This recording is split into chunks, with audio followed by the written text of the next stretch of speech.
Hello, I'm Chris474, and I'm back with what is probably going to be the finale to Connected Hearts, a visual novel which I have been really enjoying. Really been enjoying. Before we get started, I'd like to show off a shirt that I got from a streamer buddy of mine. I'm sure some of you know Reading Rambo. He has a channel points redemption in his channel.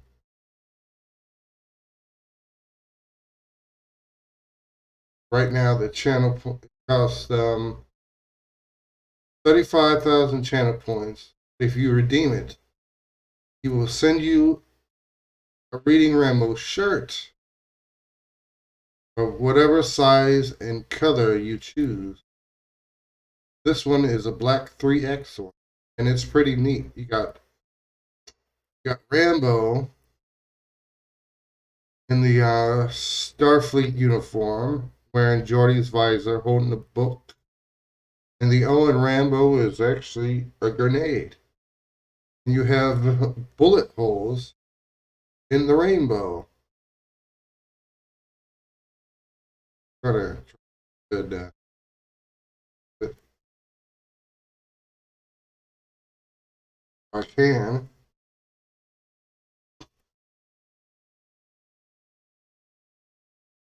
Pretty cool shirt. Definitely worth it if you have the channel points to get it for free. So,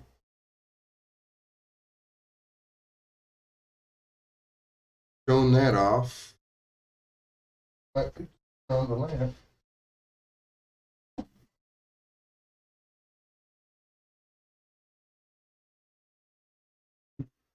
Let me turn on the light. Better.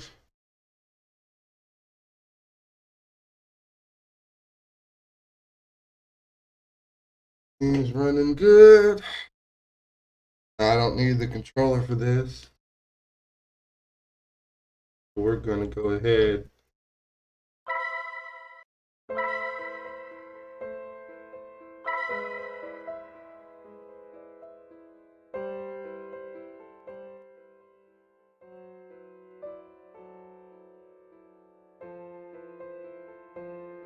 Actually,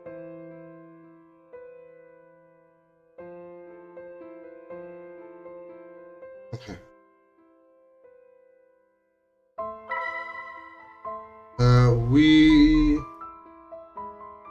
When we last left off, we had made it into the fourth door where we had a lot of options. So, I guess this is where it starts to get a little bit tricky. Question is, where should we go first? I think we want to go to the exit.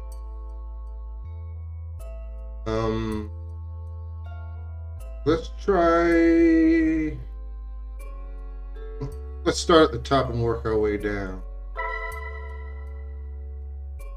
I pushed the iron door, breathing relief. I find it wasn't locked. Then I receive a big surprise. The inside of the room has changed, like everything else in the building. However, this was, I believe, the most drastic change until now. The room was illuminated with candles.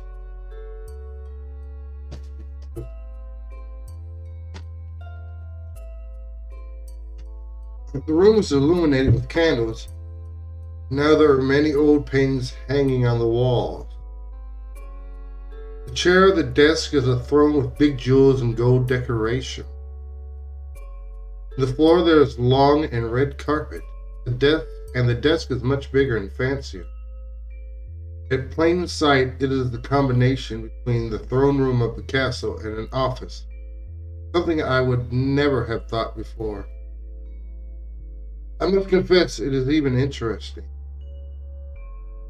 If I were in another situation, I would love to investigate this castle more deeply. But now is not the time. In the desk, there is a paper right next to a pen and a bottle with ink. Without doubts, I read what it says. My last royal decree is this. If we are to lose everything at the hands of the enemy, it is better to destroy it. Leave them nothing. Might sound reasonable to a certain extent. I blink confused after reading it. No matter how much I think about it, I don't get what it means. I can't imagine who those enemies it talks about are. I just hope to never find them. Don't jinx it, Gary. Don't jinx it. Anyway, I take it.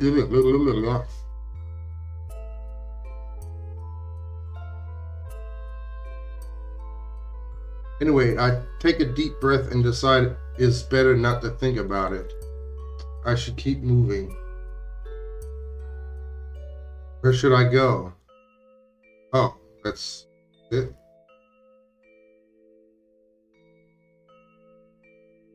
Eve? Ah. I blink while looking at the door with curiosity. For a moment, the image of a magical library full with fairies crossed my mind. But that would be too whimsical even for a dream like this. I looked down with a pensive expression on my face, then opened the door slowly. I hear it squeak with each little movement until it is finally opened. The library is in complete calm.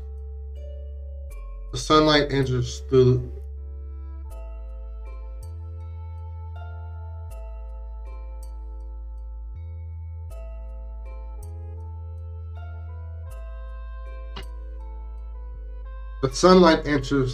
through the windows, illuminating the dusty place.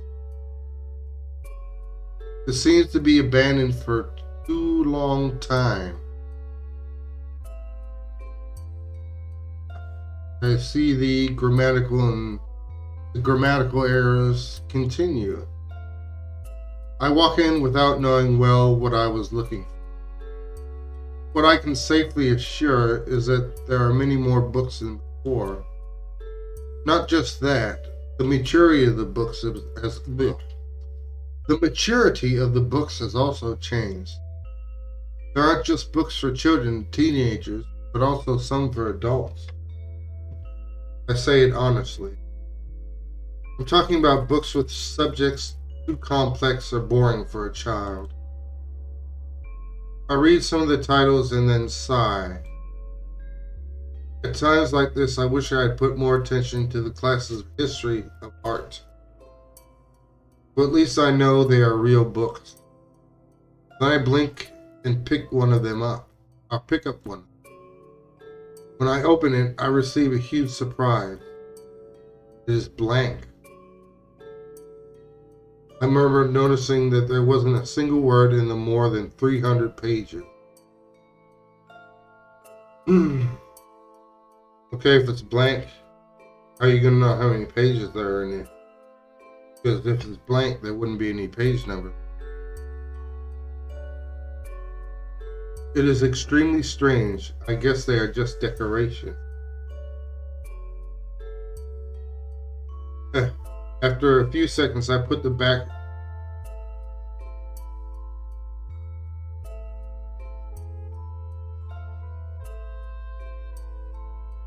After a few seconds, I put the book back where I found it. Then I look away from the bookshelves, and at that moment, I realize something. At plain sight, there's an open book, small table, as if someone had prepared it for me. Sure that could be. Without saying a word, I walk towards it. I look around without finding anything else out of place. then set my eyes on the book. It is a fable book. I instantly recognized many of them, like the fox and the grapes. Between the pages there's a note. I'll read you an interesting story. I don't know why. I really don't get it. Reading those words warm my heart. I feel something warm move inside of me. It feels so natural, so familiar, that it is unspeakably nostalgic, as if I was seeing my toys from when I was a child. Without realizing it, I was smiling. I looked at the book one last time before closing it and putting it in its place in silence, perfect calm, as if nothing else. Once it is where it belongs, I set my eyes on the Yes, I still have to keep moving. But I confess it was a nice intermission. Where should I go? Okay, let's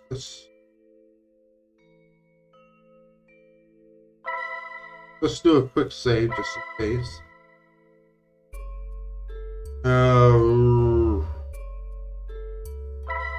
There's something written on the door. In plain sight, don't eat dessert first. It is locked. I exclaimed after trying to open the door. It's not like I have a huge desire to see what is down there, but I have to explore all the rooms for clues. I guess I'll have to go back later.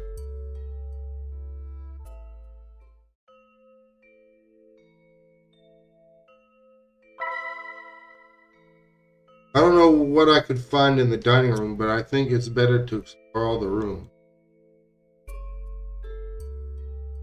I pushed the door, finding with joy that it was locked.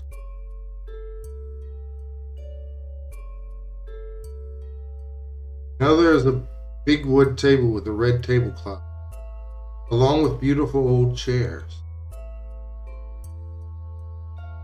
There's also a couple of cups at the ends of the table. I'm talking about old gold cups. With curiosity, I looked the content of one of them. It seems to be full of wine. I'm not thirsty, so I don't drink from it. Also, I've heard too many stories of nobles being poisoned to do it. Without saying a word, I moved to the kitchen. It has changed a lot. Now there's a big coal oven along with what seems to be a cauldron. There are other machines I can't describe, simply because I don't know them, but they seem to be full of hot steam. It's better to avoid touching them. Next to the oven, there are dishes ready to be used, with the silverware elegantly laid in between each of them. At their side, there is a cake which says, "Happy Birthday." The cake has no name, but tomorrow is my birthday, so I guess it is for me. It looks delicious, but I don't feel like eating. Then I blink, noticing there's a photo close to it. Without second thoughts, I extend one hand to pick it up. It is the photo of a young girl with a birthday cake recently baked. Her face is crossed, but I can see her hair is blonde. Suddenly, my body trembles with a shiver. Alice? I murmur confused. My lips moved by itself. Written in the photo, it says, "Make a wish." The cake has some candles lighten up, so I guess I have to make a wish and blow them. I close my eyes and take a deep breath, filling my lungs with air. My wish is...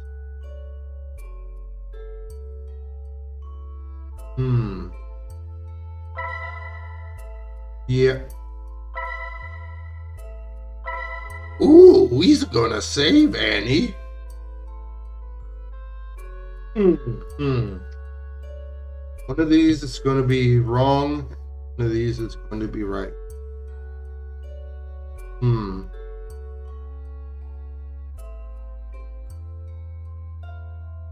Want to know who Alice is?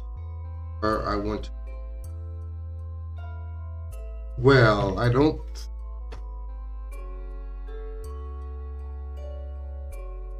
think I want to go back home.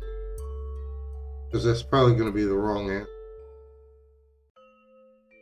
So, let's try. I want to know who is Alice.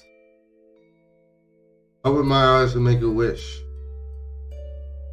If I say it out loud, it won't become real. So they say.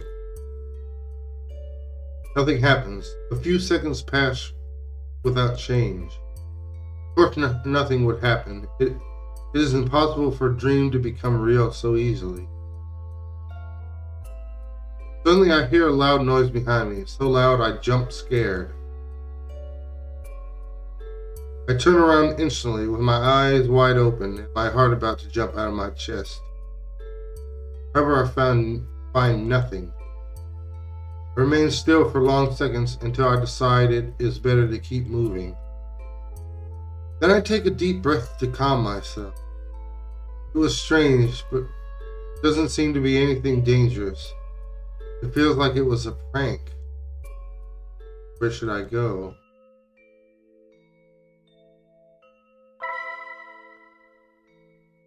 Save again. The basement's probably still going to be locked, so...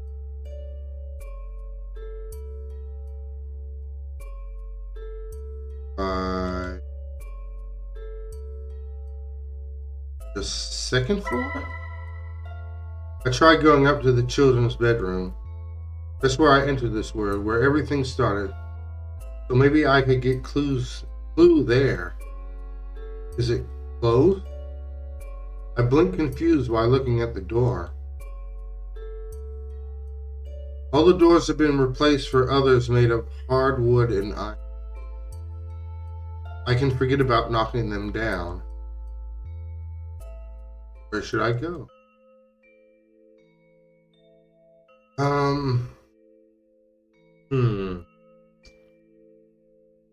Let's try the backyard.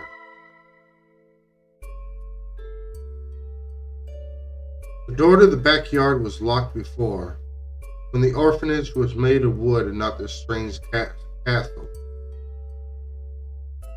I slowly turn the doorknob and find it is now unlocked.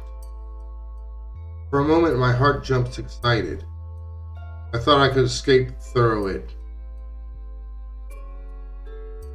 But of course, I was mistaken.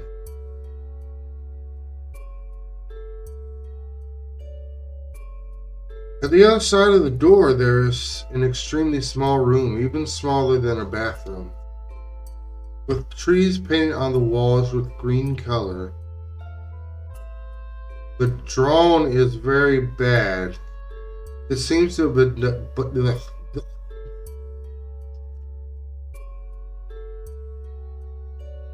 It seems to have been done by a small kid. Confused, I look down, only to discover there's a paper on the ground. This is a drone with 5 human figures holding their hands, surrounded by trees and a smiling sun. There's also something written, our playground. My heart turns heavy after reading it.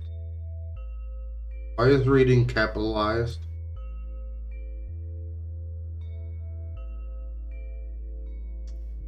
Well, it shouldn't be too surprised. I mean, in this game, they had misspelled diary as dairy.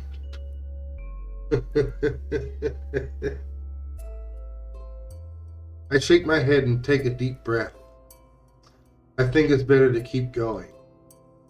In any case, there isn't anything else to see here.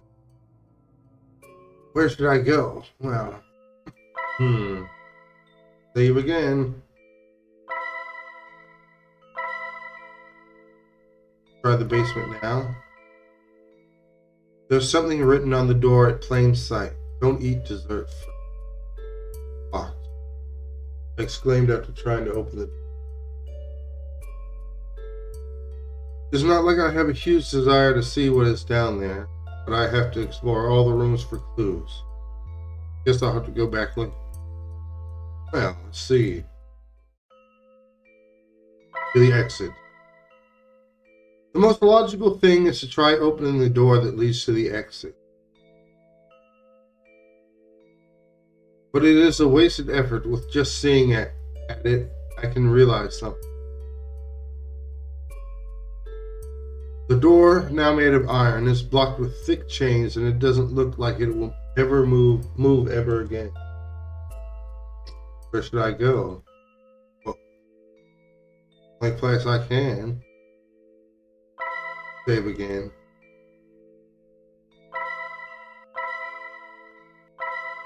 It's okay. Now it's unlocked. The door squeaks when I open it. I must say, hearing that sound makes me really nervous. Yep, creepy basement. I swallow saliva when I see the darkness that awaits for me down below. I really don't want to do it. I sigh with that in mind. However, soon enough, I arm myself with courage. I just can't sit here and do nothing. I have to investigate. I hold my breath while feeling my heartbeat anxiously. Then I start my descent, one step at the time, walking down the thin steps of the stone stairs. I must be careful not to slip. What's going to be down here? I spend long seconds going down in silence and begin to think the stairs are much longer than they should. But then I see what appears to be the bottom. It is funny, they seem to have the exact longitude to end right when your patience ends too. I shake my head and remove that thought from my mind. Then once I'm at the bottom, notice there are many big boxes made of wood. Surely the basement is where the supplies of the castle are kept. The basement is illuminated with torches, but they aren't particularly bright. Anyway, at least I can see where I am. I would hate to get trapped here in the darkness. In silence, I get closer to one of the boxes and clean the dust over it using one hand. There's something written. Ingredients for the witch. When I read that, I feel a chill run to my spine. No matter how interesting it may sound, I think it's better to not meet a witch. I would prefer to avoid being transformed into a frog or pig. I had just thought that when suddenly I hear sobbing that doesn't stop. All of my body freezes at that moment. Really cold. I swallow nervous, my hands are shaking, and yet I can't move a single finger. Behind me, there's someone crying. I sounds like an older woman. I am at loss of words, can't even breathe. Turning around became from being something simple to an impossible task. My very core shakes while thinking what I could find. But I can't stay like this. I grind my teeth, forcing every fiber of my being. I squeeze the last drop of will I have. And then suddenly turn to where the sobbing comes. Ah? I then exclaimed, confused. I had seen something, the shape of a woman. But it was for just an instant, as fast as the blink of an eye. So much that soon later I began to doubt if it wasn't just my imagination. I blinked confused and then noticed there was something on the ground. I remained silent, just staring at it for unknown seconds until I finally get closer and pick it up. It is a book. Once it is in my hands, I realize it is in a very bad shape. A part of it is burned, and it also has many red stains. Life and Work of a Witch. My lips say the title. It sounds like something out of a horror story. I have a bad feeling about this. I take a deep breath and open it with curiosity. Most of the pages are burned and can't be read. It also has a strange smell, metallic. I heard Blank call me witch again. Needless to say, I gave him a good punishment. I'm worried about that kid. He has to learn to respect his elders. Blank and Blank made Blank cry again. There are some times they make me lose my patience. I'm always seen as the bad one, but they need to grow up and learn. That sometimes requires punishment.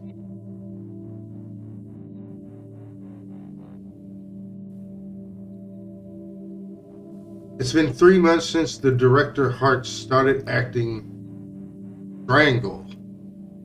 I know he is still depressed. He has been for a long time. But it is even worse than before. Started acting Strangle.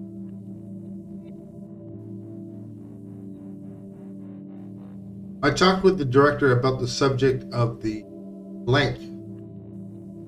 He gave me no answer. He avoided looking into my eyes and simply said it wouldn't be a problem. But of course it is. We have to start thinking about it. Today when I saw the director, I got scared. He was too pale and thin. Hasn't been eating. And no matter how many times I tell him he has to eat, he doesn't listen.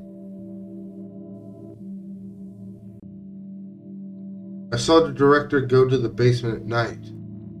I instantly noticed something was wrong. He was walking like a sleepwalker. The rest of the page is burned along all the next one. What is this? I murmured while feeling my heart become heavy with anxiety. I have a bad feeling.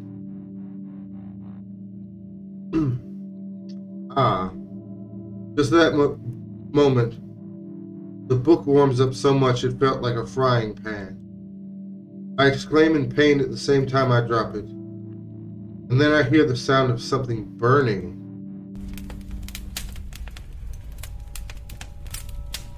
Okay. I instantly turn around finding that some of the boxes were on fire. No, it is much more than that. The fire gets out of control in just seconds. My face goes pale without any idea what to do. Soon the fire spreads all over the basement, consuming everything around me.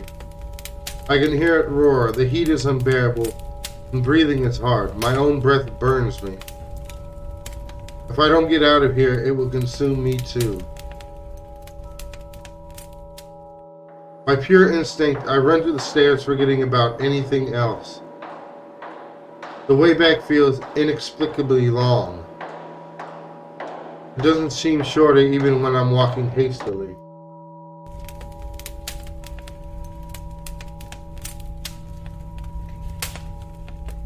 Well, we're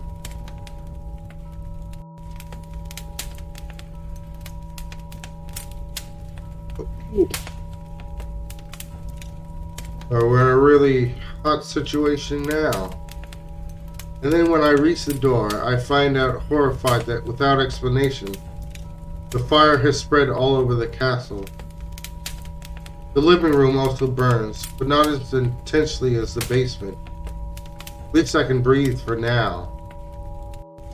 It is not a good idea to stay for long. I have to find an exit quickly. However, I still have a big problem. The only doors left are still locked. The main door remains as sound as before. With just one look, I can tell it is a waste of time trying to open it. Then my eyes fix on the other door, the one which leads to the second floor. I make a confused face. Without delay, I try to open it, but once again I find I can't make it move. No matter how much I struggle, it is clear it won't open. I curse in silence, then let out a long sigh. I'm at least thankful that the air is still fresh. Then I shake my head full of frustration. I have no time to lose. If I can't open it, I don't even want to imagine it. Come, Gary. Suddenly my heart skips a beat. My body trembles when I hear someone call my name. It shakes my very core. It seems like it came from behind the door. Nervous, I gulp, then slowly push the door, finding astonished that now it was unlocked. I wasn't ready for what I would find in that.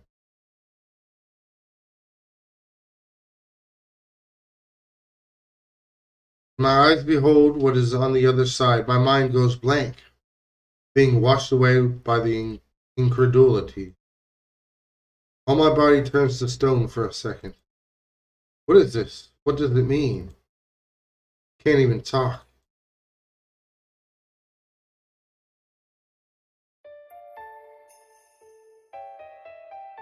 I hold my breath while looking at the stairs to the second floor, which continue going up. Literally going out of the castle and reaching what seems to be the very sky.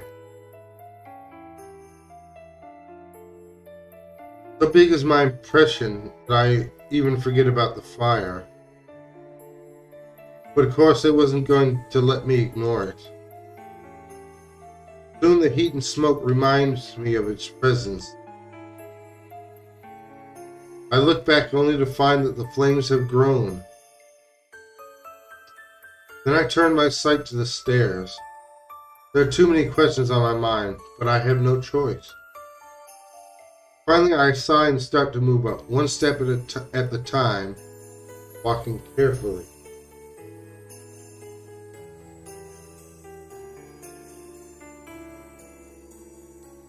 Once I'm high enough, I look down to the castle and just like what I find.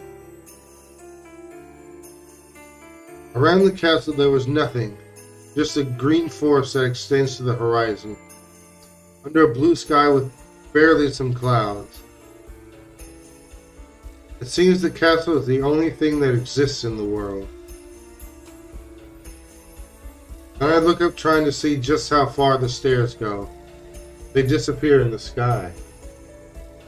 I blink confused, feeling it would be impossible for a human being to go all the way up.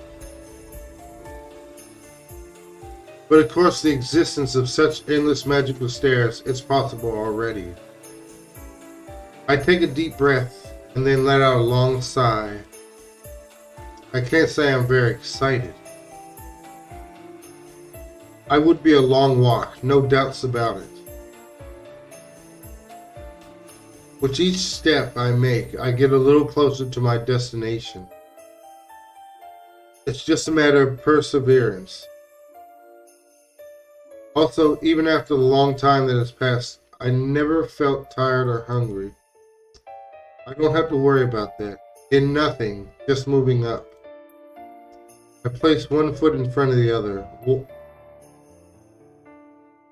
waking in complete silence. Unknown minutes pass. Slowly I leave the castle behind, moving farther and farther up. Then I leave the very world behind. At no time I turn around or think on going back. I just keep going without thinking on anything at all. Keep on going as if I was being pulled by an invisible string. My feet move by their own will, or at least that's what it seems. Or maybe the task is so monotonous that it became as normal to me as breathing, doing it without even realizing. I get to a point where everything around me is white. I don't know if it is because of the clouds, or because I had gone so far up that I surpassed the blue of the sky. I question for how long I have been going up. It feels like if only a few minutes have passed, but that isn't right. My perception of time isn't working, as if it was a clock. With each new step,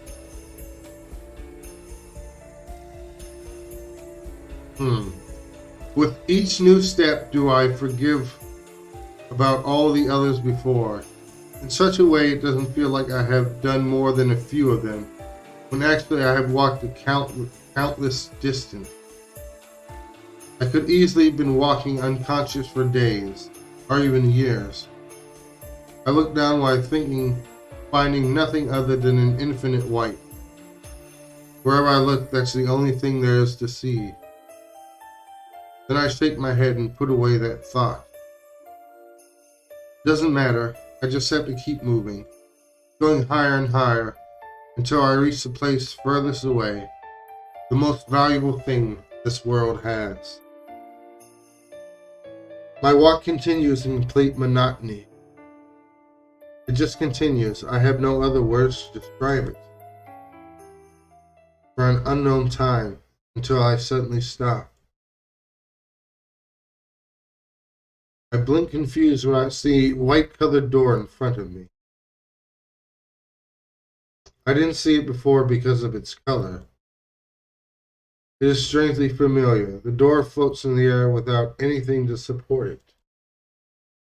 I don't know what there is on the other side, but I do know what it means. I have finally reached the end of the stairs. With curiosity, I extend a hand towards it and turn the doorknob. Slowly, I open it and in. When I see what was in the other side, I should be surprised, incredulous. However, at this point, I no longer look for a logic or reason. Beyond the door, there is another world, a beautiful garden where someone waits for me.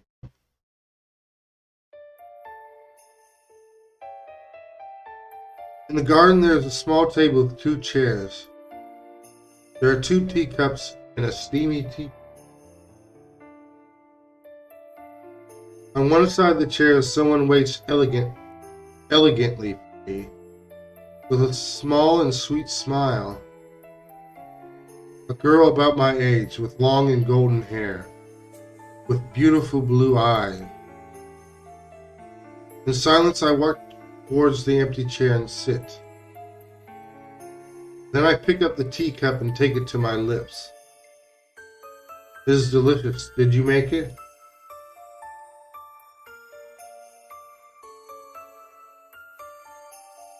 It's Alice.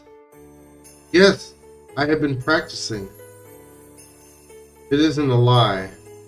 The flavor is exquisite, like nothing else I have ever tasted. Alice then looks around before setting her eyes on my face. I have never shown this place to someone before. I wonder if you think it is old-fashioned or even boring. She tilts her head after saying that, looking into my eyes with a friendly smile. No, it's alright. Honestly, I like it. But it is a bit old-fashioned.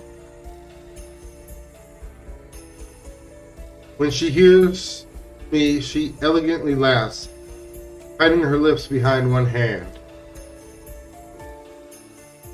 Maybe I should had aimed for something a bit more modern. But I don't know. The old-fashioned things also have that charm. Personally, I like this space. I nod at that comment. That is the most important thing. Alice closes her eyes and nods a couple of times. Then she puts her elbows on the table and rests her head on her hand. She stares at me. Seconds later, shows me a sweet smile. Do you still can't remember your promise? Her question takes me by surprise, but I don't feel nervous. She doesn't sound angry in the least. Her voice is patient and kind. No. I shake my head and then look down at my cup. I sigh disappointed while thinking on how dumb my answer was. But at least now I'm sure there is promise. This is no casualty, is it? She covers her lips, hiding a small smile. No, of course not. Alice pauses to drink a little of tea. Then she looks straight into my eyes. And well, what would you like to do? Once again, she makes me a sudden question that takes me by surprise. However, this time I do know what I have to answer. I want to go back to my world. I said from the bottom of my heart as I look at her. Yes, this is just a dream. I don't belong in this place. I still have things to do. My homework, see my parents, fulfill my own goals in life. I want to go back to my ordinary life. It is far from ideal, but it is mine, and it is real. When she hears me, Alice closes her eyes and softly sighs. The face she makes later doesn't look disappointed or sad. There is nothing but kindness in it. Yes, you have earned that. She smiles after saying those words, an empty smile. It is natural that you want to go back. In any case, if you don't remember it, there is no. It is natural that you want to go back. In any case, if you don't remember it, there is no point on keeping you here. She extends her hands to me, with the palm facing up. I instantly understand what she is saying and hold her hand. It is cold but feels nice. I look at our hands, then to her face. She continues smiling, as if everything was all right. And I feel how the anxiety grows inside me. My heart is a whirlwind. I know this is right. It's what I want, but I also would like to remember it. What did I forget? How could I forget something so valuable? I squeeze her hand tighter. She responds doing the same. For long seconds we stay like that, as if we were afraid that saying a word would ruin the moment. Or maybe wishing it would last forever. However, sooner or later, my hand has to part away from hers. At that moment, I give her a smile. I apologize with her, with a nostalgic smile. Sorry for forgetting it. Those are the words I could never say, but mysteriously, she seems to understand it.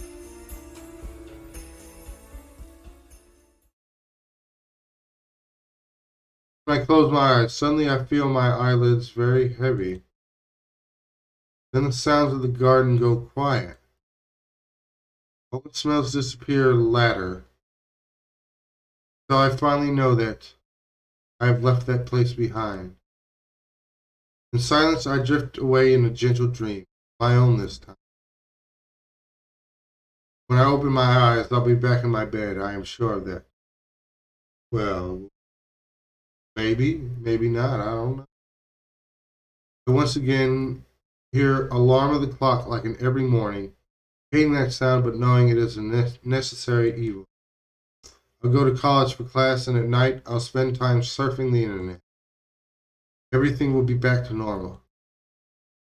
After all, this was just a dream, a long dream that didn't was more than one night. However, before waking up, suddenly I hear a weak voice. If you want to remember your promise, you only have to dream again.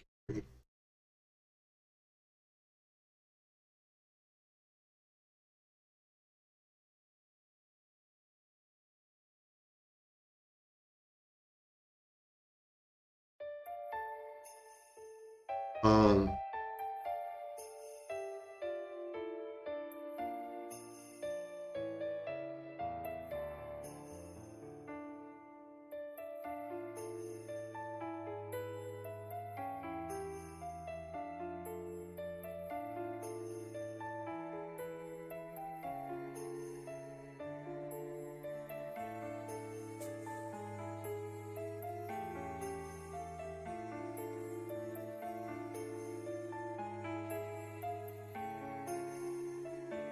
hmm.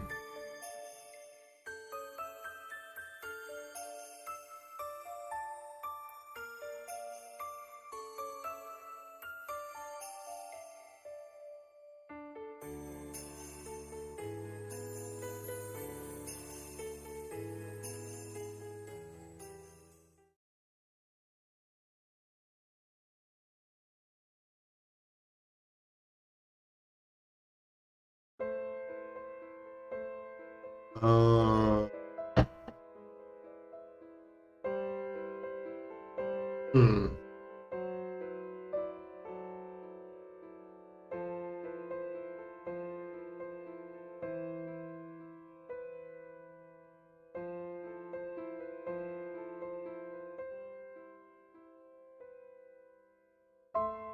Hmm.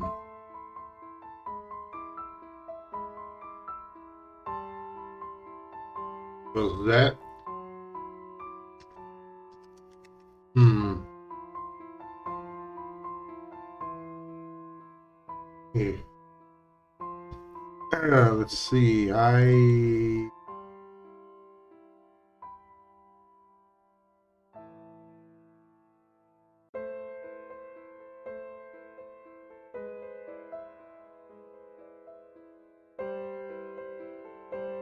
Hmm.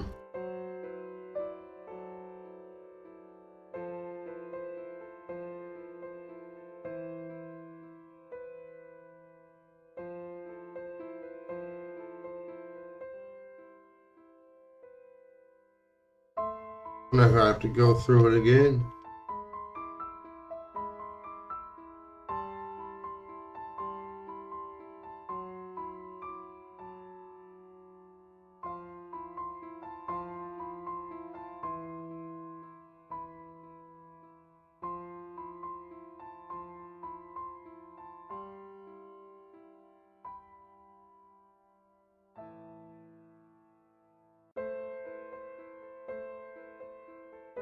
Hmm.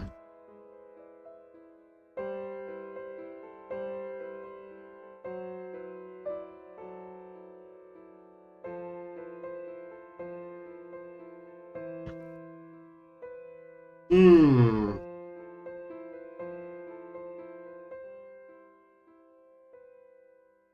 Hmm. Okay. I guess I have to go through it again. I think I can do because I can be able to fast forward through parts of it.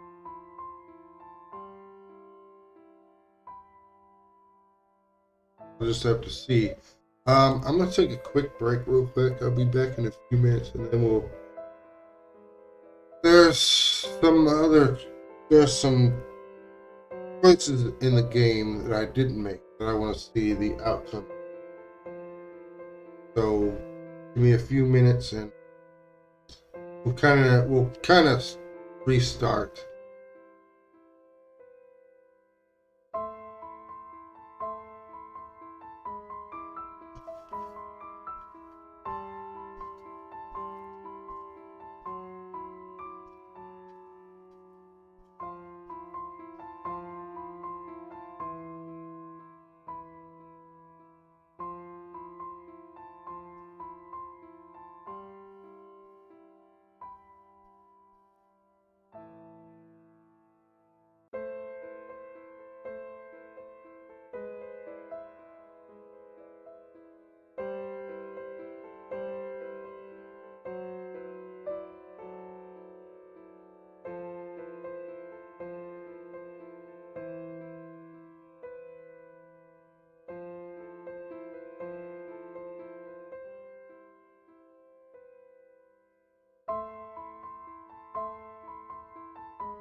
Okay, I'm back.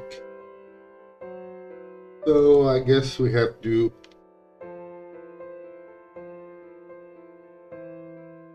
start. Let's see if there's anything different. Oh, okay. This is new. Okay. This is new. Gary, you are very slow. It's not that. It's just you have too much energy. I said, gasping for air. My body feels terribly heavy. It is no lie that I'm bad at sports.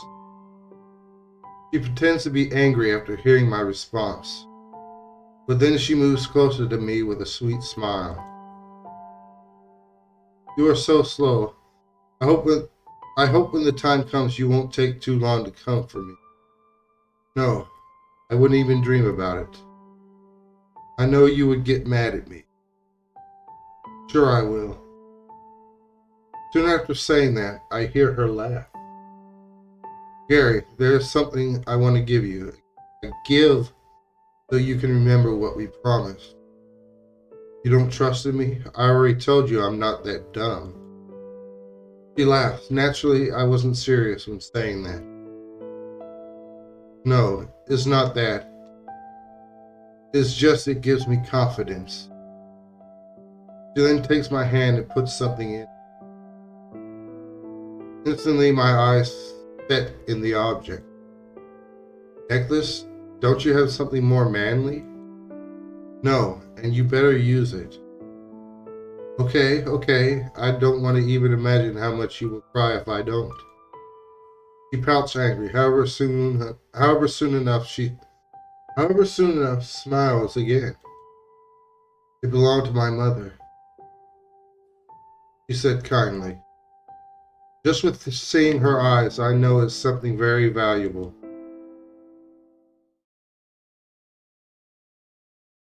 However, for However, for some strange reason, her voice doesn't reach my ears. What did you say? I can't hear you well. Hey, now is my own voice. Now is my own voice, the one that sounds weak. There is something more here, a roar that reaches my ears, blocking any other sound. And I perceive a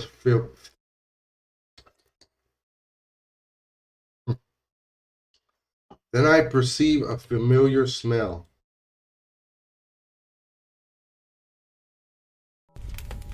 That smoke? I said, surprised, and I realized that we are surrounded by red flames. Fire!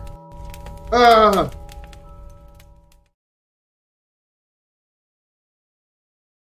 Was the only sound I could make. I lost my voice all suddenly. My breath had turned into smoke and burns my throat.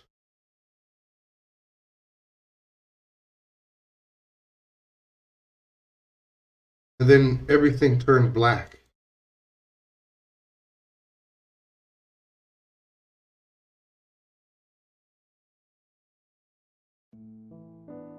I suddenly opened my eyes, completely confused.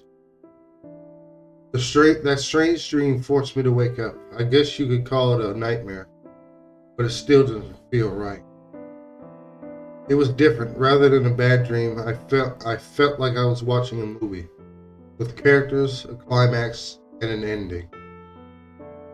However, there wasn't a beginning. Everything came out from nowhere, as if I had just missed the first act of a play.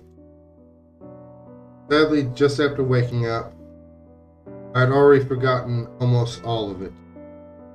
Only my confusion and interrupted sleep are evidence that it ever happened. It embarrassed me to confess it, but I was never good at remembering. Oh, the skip option is available again? Anyway, there's no point on thinking about it anymore. After taking a couple seconds to clear my mind, I lazily look at the clock. It says 6:58 in the morning. In just 2 minutes, the alarm will ring. I then let out a sigh, feeling relieved at waking up. I really hate that sound, but it is the necessary evil if I want to go to college on time. Get to college on time. My apartment is completely silent. I'm the only resident, so if I want to hear some noise, I have to make it myself. Just a few months back, I lived with my parents, but I had to move when I got accepted in college. I don't really mind it, actually. It is very comfortable. And I keep in touch with my old friends thanks to the internet. Without saying a word, I get prepared and go out to class. College is only one subway trip away. I skipped through this part? No. I chose to study visual art.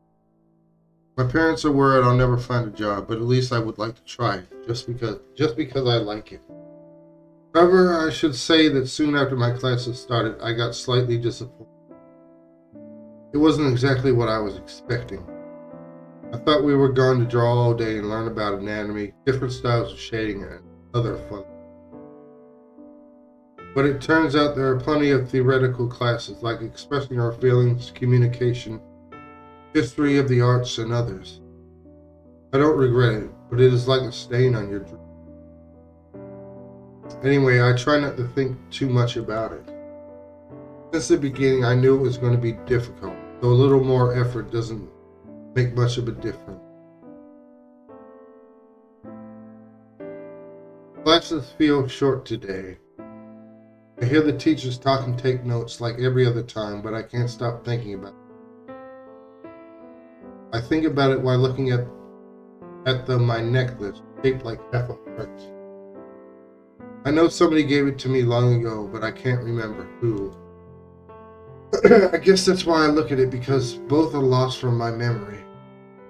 If I make a big effort, it seems I can remember a little bit.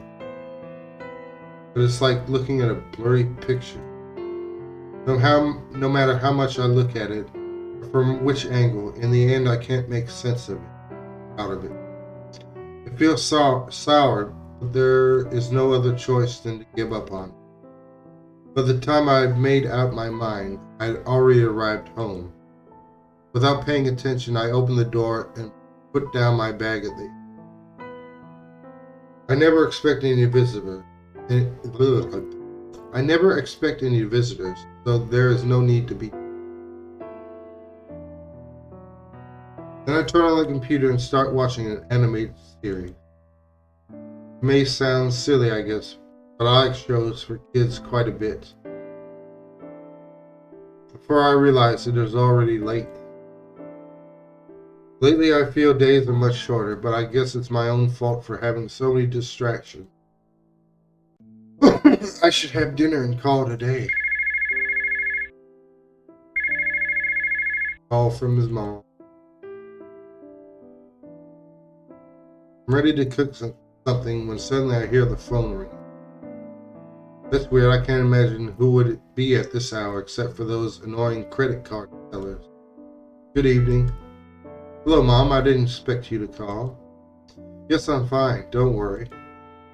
Classes are going fine. Not exactly what I expected, but I like them. Of course not. I'm taking good care of what I guess I also clean every week. So far, I haven't made any friends, but the course has just started. Yes, Mom, I'll keep that in mind. Good night. Say hi to Dad for me. I sighed just after hanging up.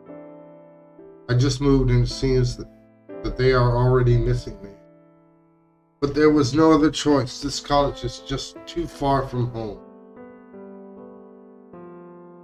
I loudly yawned. Suddenly I feel very tired. Because of that dream, I couldn't sleep properly. I think it's better for me to go to bed now. I turn off the lights and lay down, pulling the blankets up to my chest. I then stare at the ceiling for unknown minutes until my eyes finally close. Darkness guides me towards a deep dream. I leave this world, submerging into another, one that exists only for me and only inside of me. A place filled with eternal calmness, where no worry or problem exists unless I want it. Or at least that's how it should be.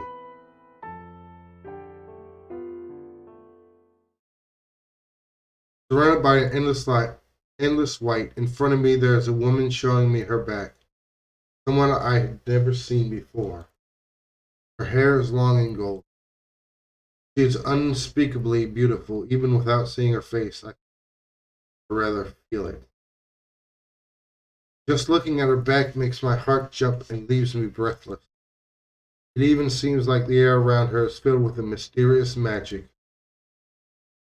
It's not just a smell, but it is an empty energy that makes everything it touches more beautiful, as if nothing less than perfection was allowed before her.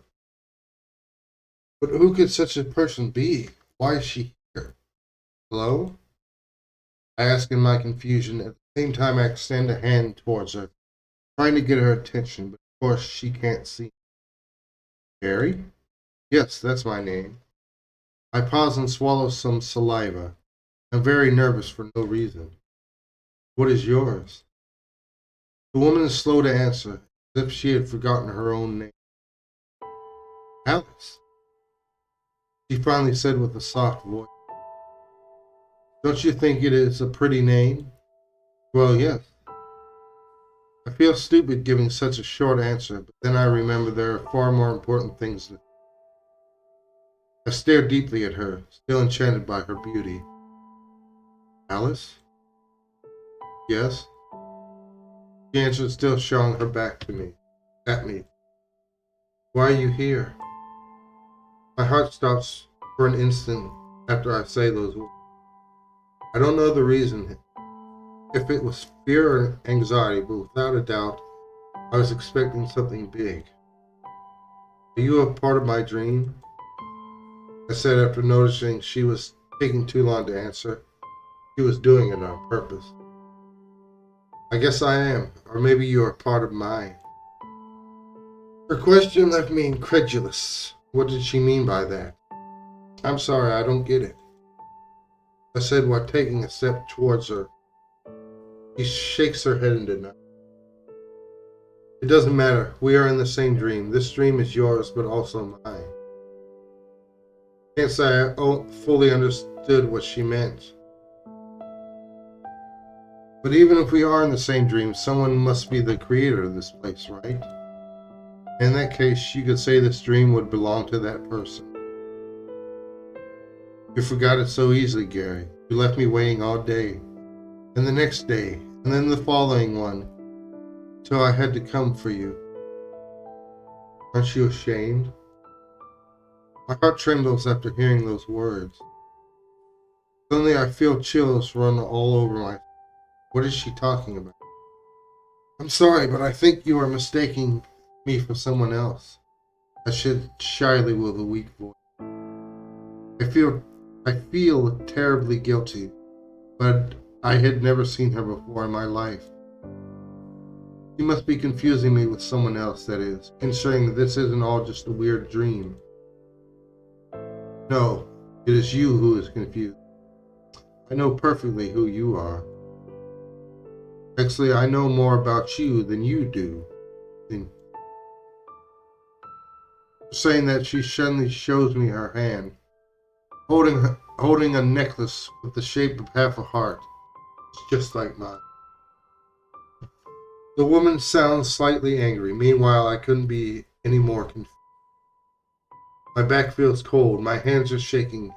My throat is dry. What are you saying? I finally muster up the courage to grab her by the shoulder. No, it wasn't bravery. I was dead curious. I wanted to know what she meant. Alice turns around, but before I could see her face, she transforms into black smoke. The smoke slips between my fingers, dissipating until it disappears. For an instant, I could feel her warmth and softness. Same feeling as that of caressing a human hand of a woman.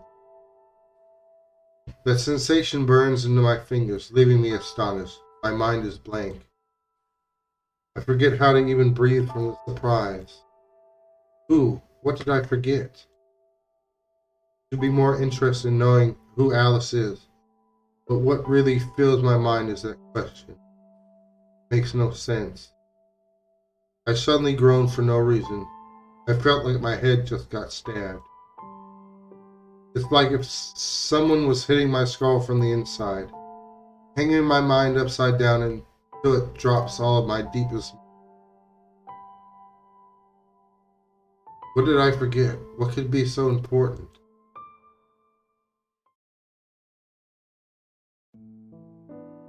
It is that moment that I suddenly open my eyes. I take a deep breath, filling my lungs with air. I set my hand on my forehead, feeling it covered in sweat.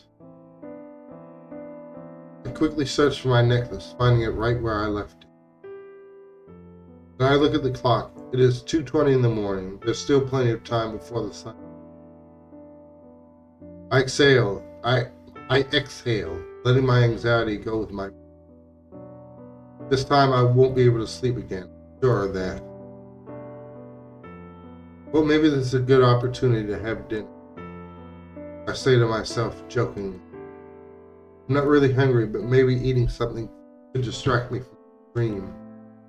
I just put my feet on the floor when suddenly I heard someone ringing the bell at the door.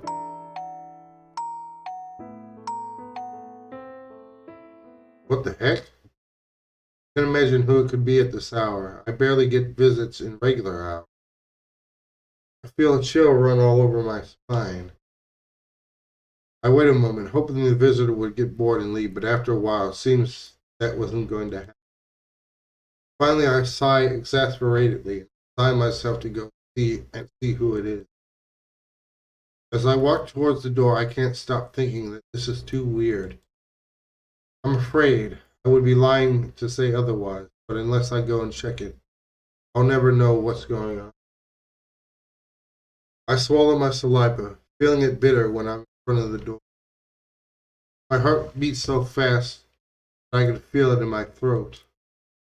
Then I take a deep breath and prepare to look through the peephole of the door. It is at that moment that I see a small envelope slide in from under.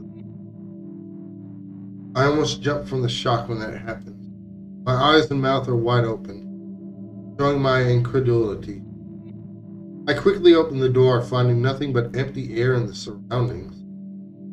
There are no footprints or any other evidence of someone being there, other than the.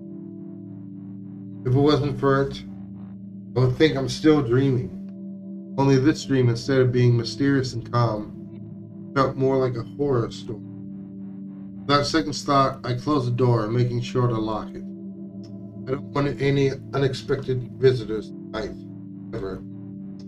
I then fix my sight on the envelope. It's made of ordinary paper and has no sender information. The only thing it says is that it is me. I blink before carefully opening. Inside there is a single sheet of paper with a drawing made with crayons. It's not very good and seems to be made by a small child. Human figures made with sticks and circles that pretend to be a boy and a girl holding hands right next to a heart. There is something written beside them, Gary and me. Her. I murmured, my lips moving by themselves. My heart stops for an instant. I shake my head many times, unable to believe it. I can't believe what is in front of my own eyes. I've owned my eyes. Ah! I was just getting over the surprise when something else happens. I exclaimed, confused, looking towards the kitchen. I just heard a glass breaking. I live alone and I have no pets and there is no wind. How is it possible? Did the glass just burst all by itself? Because that's what it looks like. I leave the envelope and quickly go to the kitchen to see what's happening. Okay, let's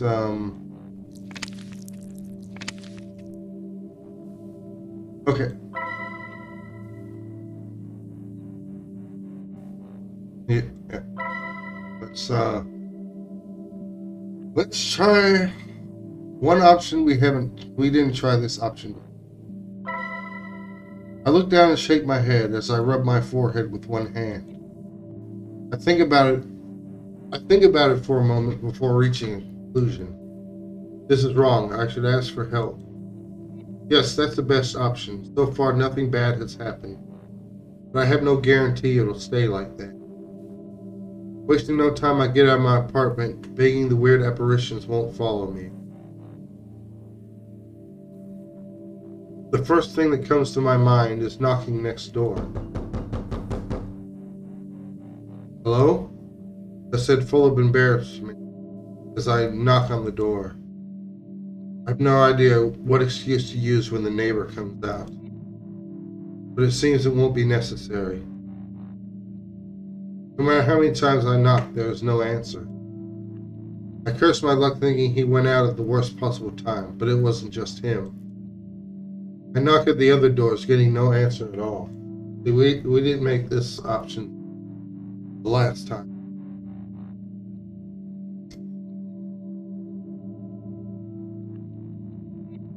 Don't know if it'll change anything. It doesn't look like they're ignoring me. Rather, it seems there is nobody inside to ignore. Thinking about that produces the cold sensation behind my head. My heart hardens in anxiety, and I think about asking for help. I get my phone out and sigh in relief after seeing it is still working. Thank God. I exclaim, hopeful. I just had to press the buttons and wait for someone to pick up. I call one of my classmates. Can't call him a friend, but any company is good at this. I hear the phone calling for long seconds, begging he would respond in the next, but that never happened. I curse under my breath at that moment, confused and frustrated.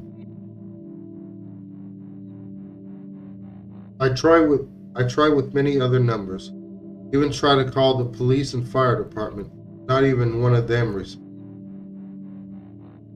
Did the whole world disappear without a trace in a single night? When I look back at the door of my apartment, still open, it seems to silently invite me to go back in. I feel a cold breeze coming out from it. My heart beats restless. No, not even joking. I said to the air before moving. I don't care about the darkness. I just want to get away from it. Then I start to walk around the somber and lonely streets. Thankfully, the street lights are still working. However, their light is weaker than usual. There are plenty of shadows and darkness in my path. It is honestly terrifying, but even then I don't give a step back. I keep on walking for an unknown time until I finally sit at a park's bench. I take a deep breath, feeling unbearably tired. I'm so tired so much, my eyelids feel heavy like lead.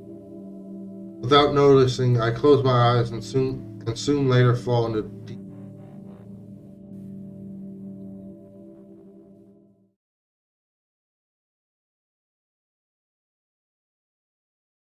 You still insist in keeping your promise unfulfilled? That's bad. You disappoint me. You have changed much, Gary. That's all right. You can think about it in the darkness for as long as you want.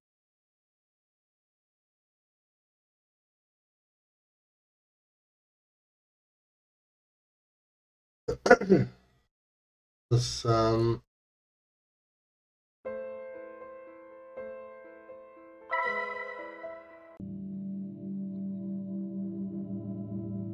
okay.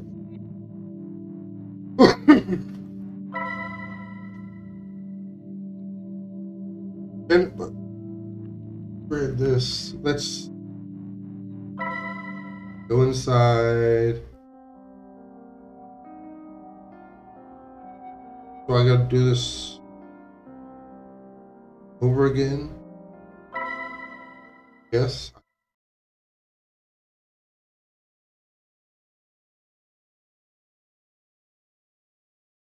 Suddenly I open my eyes. Okay.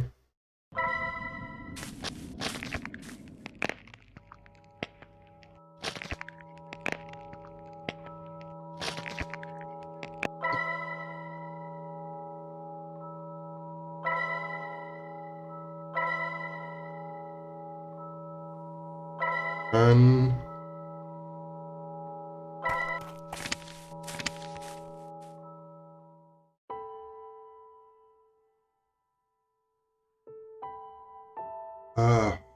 Yeah, we're just gonna kind of skip. You've seen this.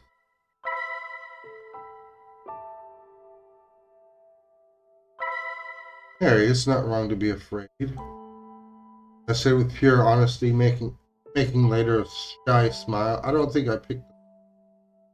She then lowers her plushie, showing me her eyes, and then instantly looks away in shyness. The only thing I can think on doing is gently petting her head. Thankfully, she doesn't reject my. I am very afraid, but I don't think I can be happy living in this. You don't like this place? I'm sorry. Mary looks down, feeling guilty. Let's skip some more. Oh.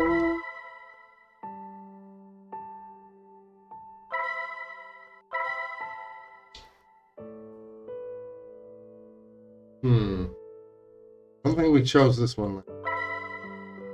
I don't know, I could tell you it is, but I think it's better for you to find it on your own. That way, even if you don't like it, at least you will be able to live without doubts.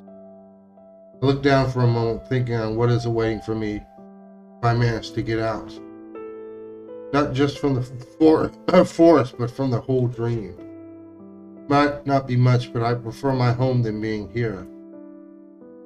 I wouldn't be able to call it a full life in this. I would like to meet more people, to do more with my life. And I don't know, maybe my life has its rights for me waiting around the corner. I sigh while seeing how she stares at me. It's a warm feeling knowing my words are finally having an effect on her. Mary, I would like for you to.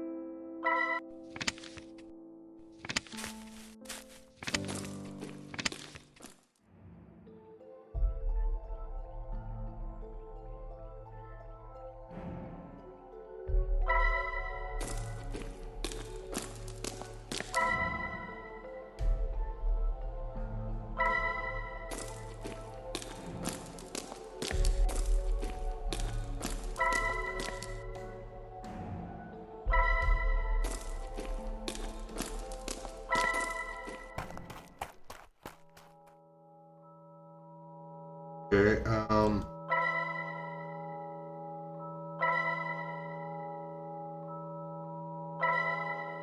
what happens if I try to escape? Yes, of course, that's the most obvious choice. I can't allow those weird notes to cloud my judgment. Before me, there is a great danger. I should act. Mary. I called her name at the same time I hold her hand tight.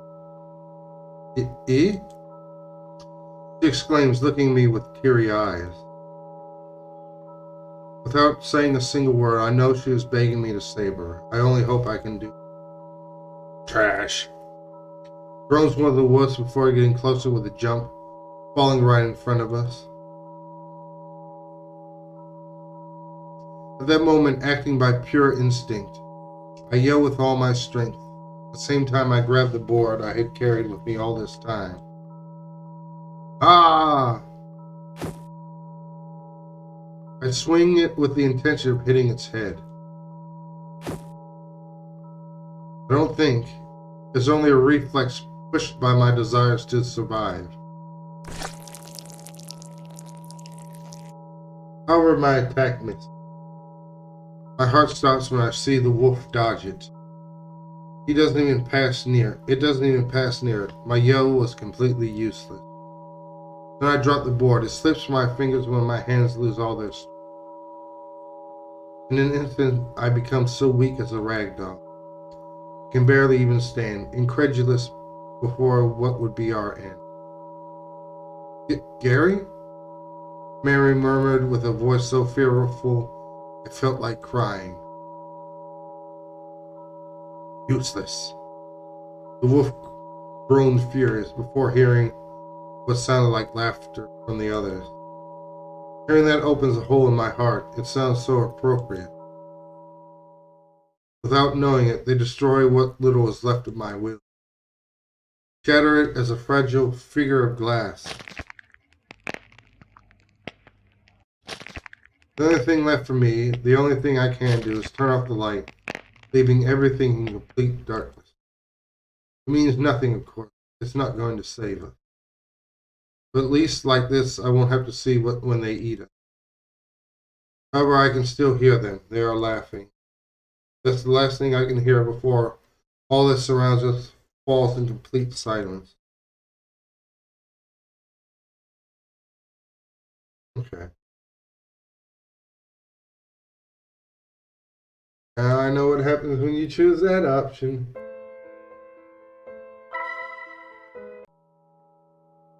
Look them closely.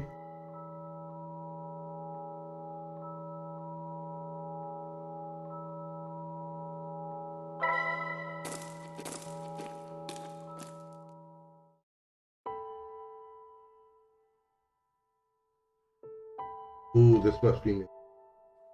Harry, what are you doing here? I said when I find her hiding behind a tree, far from everyone else. I doubt she is playing hide and seek. It doesn't look like that. This is new.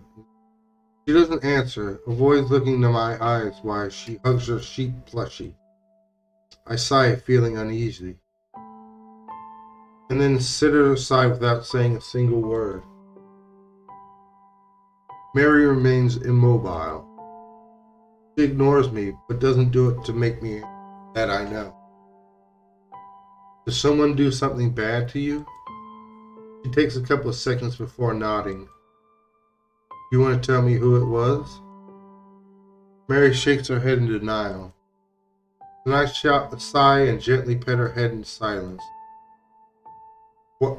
Why are they so mean? Her questions surprise me. I don't know what to say. I think about it for a time too long in silence, looking down before setting my eyes back to her face. I don't know. I would like to say that inside their hearts they are good people, but that would be a lie. There are some people who simply aren't good. They laughed at me. Hearing that makes me angry. Don't worry. If the witch saw them, I'm sure she will give them a good scolding later. I said, trying to cheer her up, but she doesn't react. Mary stays silent, avoiding looking into my eyes. Gary, could you stay with me? I don't want to be alone. Of course. I'll stay with you for as long as you need, until you feel better.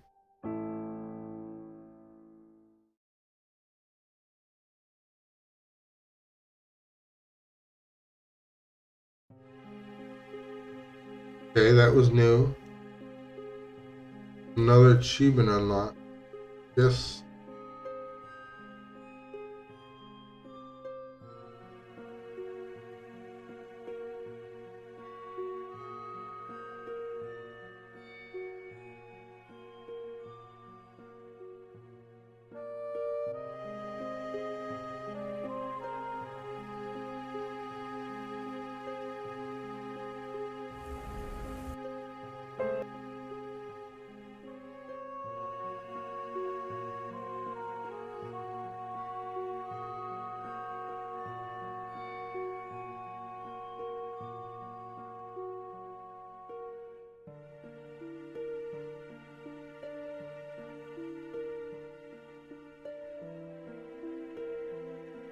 Okay. 5 achievements. Or times do I have to play the through island? Okay. This is now a very old story that maybe is not even worth telling. Long ago, there used to be a place in the mountains, apart from the noise and people, where children could live in peace. They were all unfortunate children, some more than others, but all without exception had been abandoned. In their hearts there was hole. With time, some of them were able to close it, but for others it was impossible. No matter how many days passed or how many friends they made, the hole didn't heal. You know what hopelessness is? How would you describe it? That feeling made them company at all time in their life. Fear, insecurity, disgust, sadness. No matter how kind were others, their feelings couldn't reach. It was impossible for them to believe that something good would happen in their lives. They had given up, and that's why they hid themselves, accepting the solitude which comforted them. Once you convince yourself it is impossible to win, it's easier to accept defeat. If you're alone, it's only because you were born to be it. Simple as that. No need to hate it, just accept it. What you are, what you will always be. But there is no way a child can be happy like that. No human wants to be completely alone. Something so pitiful. That's why when the calamity happened, their souls were unable to obtain in peace. Where their companions ascended around them, creating a beautiful scene, they were still down. They were left behind for a second time. The thing about that created a crack in their hearts, but it wasn't going to stay like that. Somebody else found them, and surrounded by light and heat, hugged them between the ash. Hugged like no other they could remember. That was the first honest hug they could feel, being nothing to hide their souls. Please, I need your help. In exchange, I'll help you.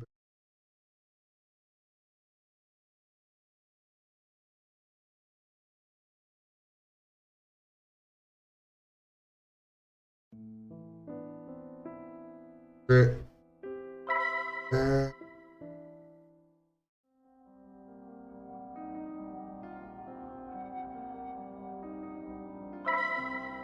we're just gonna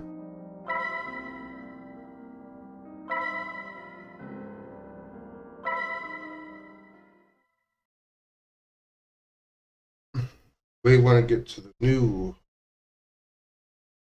parts of the story we haven't seen yet.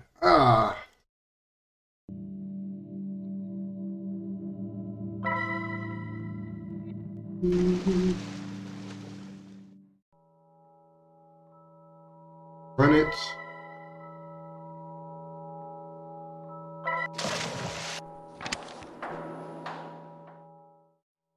Let it go. It's outside the water.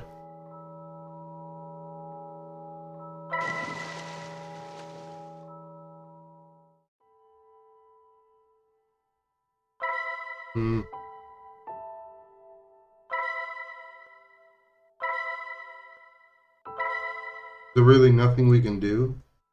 Send an SOS, use a lifeboat, lead the ship to a nearby port? Once again, he shakes his head. No, and even if we could, I'm sure the monster would ruin our plans. It does every time I try to. I remained silent, thinking something was wrong. Then suddenly pet his head, trying to calm him. I don't think it is impossible. There must be at least one thing we can do. I answered after patting his shoulder a couple of times. I noticed how he looks at me with a little hope in his eyes. I'm surprised how something so simple can mean so much to someone else. Yep.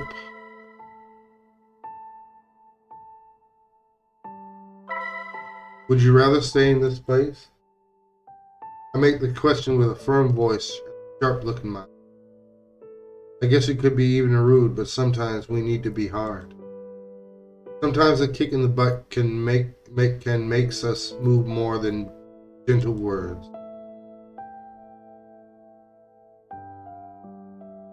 Royer looks away with a face full of disgust. He wants to say something, but doubts. Even if he hates it, He knows there's true in my word. I won't lie, I'm scared. But sitting and waiting for our end, doing nothing, don't you feel that's pathetic? I said, trying to sound as friendly as possible.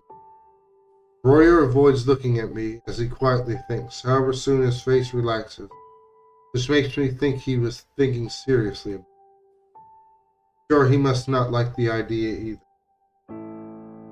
I know. Yep.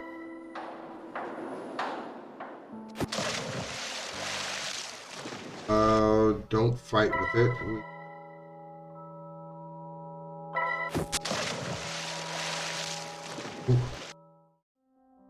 Okay, with curiosity, I read what it.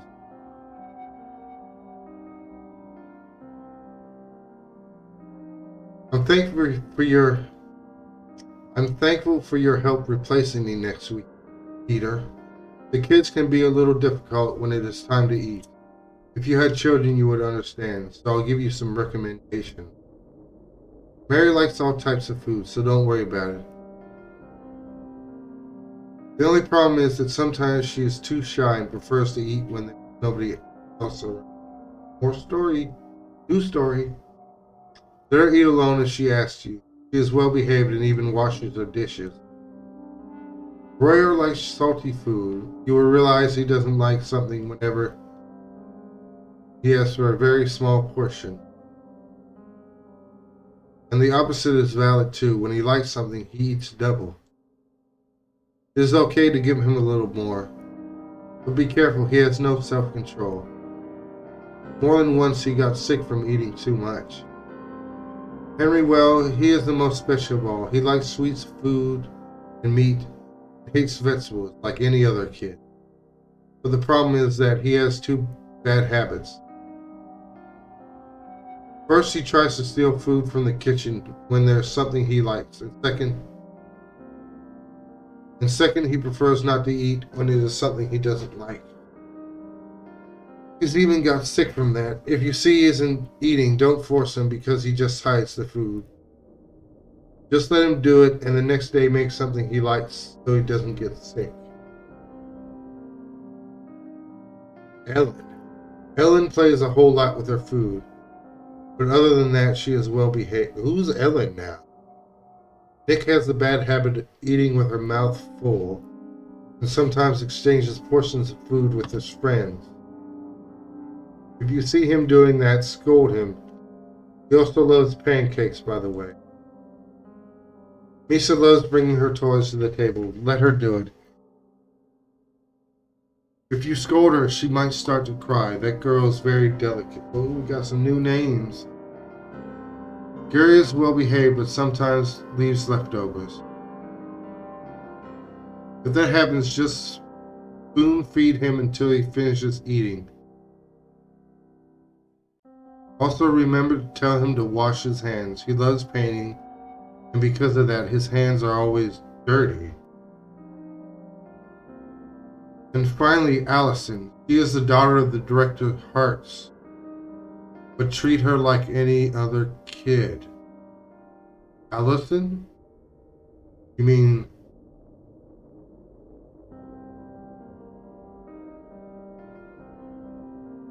her nickname... She wouldn't also happen to be known as Alice, would she?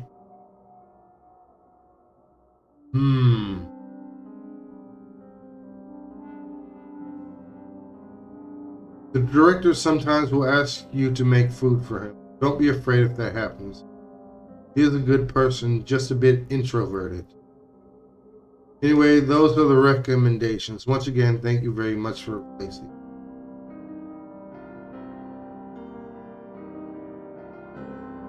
Mention Isla Smith, the Witch of the Hearts Orphanage.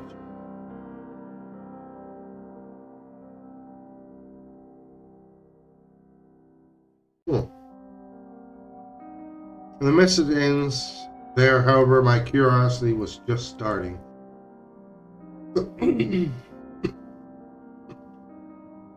Some words are crossed, but the weirdest part is that someone replaced the name at the word at the name at the end for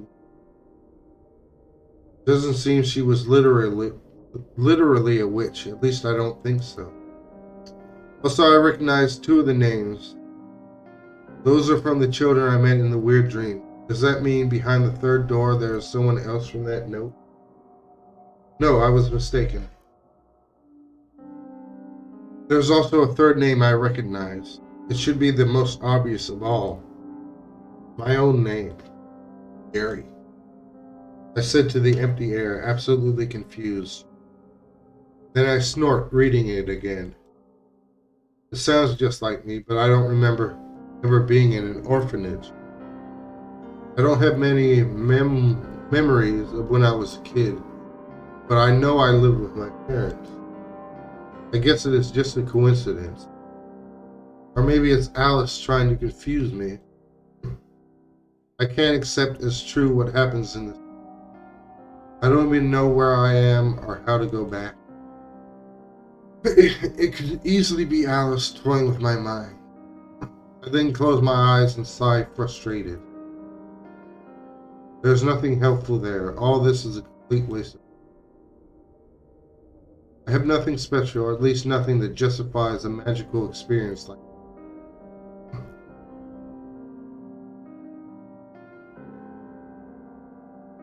To check this. Excuse me.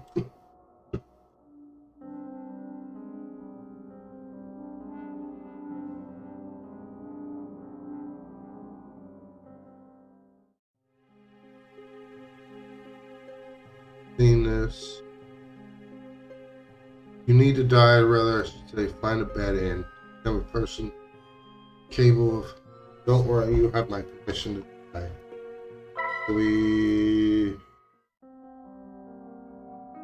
This one we can fast forward through.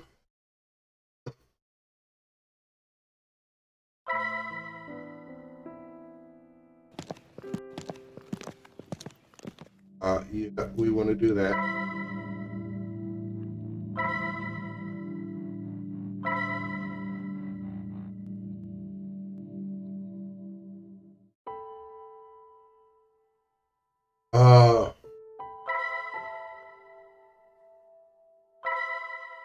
This one I didn't.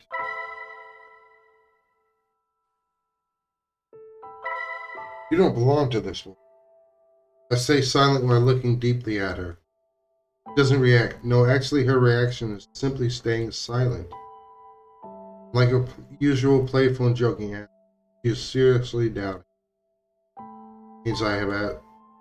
Okay, that's. So either answer was right either way.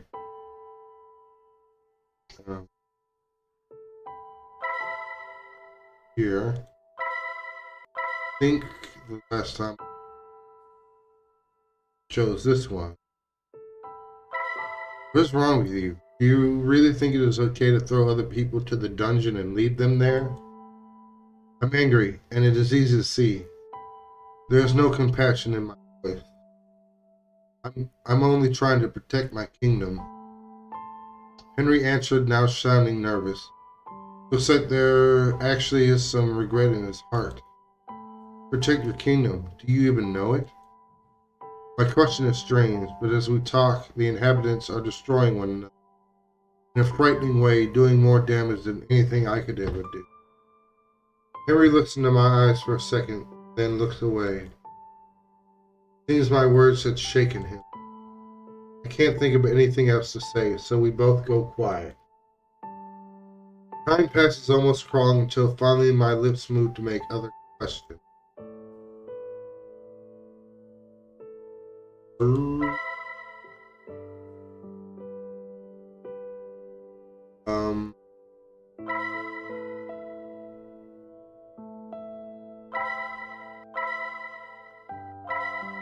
That one I didn't use last time.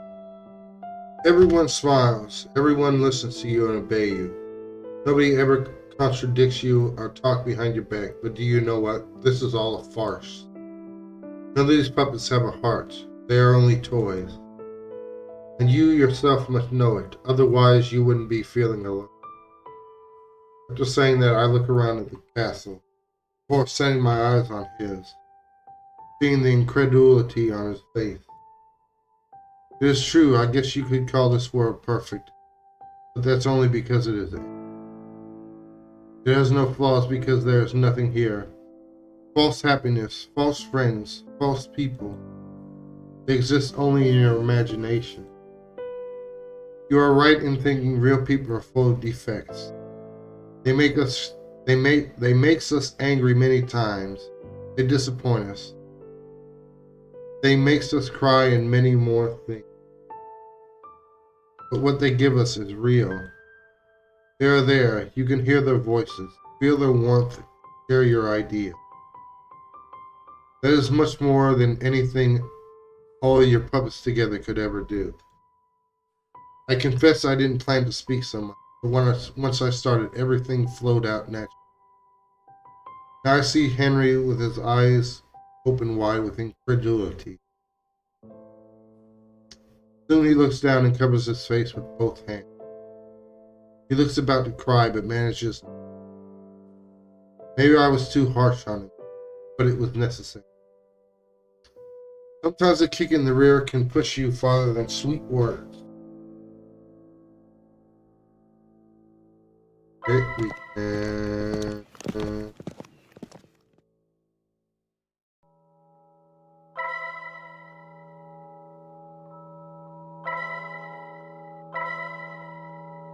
Let's see what happens if we dodge it. I don't think. My body reacts by itself trying to avoid the danger. Before I realized, I jumped to the side, but I'm not fast enough. Everything turns red in an instant, before feeling a wave of pain flood my mind. Ah! I scream in pain just before hitting the ground with my right side, with no elegance at all. I managed to save my heart, but the arrow got stuck in my shoulder. I instantly set my eyes on it. The wound isn't so serious, in the sense that I won't die right away from the bleeding, but the pain is unbearable. At least the idea of a metal arrowhead piercing your flesh and bones is easy to understand. I gasped, filling my lungs with air, more than they need. My heart beats excited, like a drum in my throat. I'm sweating cold sweat. All my will crumbles in pieces at that moment. I can't think. I don't know what to do. Desperate, I turn my face to Henry with my eyes full of pity. However, he doesn't look back at me. He avoids my eyes, ashamed of himself. With that gesture alone, I knew. My heart broke in countless pieces. He isn't going to help me. He will leave me at the mercy of nobles. He is going to abandon me. And slowly I turn to face them. What I see makes my very core shake.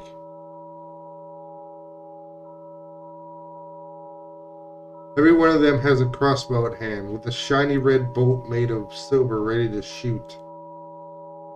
In their masks there is a big and mocking smile. Seems they are different from the others. There's something strange in them that I can explain.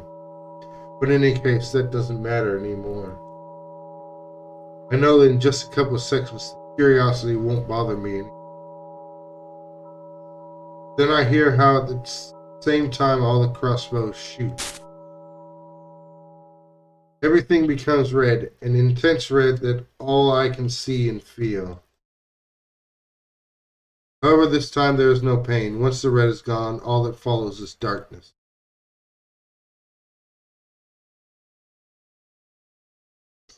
Okay.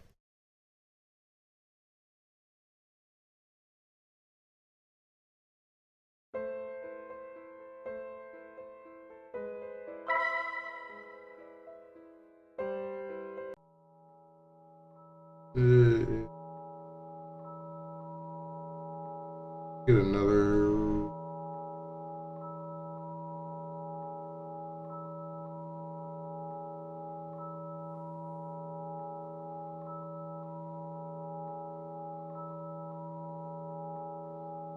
Don't dodge.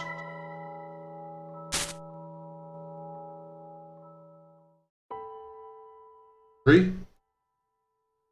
Okay, this is new too. I'm just fast forwarding the parts that we've already seen. Because we have to go through this a second time. And we're just trying to save time. Henry turns around suddenly as soon as he hears me. Ah, it's you, Gary. You scared me. For a moment, I thought it was the witch. What are you doing up at this hour? Why aren't you in bed? I could ask you the same, Henry said with a playful smile. Me, I was just going to the bathroom. Ah, I thought you had some kind of plan in mind.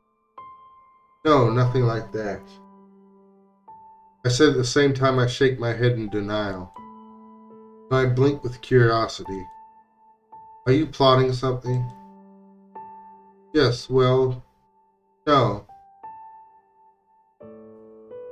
He instantly becomes shy, doesn't sound too sure what he is saying.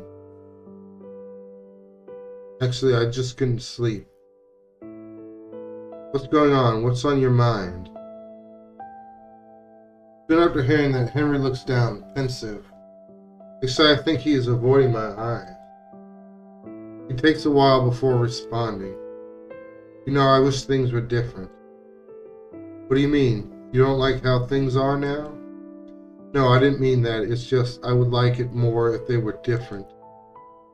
Henry then lets out a long sigh. There's something I would like to have, but I feel like I lost it. Somehow, I feel he doesn't mean adopting. You know, Gary, if I could, I would change a lot of things. Sometimes I think life is just too unfair. When he says that, he looks at me with sadness, something very unusual on him. It is unfair, but also is the only one we have. Yes, and that's by itself very unfair.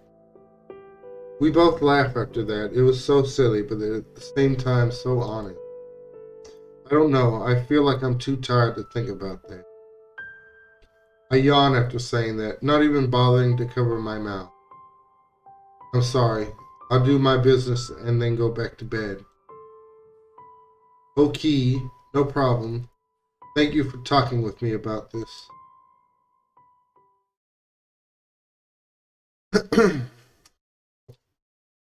Chivo.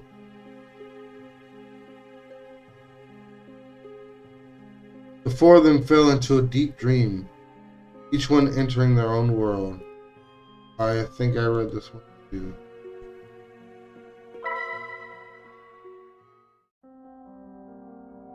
I feel I know the answer, but something inside my mind is blocking it. It's hard to say. However, the sensation goes beyond unpleasant. I close my eyes and slowly breathe, trying to relax. It is better not to think about it. Oh.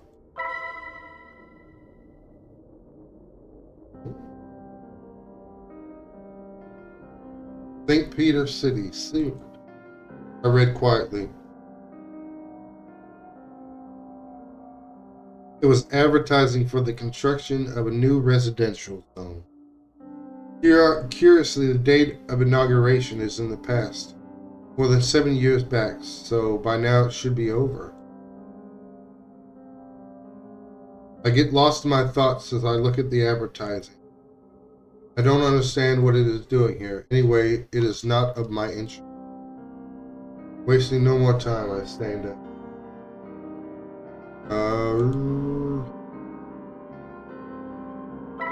More?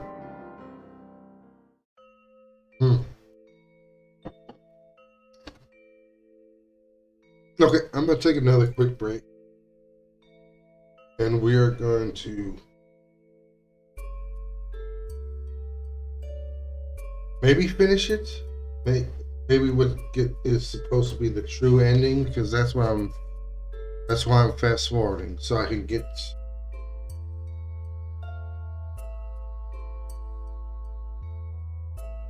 to the end quicker. So I'll be back in a few minutes.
Okay, I'm back.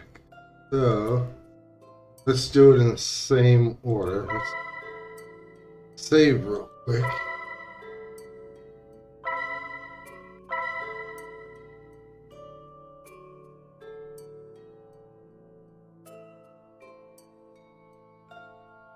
Like this is all the same.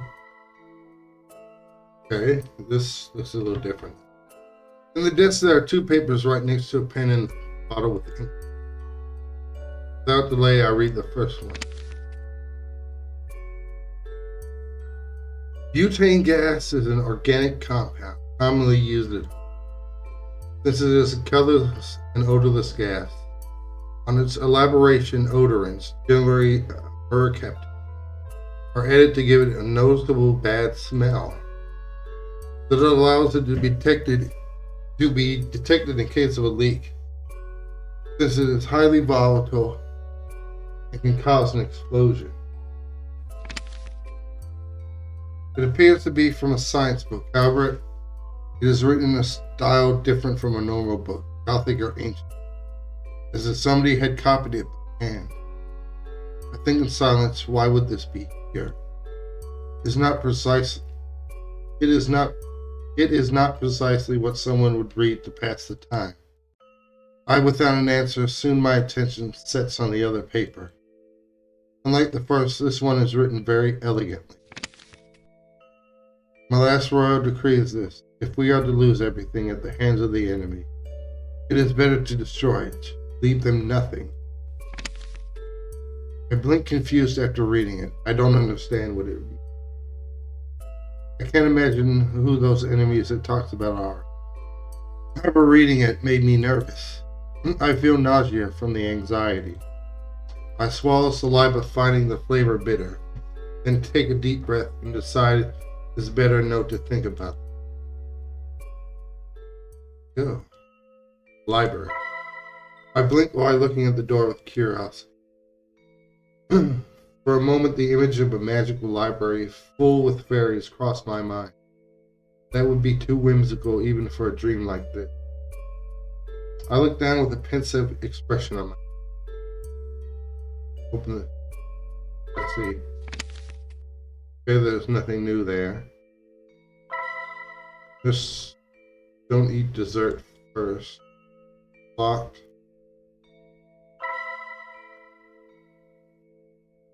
I was about to leave when suddenly I heard a weak sound from behind the door. I remained silent for a couple of seconds, trying to identify what it was. When I finally recognized it, my whole body trembles, feeling a chill run down my spine. Someone seems to be crying from the other side. I murmured with a pale face.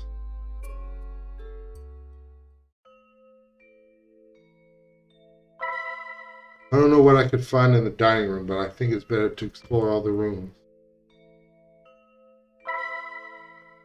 I'm not thirsty, however, for some strange reason, I don't stop looking at it. I see my weak reflex on the wine as if it was a mysterious image. What do I hope to find there? I don't know, but there is something special about it.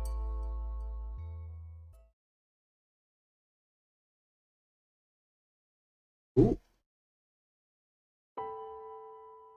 It's something new. Today I'll be the leader, Henry announced full of pride while everyone else looked at him deeply. You're wrong. Today is my turn. No, I'm sure this is my turn. I can't believe what he says. Henry always wants to lead. You always say that. Henry, you have to let others be the leader too. We can't always do what you want. Hey, nobody has a problem with that. I'm the best leader and I like the best games. I let out a long sigh when I hear him say that. It is good that he has confidence in himself, but this it too much. Don't be selfish. Let me be the leader today, and you can be it tomorrow. Don't call me selfish. The way he answers and looks at me makes it more than clear that he is angry. He is not the only one. I was running out of patience. However, before that, something more happened. Stop that. If you can't agree on this, then I'll be the leader. Ah. But, no buts. Sometimes you fight so much it feels like you are married. There's nothing like that. My answer is instantaneous. My heart becomes heavy from the shame when I hear her say that, while my face gets redder than an got it all wrong. We were just discussing about who would be the leader today. Then suddenly she starts laughing. See, you finally agree about something. I and Henry look at each other's face, confused after hearing that, and then suddenly we start laughing too. It was so ridiculous and embarrassing. How could we not?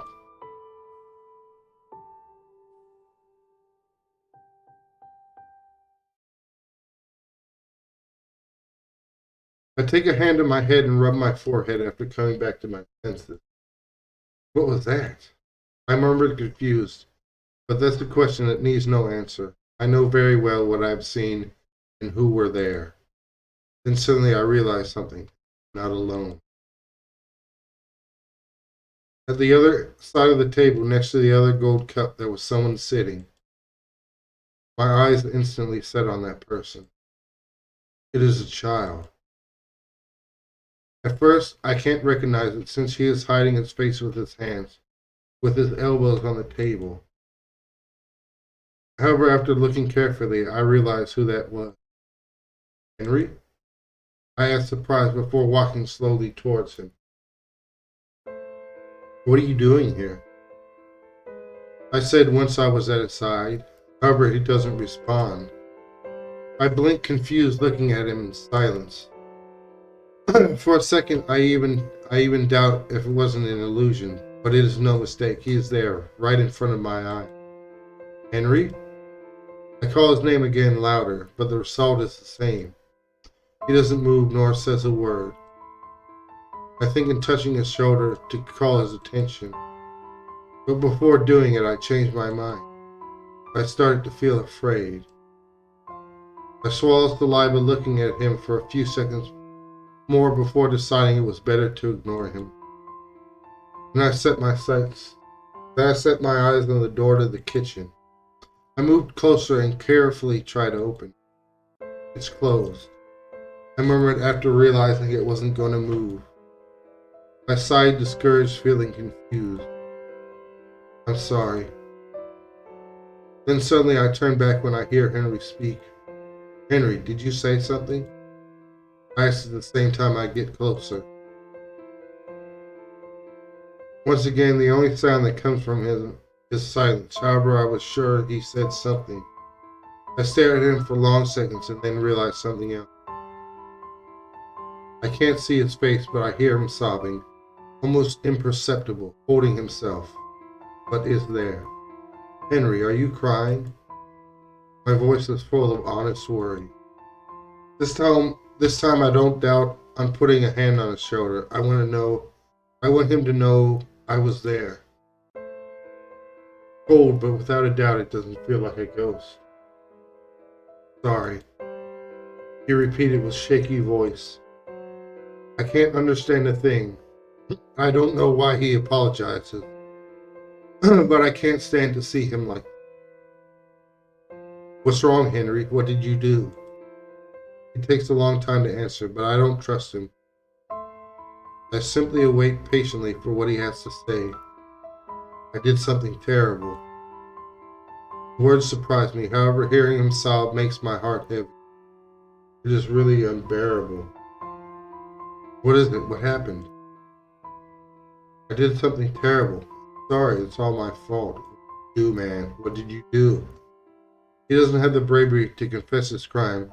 However, it is more than clear that guilt tortures him. Me too. I look down, trying to even imagine what it could be. What could be so horrible to make him cry like that? As I think, the sound of his sobbing reached my ears. I don't know. After long seconds, I simply shake my head, incapable of coming with an answer. I can't believe. You are a kid. Nothing you could have done would be so bad it has no way to fix it. I finally speak, saying each word with the purest honesty. You don't understand. What I did is unforgivable. Henry trembles after saying those words. For me, they felt like ice needles stabbing my heart. I hold my breath for a moment, unable to believe it. However, soon my blood boils. I can't accept it. It is impossible for me to do it. I don't know what you are talking about, but I keep my word. Even if it seems unforgivable, I'm sure you are wrong. I'm your friend, and I know better than anyone that you would never do something so bad. Henry sobs for many long seconds, and meanwhile simply pat his back. You do. I don't know what else to say. The only thing I want is for him to know that I am at his side. The best is for him to let it all out of his heart. Once he does, he will feel better. Thank you, Gary. I hear him say, sounding better now. There's nothing really. I feel with relief in my heart. Do you really think I can be forgiven? He asked me that question with his face still covered. At no time it seems he will show me his face, but that doesn't bother me. It is okay if he doesn't want me to see him cry. Yes, with time everything will be fine. There is no wound that can't get closed. Also, if they really are your friends, they will find a way to forgive you. I exhale while remembering all the time I had cried like it is normal to feel like we have failed to ourselves and others during our file. During our file? You mean during our life? But we can always move on. I have also done many things I regret, so you can trust me. Everything will be alright. I finally added, trying to cheer him up with my honest words. Thank you. Henry answered and then goes quiet for a moment. I hear his breathing calm down. He doesn't sob anymore. It is a relief to know that. I'm happy to see him better. But now the problem is I don't know what else to say. I just can't leave him alone, but it seems he won't move from there. And I need to continue exploring. Gary, you still go back home? I was lost in my thoughts until suddenly I hear Henry speak. What he says leaves me pale with astonishment. I can only look back at him, not knowing what to say. You still have something to do, remember? Someone is waiting for you. You mean Alice? I said before taking a deep breath. My heart, I feel it jump when I pronounce that name. It doesn't sound so strange that it did it at the beginning. All the opposite. Yes, she is waiting for you. Has been waiting for a very long time. After saying that, Henry finally shows his face. Still dirty after crying, but he is smiling. That image shakes my very core. Gary, you are a great friend. You have a kind heart. All I wanted to do was escape from what I had done. Look the other way, live in an other world. Not anymore. Now I just want to thank you. I know you will be able to find Alice. I feel something warm up in my chest as I hear him speak. Why do I suddenly feel like I am the one who is going? I can't remember it, but I know that we have known each other for a very long time. Yes, I'm going to find her. I have already taken too long to fulfill my promise. Yes, that's how you should talk.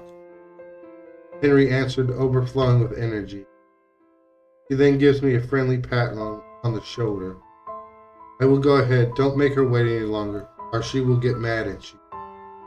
I think it is already too late for that.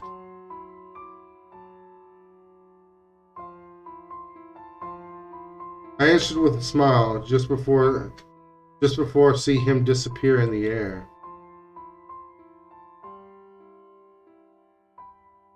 He vanished like if he was a ghost. Now right next to me, there was only an empty seat. I look at it in silence for some minutes until my legs start moving towards the door. I have to keep moving.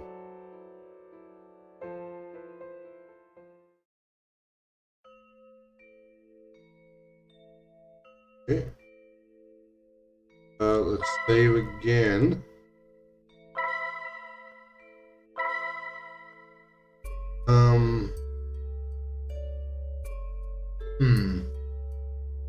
Backyard?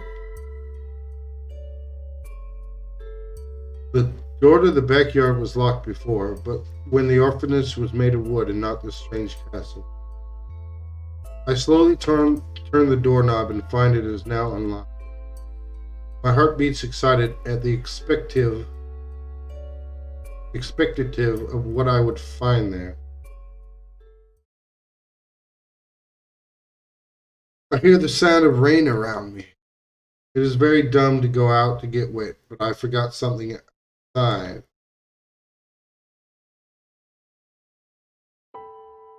Toy Henry lent me. If I don't take care of it, he will get mad at me. I said at the same time I run to the playground. Good, here it is.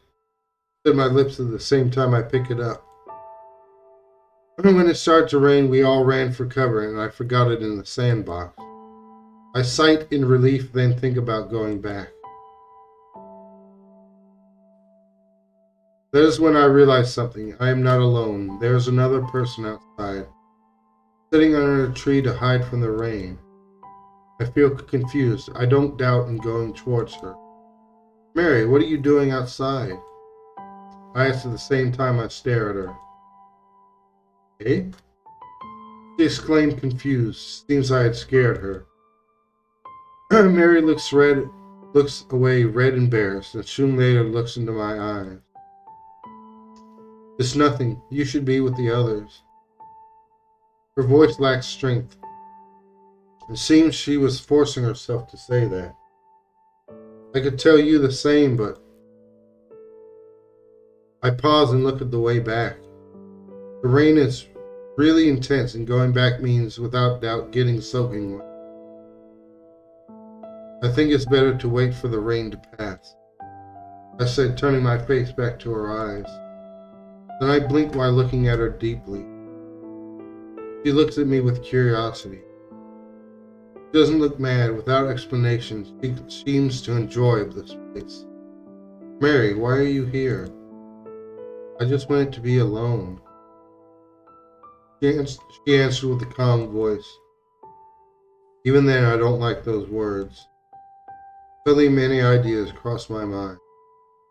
Why, something happened? Did someone make you cry? I said, worried but also angry. Whoever it was, I'll give him a taste of his own medicine. No, it's nothing like that. Mary was quick to answer, making my anger go away in the blink of an eye. I again see into her eyes with confusion, and it's just I wanted to be alone. She pauses and takes a deep breath. Sometimes I feel my chest hurt when I'm surrounded by people. Even if no one has been bad with me, I just want a moment of solitude to rest. I look down pensive. I take a deep breath, going quiet for many seconds. I don't understand it very well, but Mary has always been like that, really shy. That is okay. I said before I sat seating at her side. Mary looks at me surprised, but doesn't run away, nor looks displeased by my decision. If you don't mind, could I make you company? I give her a friendly smile after saying that, an honest one. Mary responds with her own sweet smile. Yes, of course, Gary.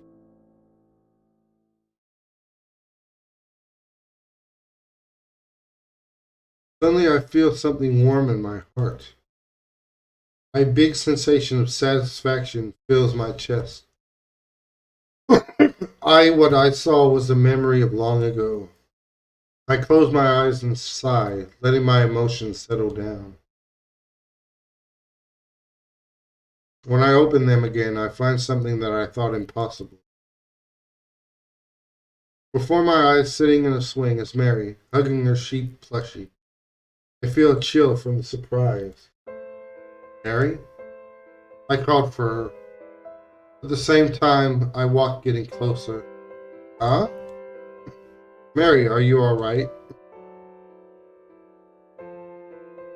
I I hurry to her side, and before I get there, she is already standing. Yes, it is nothing. She answered so shyly. After falling, her plushie got a little dirty, but I doubt she minds. Now that I think about it, I can't imagine Mary without it. It is almost as if she were missing an arm or a leg. It is always making her company. Do you like that plushie that much? I friendly asked, at the same time I pet her head. She hugs it tightly, looks down for a second before returning her sight to my eye. Yes, it is my most valuable treasure. She unexpectedly smiles. It was you who gave it to me, don't you remember? Between how adorable her smile was and how shocking it was to hear that, I'm sure I must have been extremely dumb. My heart jumps while I hold my breath. I gave it to you? I asked, incredulous, without ever looking away from her sweet smile. Yes, you and the others. It was a gift all you brought for me. You bought me for my birthday. She pauses and tilts her head, showing the most pure happiness and gratitude. My heart melts before that sight. I can't describe it in any other way. Just by looking at her, I could tell she speaks the truth. It is a priceless treasure. For me, it is more than a companion or a toy. Sheepy is the proof that there are good people and that I have friends. After saying that, Mary looks down and sighs. It is just that I forgot it for a moment. But Gary taught me I have to be strong. That's why I am no longer afraid to move on. Hearing her say that was simply beautiful. It was nostalgic, but at the same time, it filled me with a big gratitude and satisfaction. As if I have been waiting for those words for years. By the way, Gary, do you remember this place? I was lost in my thoughts when Mary asked that question. I blink confused, then look around.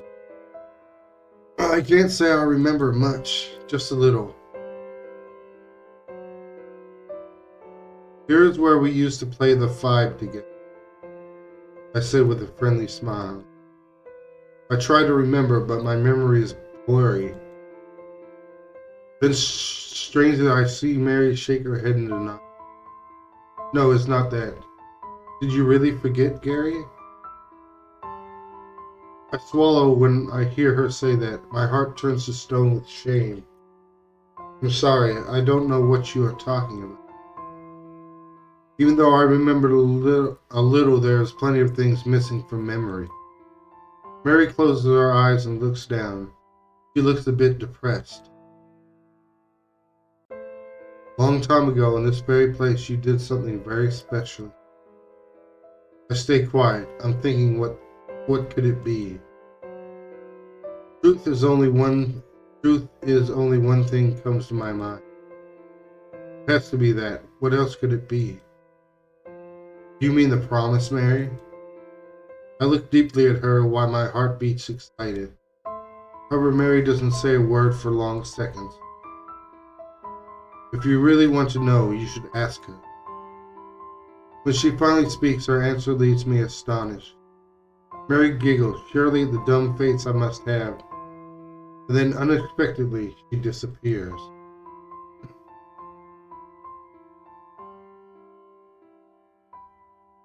Before my eyes, she quickly becomes transparent until I can't see her anymore.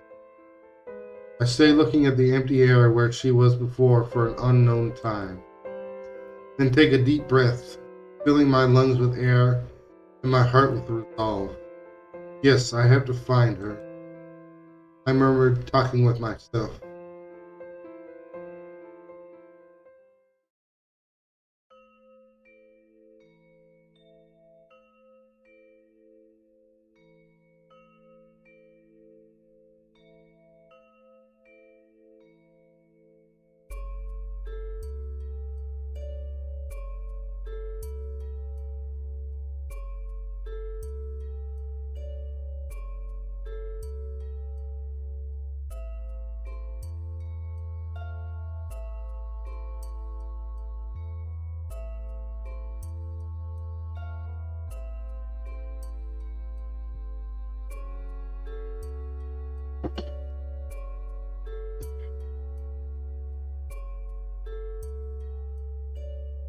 Let's save again.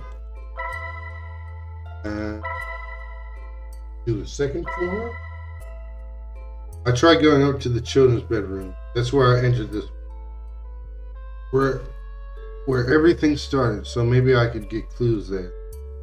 Closed? I blinked confused while looking at the door. All the doors have been replaced for others made of hardwood and iron. I can forget about knocking them down.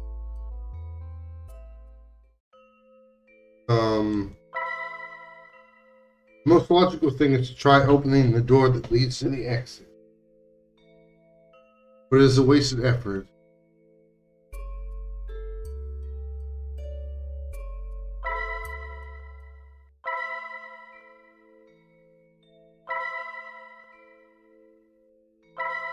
Basement it is. Basement it is.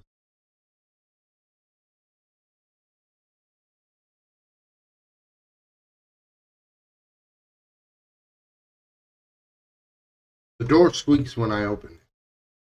I must say, hearing that sound makes me really nervous. Let's...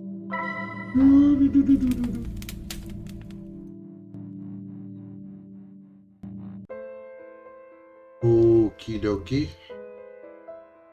I have to do this. How many times do I have to do this?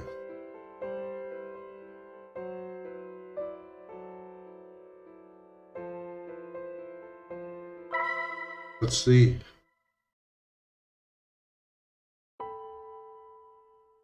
Okay, you were very slow.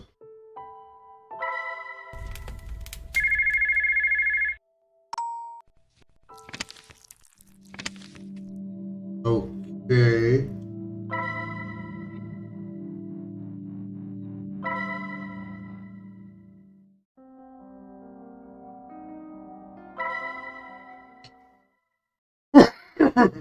I guess you have to go through this like how many times?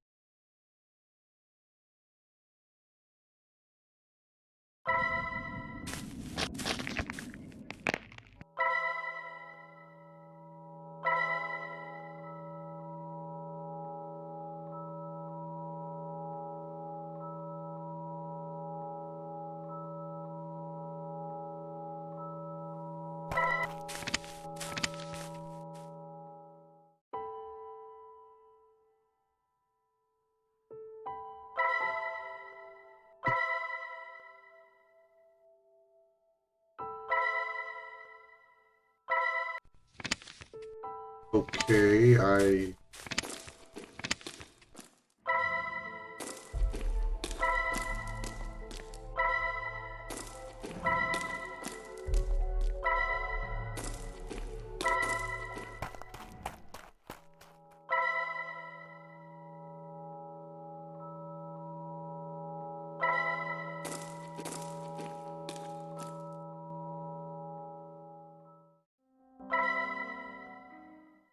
don't know. I mean,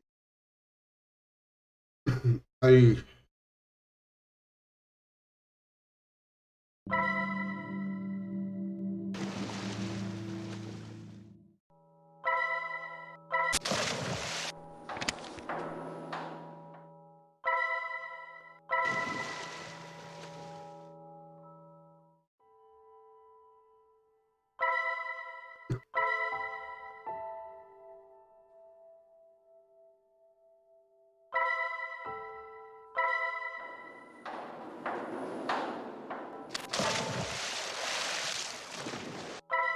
fight with it.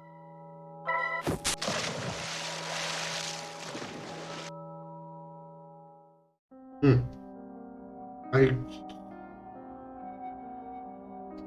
could look what I'm doing wrong, but then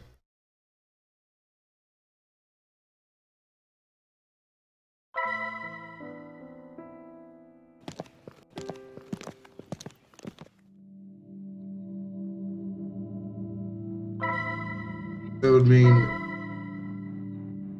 accidentally reading through spoilers. So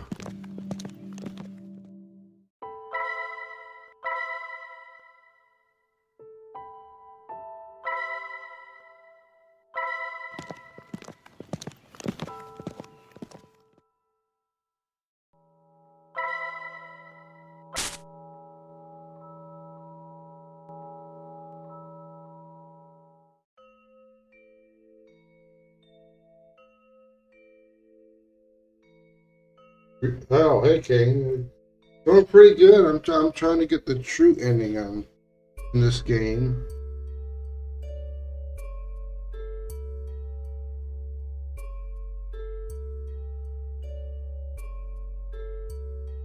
I might have to. Uh, let me try it again. I don't want to.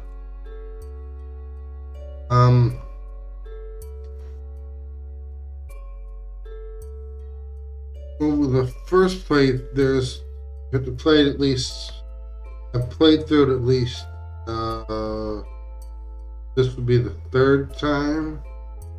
So hopefully there's each time you play through it, you get a little bit more of the story, but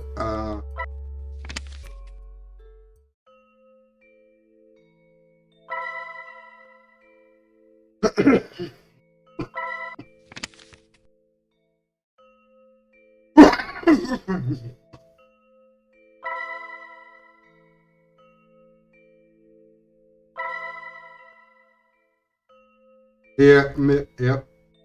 Let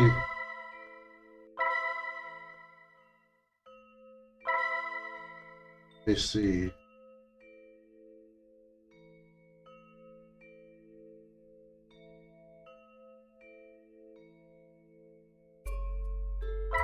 With that.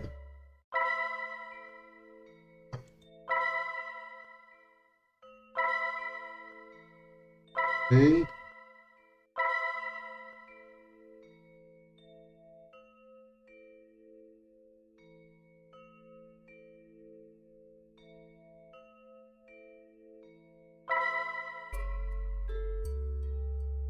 Okay. I didn't. Let me save. I didn't choose this option last.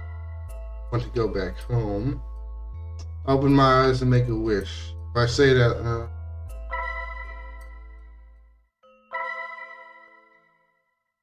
door squeaks when I open it. Let's say hearing that sound really makes.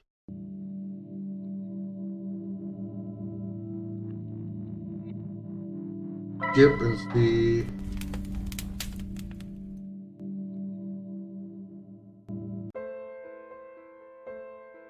Okay, what am I doing wrong? I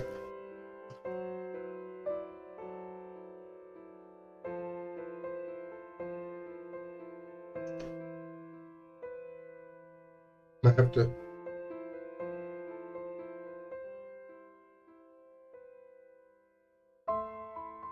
Where?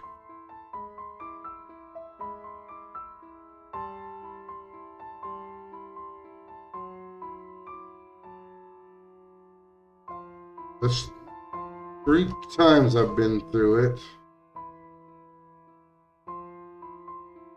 So now it's like, what am I supposed to do? Get.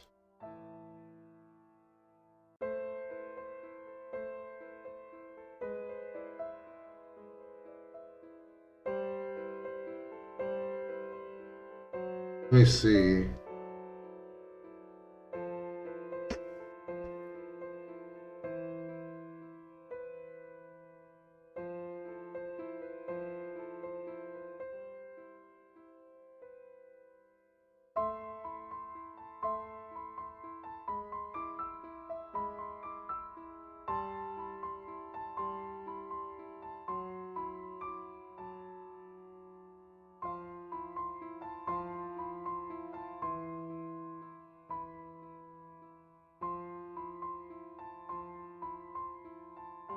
Oh.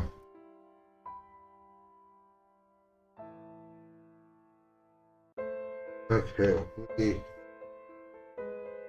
I'm gonna have to write this down. Looks like you have to answer question, make specific choices.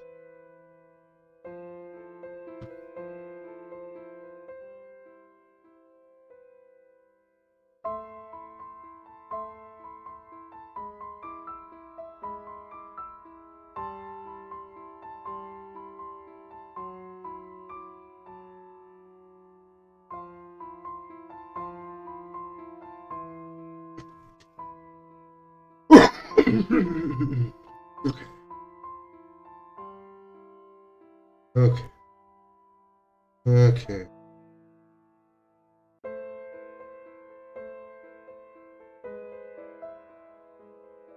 Okay.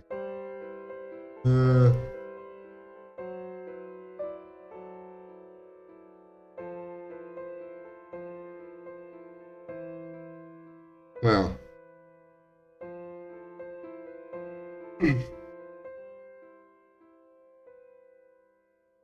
Okay.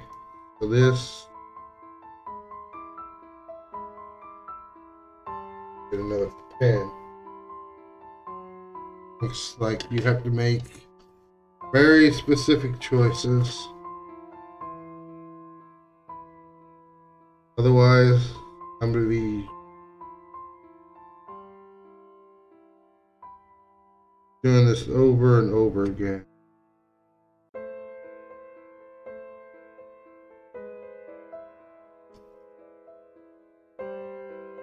So,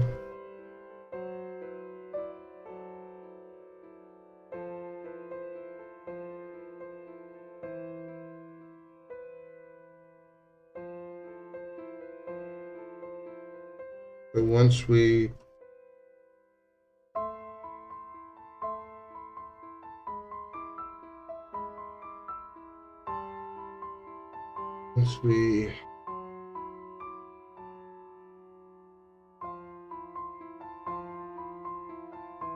wow, I would never have figured this out. It would have been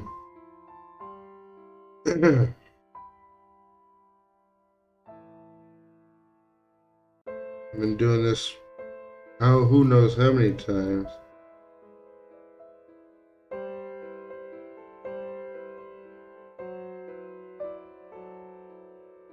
Okay.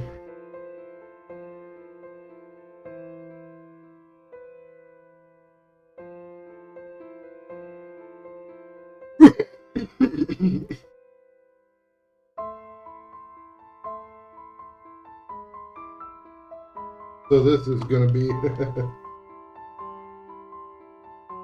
might be end up being something of a quick run through.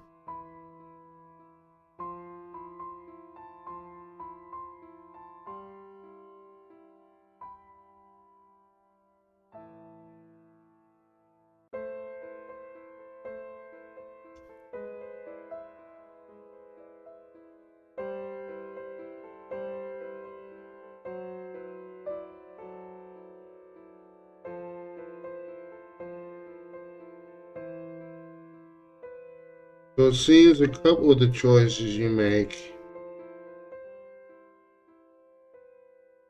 the choices that you make that don't result in getting a game over are the ones that affect whether or not you get the true ending or not. So, I've already played the game through once, so I think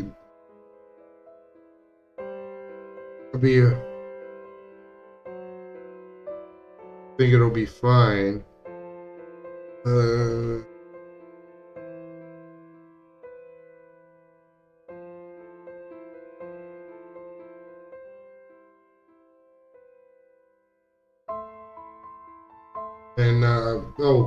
Thanks for the resub, Kane.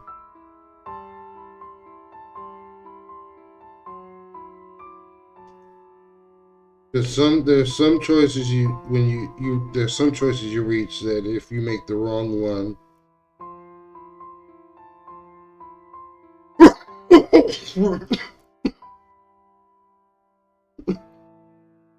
There's some choices you pick that'll cause a game over. There's some that don't. So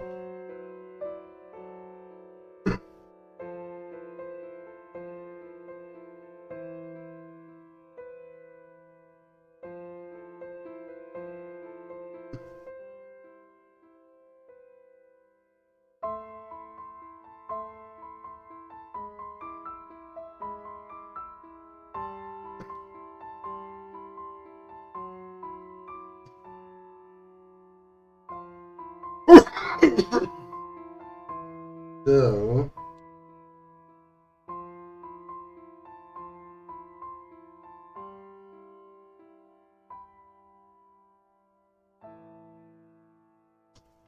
yeah.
Okay.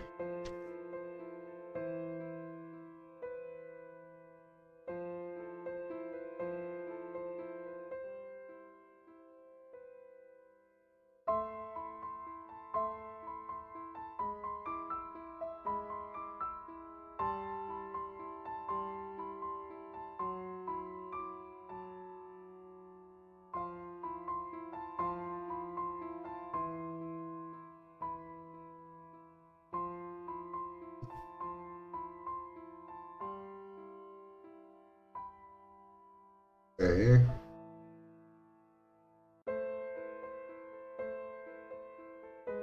Uh,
I think this time we're gonna get this. This will be the. Now we're gonna do it. We're gonna do it.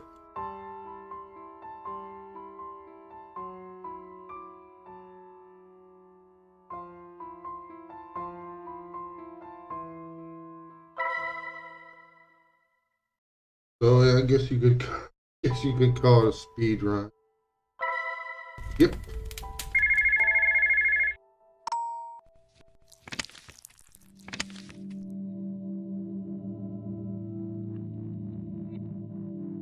Closer. Whoop. Some whispers.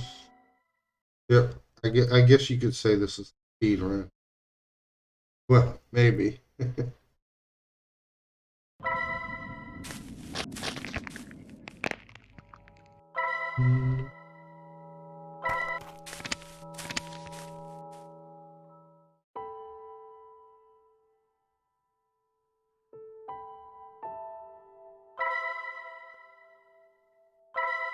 Afraid. Play by yourself.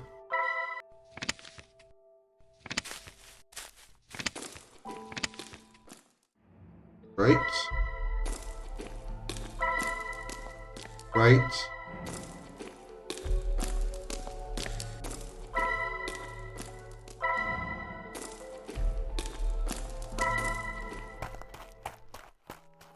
at them closely. See, how would you know to do this? Get the good ending.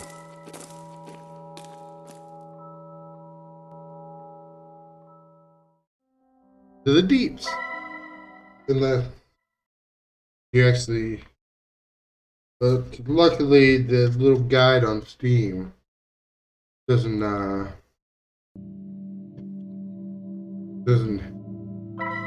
spoil. Just gives you the choices you have to make.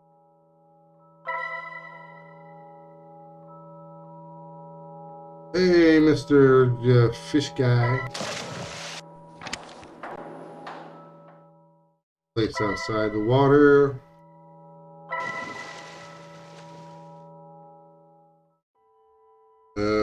Is too soon to give up. Heather.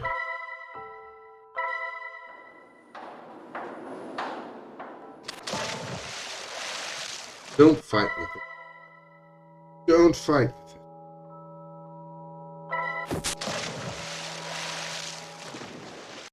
it. Oh, this is new. Gary. I heard a familiar voice call my name from behind. Instantly, I turn around. I heard you finally met your parents. Yes, that's right. I'm going to leave this place in a few days. I answered, faking good mood. Truth is, I'm still not sure about how I should feel. Aren't you happy? The way he looks at me makes me think he is sad. Meanwhile, I'm not really sure how I feel about it. I think so. I must be. I see him blink while looking at me with curiosity. Then lowers his sight looking at the ground. This is new. I would like that a lot, but I know it's not going to happen. He pauses and sighs depressed. I'm not like you. I'm not talented or cute. I have nothing special. Don't say that. And it is not like I'm very special. I'm just me. I smile. I smile, feeling dumb after saying that. Is it just I don't like to see him like that? I feel like I'm sinking without any hope of stopping it. Don't be so depressive. You are younger than me. I'm sure you will get adopted too. It's just a matter of time. I hope so. I'm glad for that fast forward, that skip feature. Really speeds us up.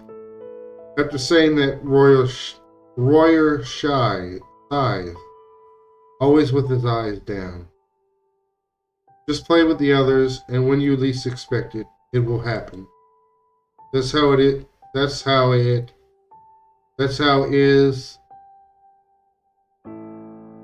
That's how is. It was for me. I said, talking with honesty. He then forces a smile. Yes, I'll do that.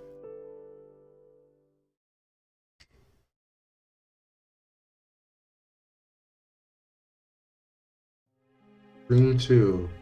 There's a girl sitting in the garden.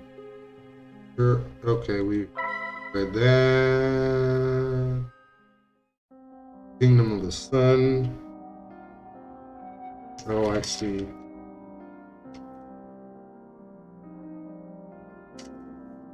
Okay. We got this figured out.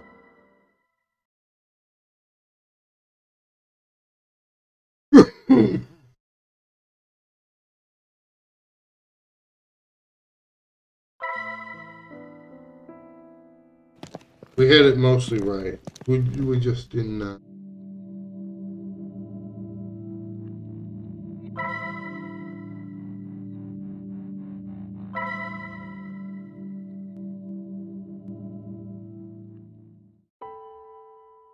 Who are you?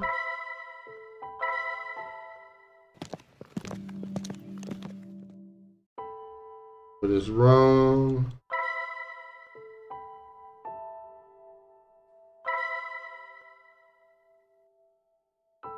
It's only a farce.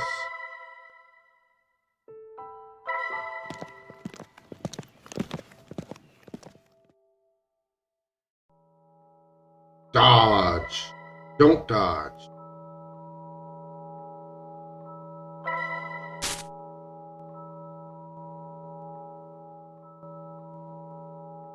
Okay.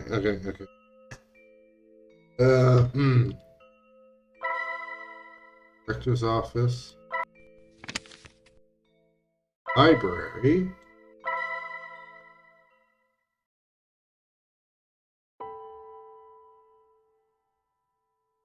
Oh, this is new. Are you reading that book again? You must have done so like 300 times. I said when I find Royer in the library. I'm not angry for that, just surprised. It would be very boring for me to read the same book so many times. He turns to me and looks into my eyes with a shy smile on his face. Yes, I like it very much. It makes me feel better each time I read it. Is really that good? I get confused at the same time I get closer to it.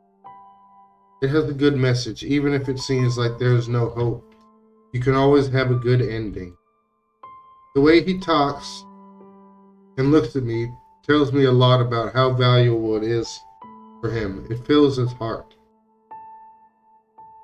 I can't help but smile as I think on it. I understand. Actually, it is very nice. It is? It's my favorite story of all. I laughed kindly after hearing that.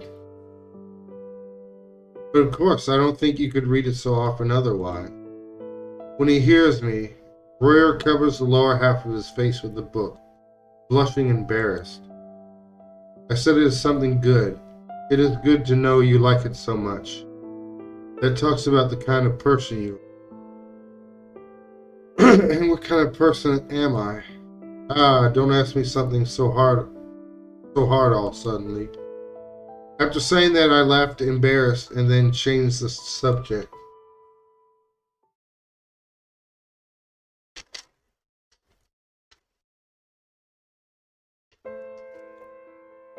Gary, I didn't see you before, said a familiar voice.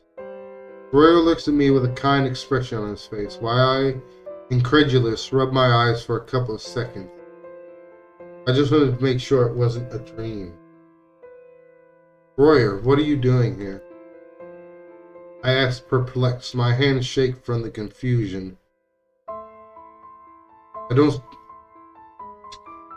don't dislike his company, but I do find it very unexpected. It's been a long time since I read any of these books, he said before turning his sights on the library. The library is in complete calm. The sunlight enters through the windows, illuminating the dusty place. Let me do real quick. Make sure to follow my buddy Kane 23.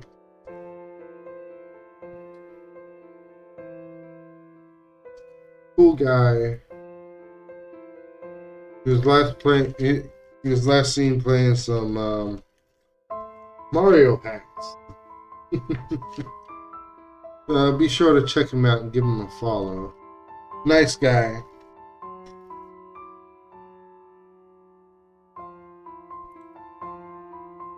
It seems to be abandoned for a very long time. I walk in watching the drastic changes it had suffered. Unlike the children's library of the orphanage, the library is much bigger here, with bookshelves so high that to reach the books at the top you would need a stair. And not only there are more books than before, also the maturity of them had changed. I get closer to Royer and see books for adults, too thick and complex for a kid to read. Reading has always been your favorite pastime, more than anyone else in our group. I said without thinking, just remembering. I see him stand on the tip of his toes while he looks for a particular book. It's almost funny and adorable. When you read, you are transported to other place. You can be another place, even if just for a moment. Royer answered without looking at my face. I make a twisted smile after hearing it. There's nothing wrong in what he says, but coming from him, it tastes a bit bitter. Do you would like to be another person, Royer? Let me read that again. Do you would like to be another person, Royer? I finally asked without any delicacy. Delicacy?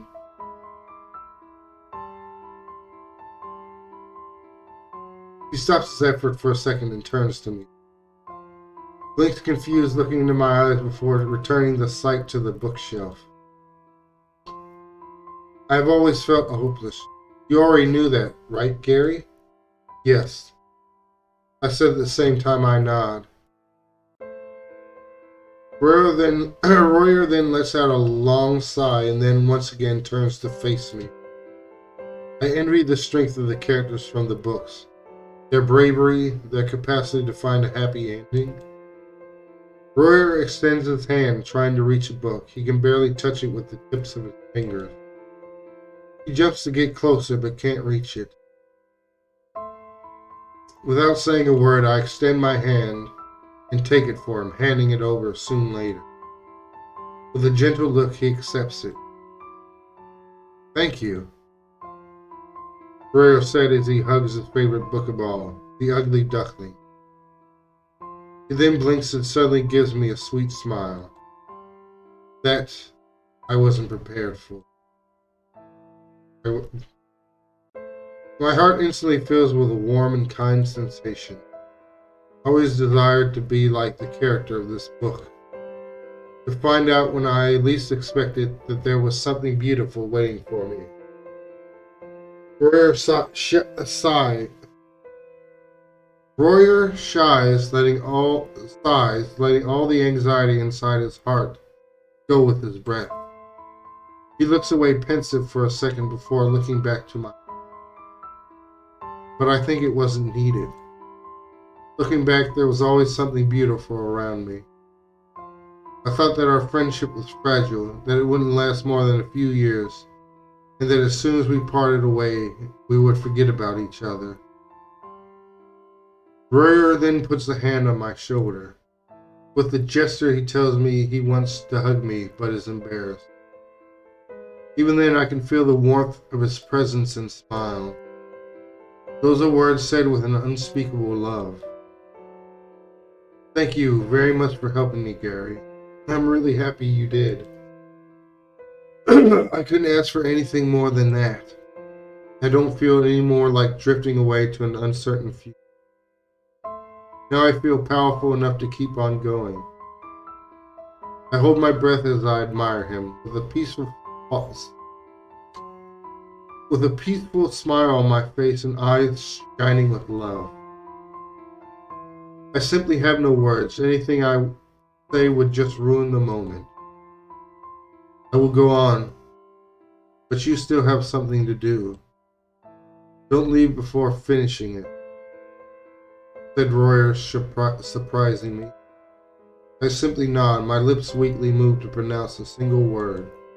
Yes. I know who he is talking about without hearing her name. I still have to see Alice. I got so much to talk with her. Royer looks satisfied with my answer.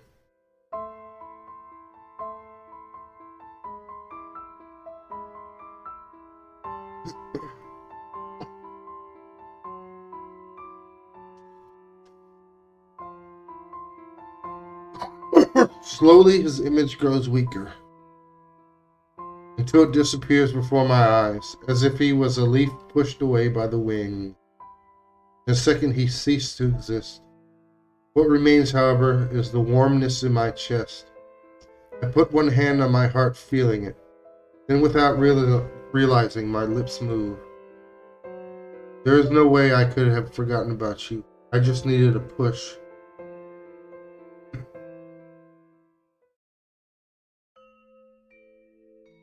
Oh, last meet Royer. A chance. Okay. I'm going to take one last break. Then we're going to come back and finish this off.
back.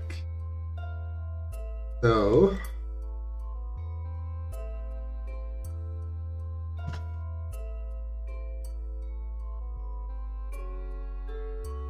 to the second floor. Try going up to the children's bedroom. Okay. Then to the exits.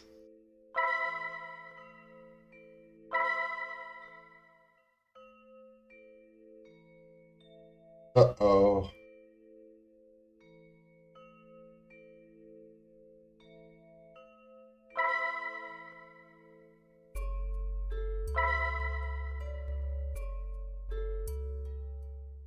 Uh-oh.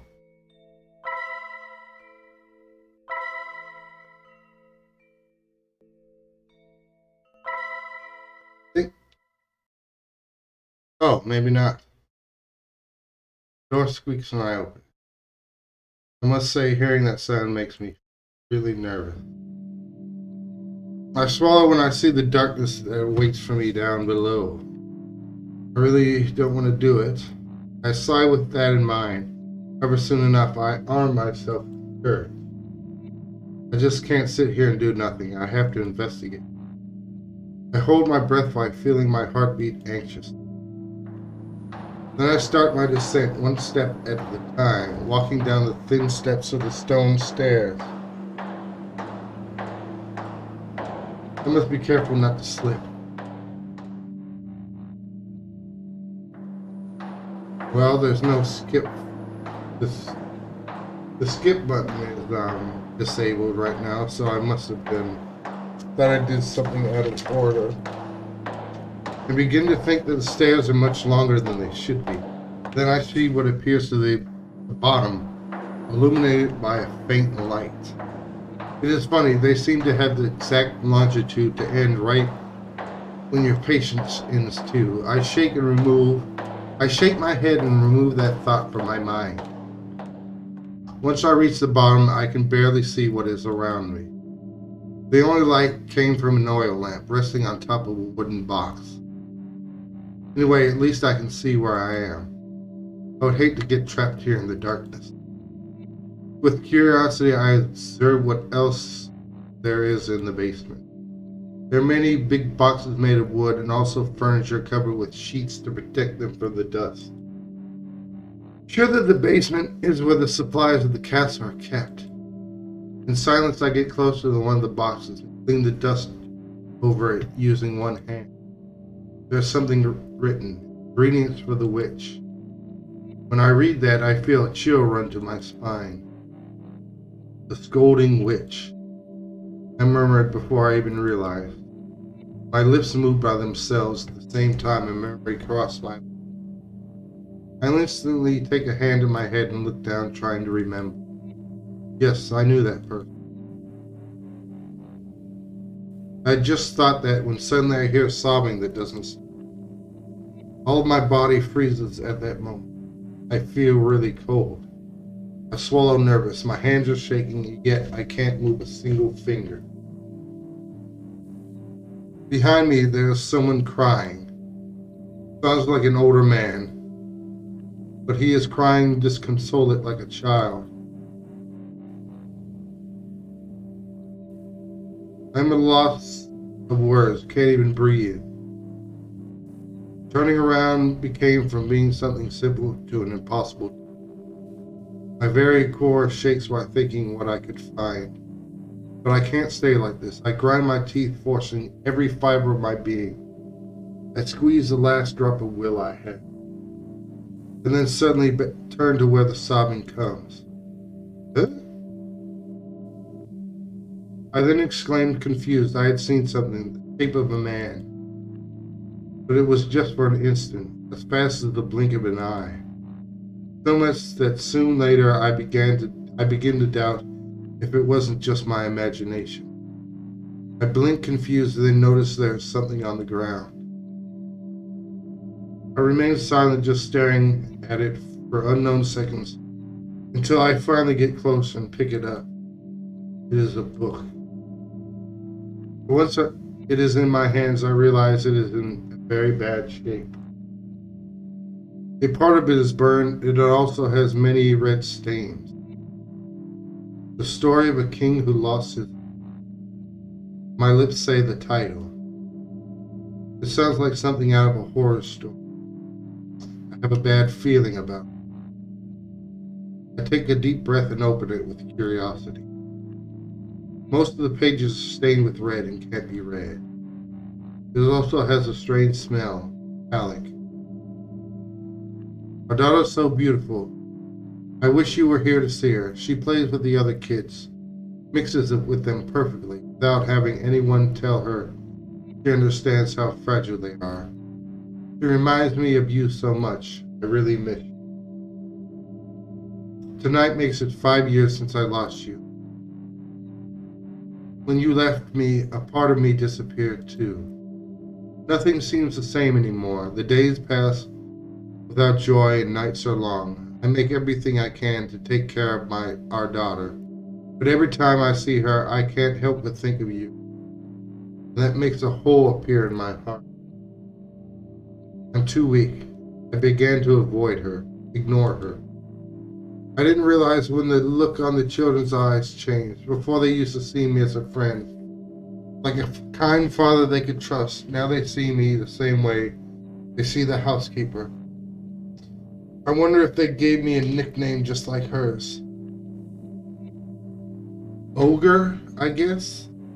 I don't feel in the mood to go out. I have been feeling like this for months. Since the beginning of this year. Outside is so unpleasant. My hands tremble just for thinking on going out. Here is the only place where I feel safe. Bad news again. They continue to pile up like snow. I don't even feel desire to read them. It is too depressing, and the worst part is that I have no one to support me. Everyone has abandoned me. The only thing I have left is this orphanage. A couple of men came today. I didn't want to talk with them. I make that clear. Even then, they told me they would come back. They want to take away from me the last thing I have left. What I feared the most happened today. Again, those strange men came. We didn't talk for long. There was nothing to say, but what little they said was very clear. The city has to continue growing, even if that means to leave this children and me without a home. It is impossible to live with a hole in your heart. I feel it growing each day, each night. I don't want to lose anything more. My hands tremble. I feel my whole body cold, as if something had stolen my warmth. While I prepare everything, the anxiety grows inside me. It turns my stomach and mind upside down. I'm afraid. I'm very afraid. But it will be easy. It will be quick. I don't have a reason to doubt. Before I know it, everything will be over. The rest of the page is stained with red paint and can't be read. What is this? I murmured while feeling my heart become heavy with anxiety.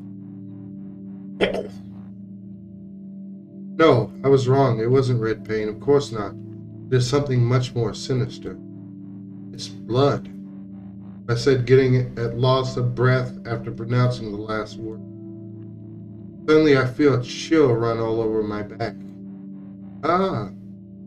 Just at that moment, the book warms up so much it felt like a frying pan. I exclaim in pain at the same time I drop it. And then I hear the sound of something burning. I instantly turn around, finding that some of the boxes were on fire.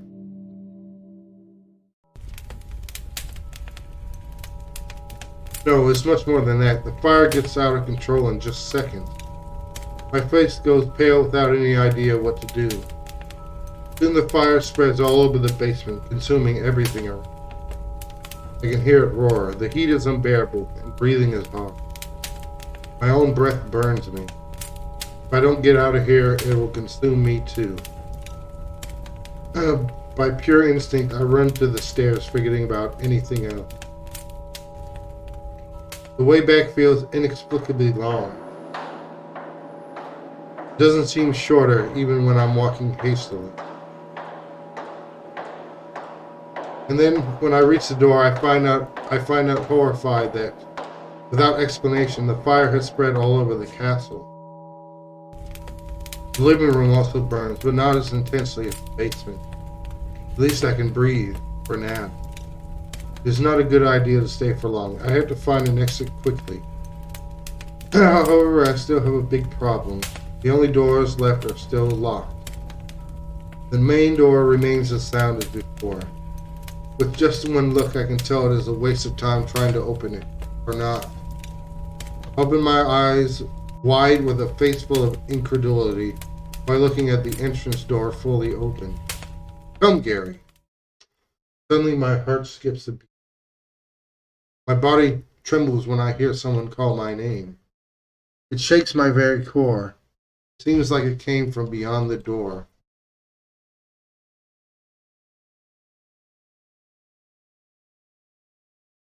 Nervous, I gulp and then start to slowly walk towards it without knowing what to expect on the other side.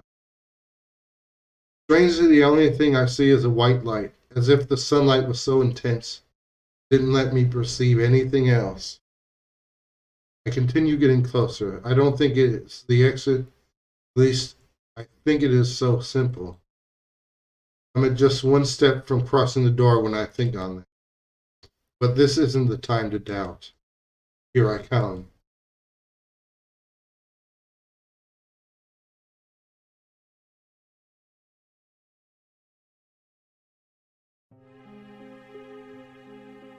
There's a familiar taste on my mouth, the one that I particularly hate, that of blood. Everything around me is spinning. There's a lot of people around me. They help me to get out from sort of box made of twisted metal.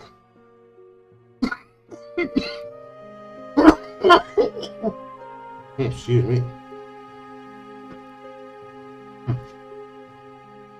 They ask me my name. I don't know what to answer them. I don't even know how I got there. There were 2 people more with me, isn't that right? Sitting in the front row. I don't know. My head hurts just from thinking about it.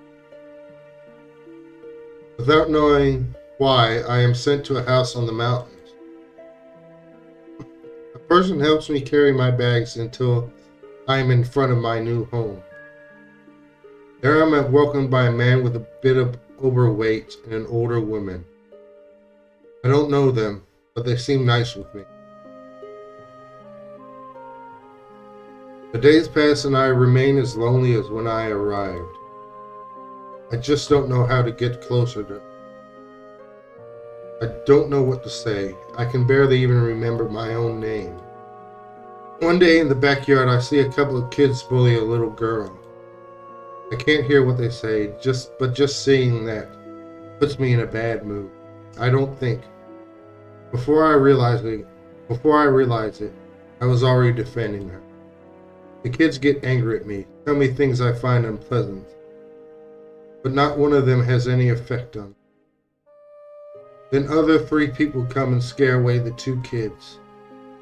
One of them is a girl with golden hair, who thanks me for being brave and protecting Mary. Shyly, I thank them. She smiles and then tells me that we should see each other again. The next day, the 5 of us got together in the garden. They friendly presented themselves one after the other. The girl who was being bullied is Mary. She is very shy but kind. Then there are 2 boys, Royer, who was also a bit shy, and Henry, who presents himself full of energy, very unlike the other 2. I guess he is trying to be funny, and he made it since he gets a smile out of me. Finally, the girl with golden hair presents herself as Alice. Royer jokes at that instant, saying it wasn't her real name, but Henry tells him that if she likes that name more, it is all right. They will call her like that. Since then, we started to play together every day until it became a normal part of our life. It felt like we would do it forever. Many days passed since then. Slowly, the bonds I had with the other kids, my friends, become stronger. I could understand their worries, their humor, and their likes. Mary was no longer afraid of me. Royer was more honest with me. And Henry no longer got angry when I didn't agree with him. Spending time with them was healing my heart little by little. Time came where I felt I could finally leave my blurry past behind, focus in the present. However, between all of them, my relationship with Alice was the only one that bloomed the most. We laughed together at so many things, had long chats about so many meaningless subjects. She was very smart and nice, some kind of older sister for everyone else. One day after breakfast, the housekeeper called me. I was afraid she was going to scold me, but it turned out to be the opposite. She congratulated me, saying they have found my parents, Foster, of course. With faked happiness, I heard her tell me all about it, and later I went to bed without telling a soul, just thinking it means the end of my days with everyone else. In the end, everyone learned about the news.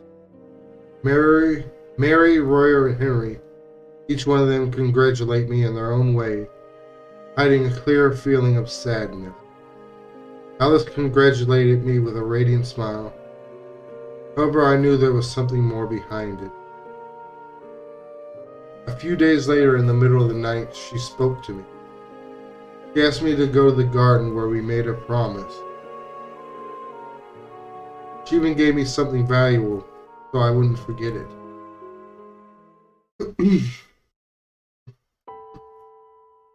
Are you sure this is a good idea? Yes, of course, don't worry, it'll be fun. Worried? But why do you want to play Gary a prank? Because don't you think too many good things have happened to him lately? Think about it, guys, and well, this prank will be our goodbye gift. It'll be fun.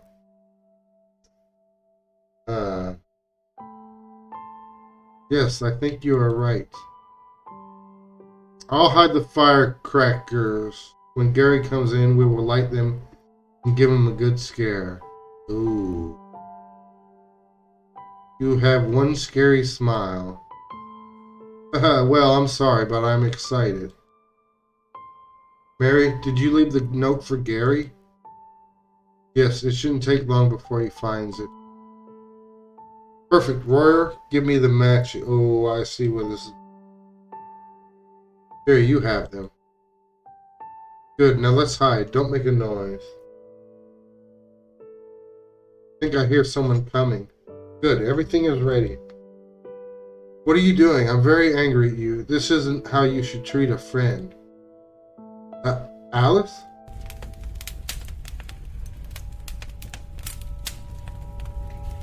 What is this, fire? What's going on? This shouldn't be happening. Get out of here, quickly.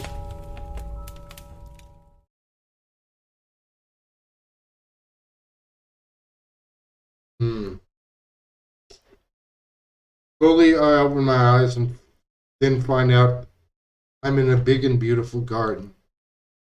I don't bother with finding the logic. It simply doesn't have one. In any case, right now that was the least important. In the garden there is a small table with 2 chairs. There are 2 teacups and a steamy teapot. On one of the chairs, someone waits elegantly for me with a small and sweet smile. A girl about my age with long golden hair, with beautiful blue eyes. With a gesture of her hand, she invites me to take the seat. In silence, I walk towards the empty chair and sit. Then I pick up the teacup and take it to my lips. It is delicious. Did you make it? Yes, I've been practicing.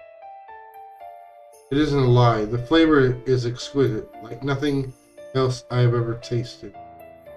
Alice then looks around before setting her eyes on my face. I've never shown this place to someone before.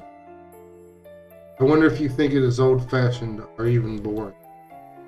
She tilts her head after saying that, looking into my eyes with a friendly smile. No, It's all right. I simply said, I appear to be in calm, but inside me there's turmoil. My heart beats anxious. I want to tell her so many things I don't know where to begin. It's not the garden or the tea we should talk about. After saying that, I make a long pause, which I use to see her straight into her eyes. Alice, don't you have anything else to tell me? When she hears me, she laughs elegantly, hiding her lips behind one hand. At some point, she must have learned that gesture. She never did it when we were kids. Alice closes her eyes and nods a couple of times, then puts her elbows on the table and rests her head on her hands. She looks straight at me, and a few seconds later gives me a smile. Do you still can't remember your promise? Her question takes me by surprise. She doesn't sound angry in the least. Her voice is patient and kind. All one here is friendly to me, as if I was in my home. I take a deep breath before answering. My heart seems about to jump out of my chest from the anticipation. Yes. I gulp. I remember everything now. How I met you and Mary, Royer, and Henry. The promise we made in the garden, what happened later, the fire. I see her open her eyes wide, shocked from the surprise when she hears me. I don't blame her. She must have waited for this time with all of her heart. Now I can only feel guilty. Once again, I have forgotten everything. Once again, I had escaped from my pain. And because of that, I left someone dear to me behind. You remember. You finally remember. Remember you said you were going to save me when we were older. Like a knight that comes to rescue the princess from a dark castle. Alice is overjoyed. She speaks like a little girl whose parents just promised to buy her a new toy. All the mystery and elegance that surrounded her person died in just an instant. However, I like her more like this. Then suddenly she starts to laugh. She is happy. I have no doubts about that. She laughs just like when we were kids. I'm sorry, all this must sound very silly right now, but I never stop thinking about it. The smile she shows me after saying that hides the sadness. I feel a weight on my chest just from looking at her. It is at this time that, even when having all the answers, I feel more lost in it. What should I do? Should I rush to hug her? Should I ask her to take me back? Should I feel happy or sad? Noticing my silence, looking down as I think, Alice takes the chance to speak. I'm really happy that you finally remember, but Gary, you left me waiting for too long.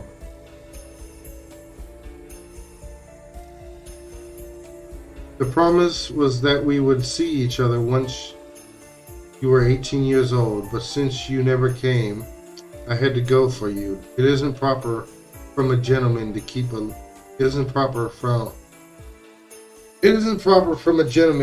lady waiting. I look up, seeing a playful smile on her face. Of course, she is kidding. The only feeling inside of her is joy after finally being together again. I make a shy smile that barely lasts a couple of seconds. I look away from an instant before setting my sight back on her blue eyes. Sorry. I couldn't think on anything else to say. The words taste bitter when they come out of my mouth. I'm sorry I made you wait for too long, Al. It's alright, because you are finally here, she answered before taking the cup of tea to her lips. I take a deep breath only to later let out a long sigh. My chest feels so heavy, as if an invisible hand were crushing it. The truth fills me with anxiety. Alice, all of you lost your lives, right? Hey, Rigjulo. How are you doing today? Alice, all of you lost your lives, right? Silence I hear once I say the last word is oppressive. Of course it is. An unbearable nausea invades me instantly. My hands shake and my hurts.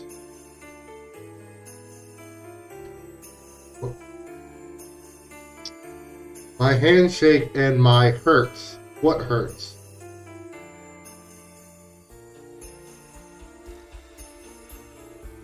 The question is just too cruel. He looks at me surprised, but soon enough changes to a pair of gentle eyes. Seems she has prepared herself for a long time. Yeah, no, this this game has a lot of grammatical errors. How in one part they misspelled diary as dairy. It's kind of funny in a way. It's kind of annoying too. Seems she has prepared herself for a long time. With a fragile smile, she simply nods. This isn't paradise, but you're right. But you should already know that. I look down, staring at the tea in my cup. I haven't almost even touched it.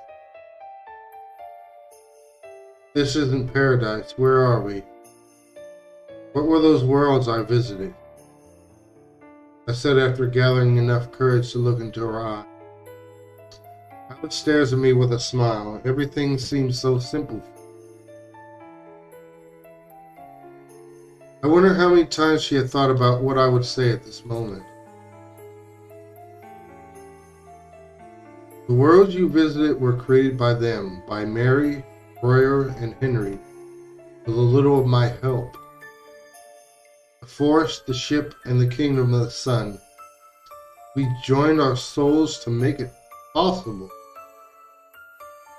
Hearing that leaves me breathless. Their memories flash through my mind, feeling so nostalgic, as if everything had happened years ago, instead of in a single long night. Then, what happened with them after I visited? Are they still trapped inside their worlds? Once again, the invisible hand crushes my chest. I wait for an answer. Alice shakes her head. No.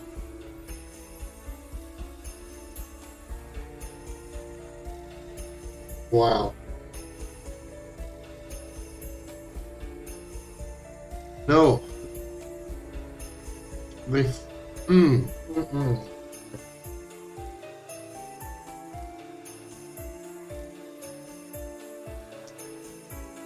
No, they finally rest in peace. Thanks to your help, kid.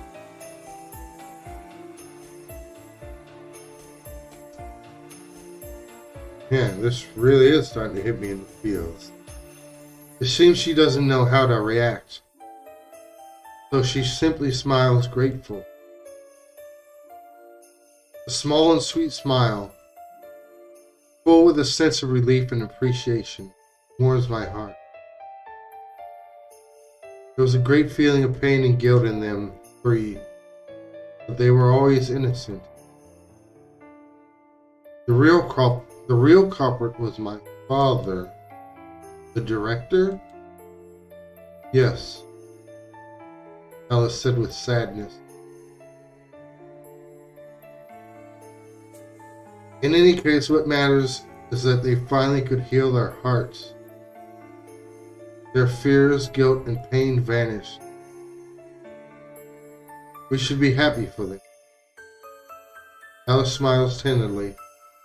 I see her for a couple of seconds and look down, seeing my own reflex on the tea. You helped me in each one of those. You helped me in each one of the words, right?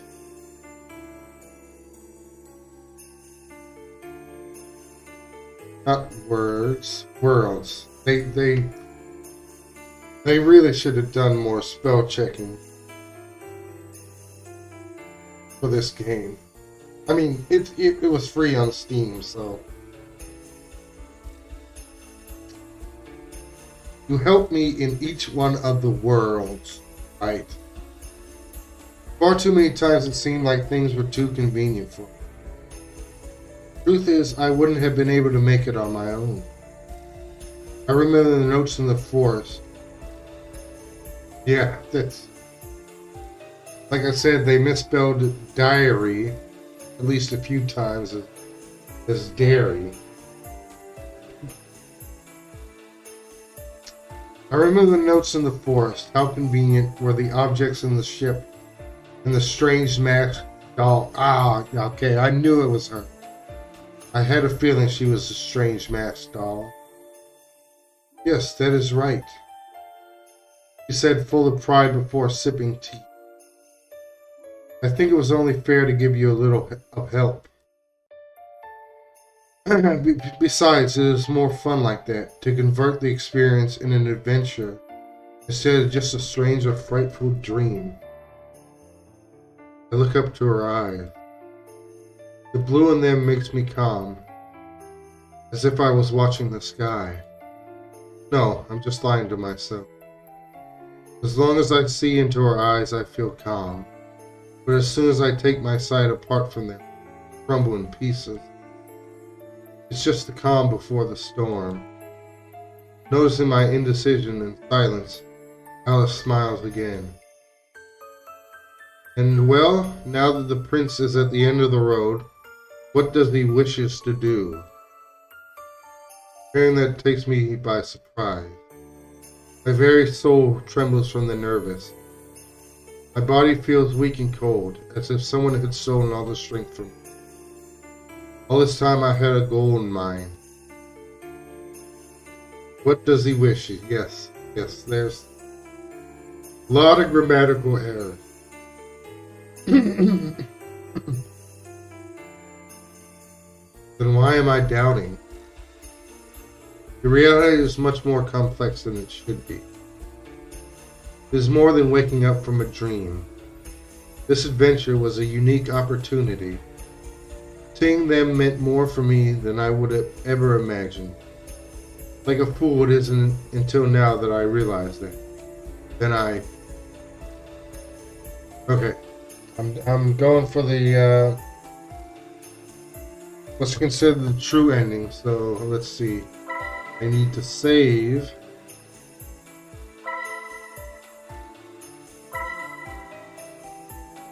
Okay.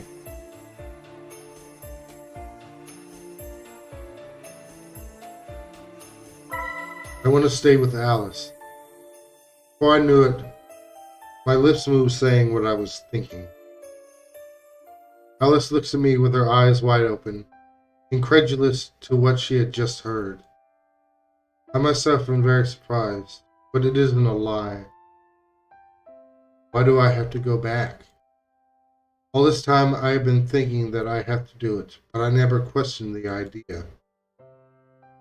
Of course, there are many things I'm leaving behind. My family, my school, my goals, my life. It is unfair. Unspeakably selfish wanting to stay in this dream world. But at the same time, isn't this a unique opportunity? Just how many people are there that never wished for something like that? The opportunity to visit a new world, to leave behind what we considered a boring, tasteless life. More importantly, the opportunity to see again the people you consider lost. The only thing that stops me is thinking it isn't real, but in the end, what is real is what you accept as such. All of my memories in this place, the adventures I had, the fear I felt, curiosity, even the pain, and also seeing my old friends. All of that was real. Not one of them was fake. Reality is something so weird. Many times it has been said that even the world where we live could be just a dream, an illusion. Then, why can't I call this world real? When what it inspires and what it, let me take a drink. when what it inspires in me isn't a lie. When I'm really happy thinking on staying in this. Yes, I want to stay with you. I said with complete honesty, without the least regret. Always looking into her eyes, which seemed unable to take it as true. Alice looks down at the same time she puts a hand on her lips, hiding them in a shy and elegant gesture. She looks so fragile. Now she reminds me more of when she was a child. Then I stand up. She does the same when she sees it. Our eyes meet each other, mine full of tenderness while hers is still confused.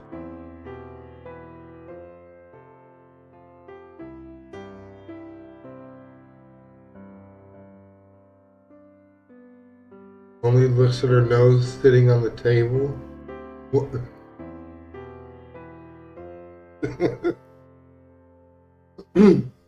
Oh, yeah. Nobody has a nose in this. Is wanting to say something so unbelievable. I guess it is, but it is also true.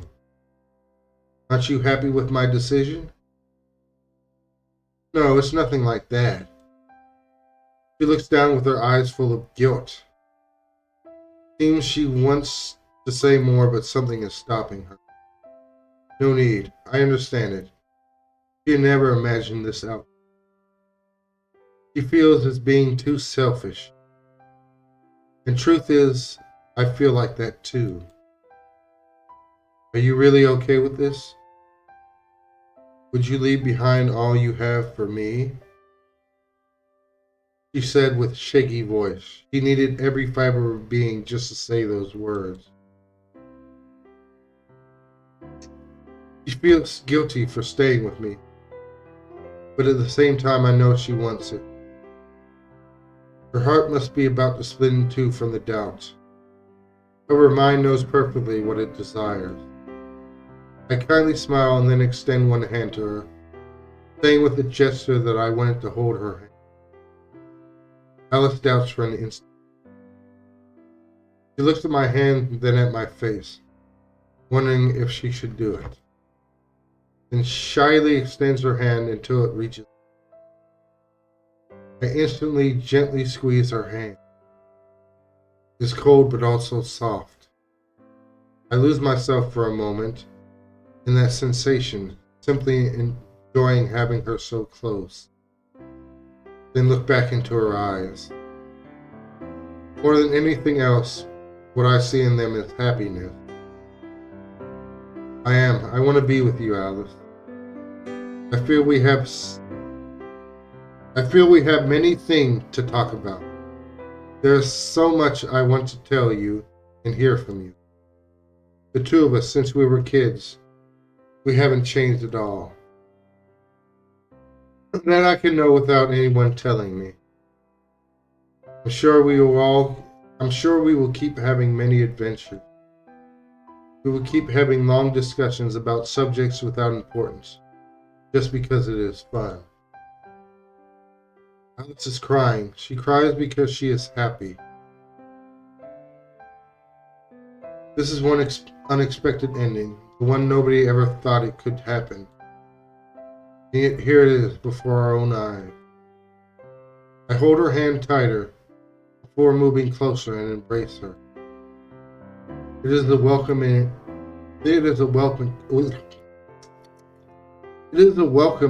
embrace, as if I had just got home after long years.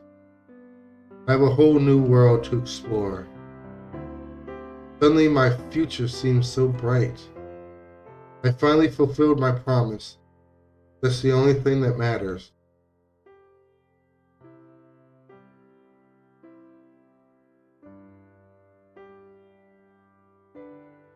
I apologize to all people I'm leaving behind. There really is no decision that could make everyone. But at least I want you to know that I'm happy with you. If with that you can get a little of peace, then I can't ask for anything else. Thank you for everything you gave me. Goodbye.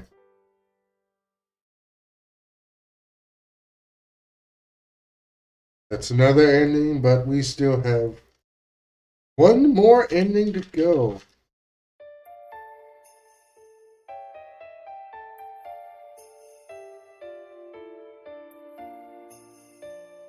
After we sit through the credits.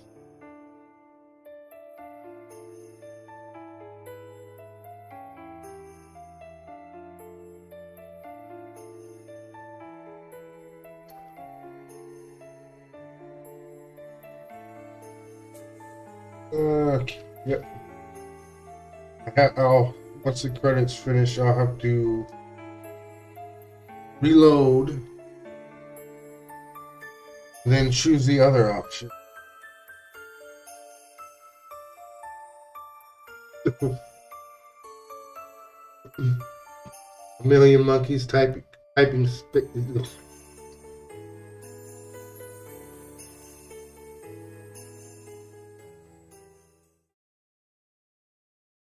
Now, oh, hi, great book. Hope you're doing all right today. Hope everything. Now, continue.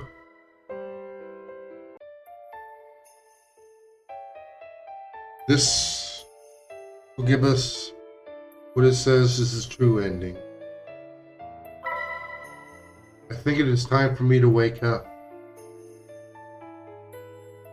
I said from the bottom of my heart while looking straight into her eye. My voice is soft, almost shy, but honest. I still have things to do, my homework, see my parents, my goals in life. Even if they seem too simple, I want to go back to my ordinary life. No, to be fair, that's an excuse. Truth is, I know it's wrong. Holding to the past will only bring us more pain. That's not how it should be. My chest feels heavy as lead. There's something more I need out.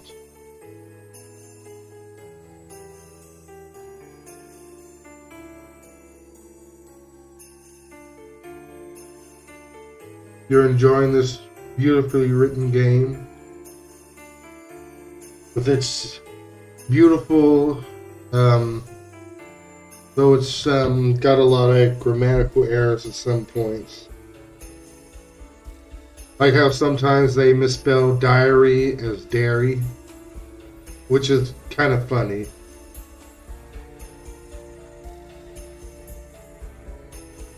Oh. I can't begin to describe the infinite gratitude that fills my heart.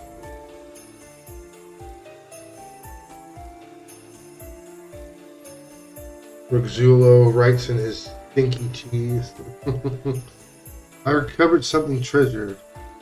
The memory of love and the memory and love of all of you. But we can't be together. This is just a dream. I don't belong in this. I don't belong to this. Our paths separated long ago. The willpower I needed to say that was incredible. All suddenly speaking had become the hardest thing of life. When Alice hears me, she closes her eyes and softly sighs. The face Alice makes later doesn't seem disappointed, but sad. There is no hate, just the sadness of seeing me go. Yes, don't worry. I understand. She forces herself to smile after saying those words. Just with seeing her, I could know. It's natural that you want to go back. I just yearn to see you again.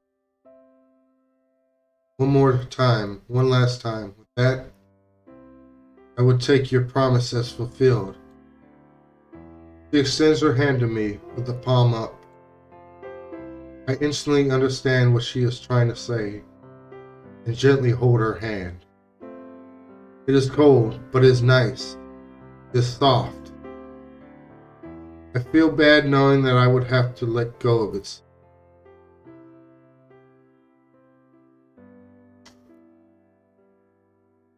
I look down and close my eyes.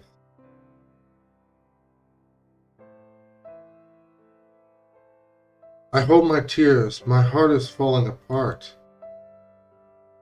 I'm about to lose something extremely valuable, but it is the right thing. There is no regret in me, just a pure desire to say goodbye.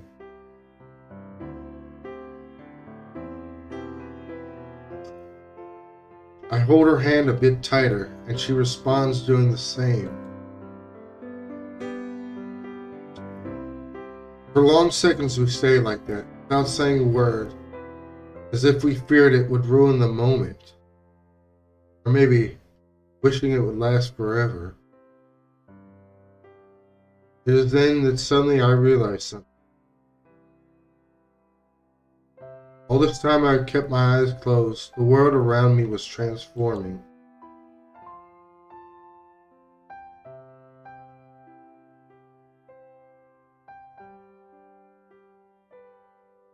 It slowly became what it should be, leaving behind the illusion of a beautiful garden to be the orphanage. I murmured my lips in disbelief when I opened my eyes. It is just like I left it before being transported to the magical garden.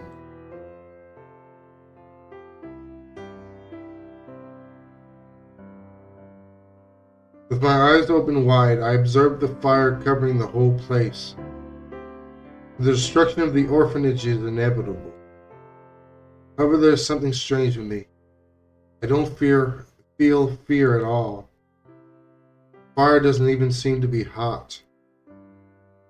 I can breathe easily beside all the smoke.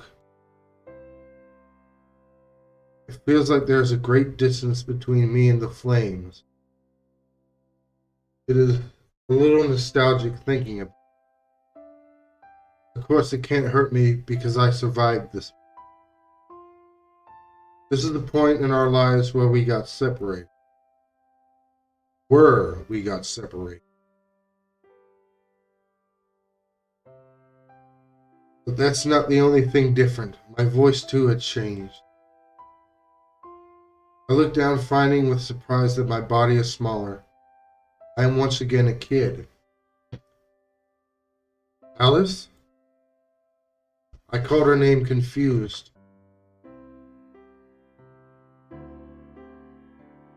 When I see her, I find out she too had become a child. The same Alice in my memories. The Alice I feel in love with. The Alice I feel in love with. I think they meant to say the Alice fell in love. But not just that. Behind her, there are 3 more people. Our friends are there looking at us with tenderness.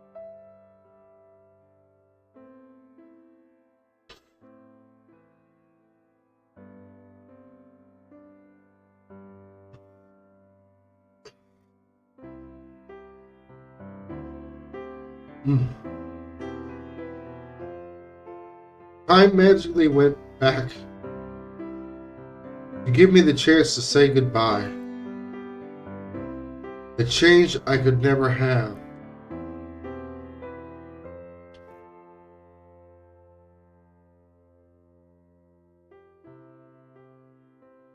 My heart overflows with joy just from seeing it. So much it escapes from me in the shape of tears. Incredulous, I see at their faces, unable to stop crying. Never before have I felt something so powerful, so full of gentleness, so beautiful. Wow.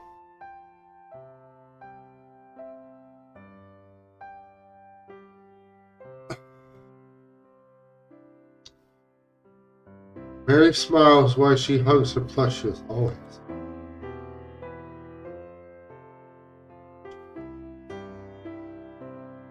Gary, thank you so much for everything. I've always. Man, this game has hit me in the feels right now.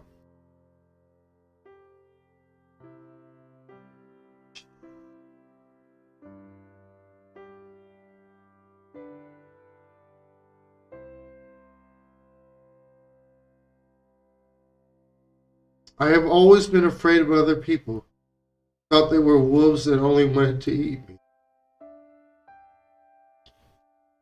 But now I know there's good people. I can trust in my friends. I am not alone. You're welcome, Mary.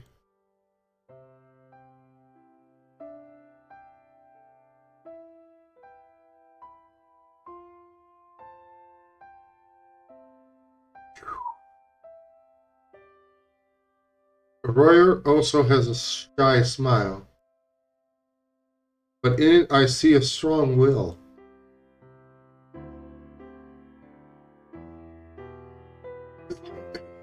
Gary, I was very afraid of my future.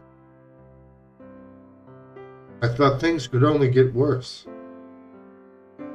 That I would be alone and miserable, and there was nothing anyone could do to stop it. But meeting you gave me hope. Even when everything seems lost, there's always something you can do. Yes.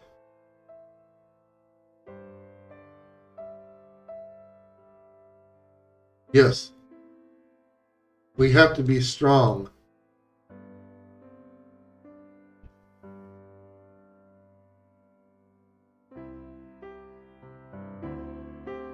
I gulp after speaking. I try to make my voice as clear as possible, but it is hard for me to control my emotion. I just hope it doesn't bother them.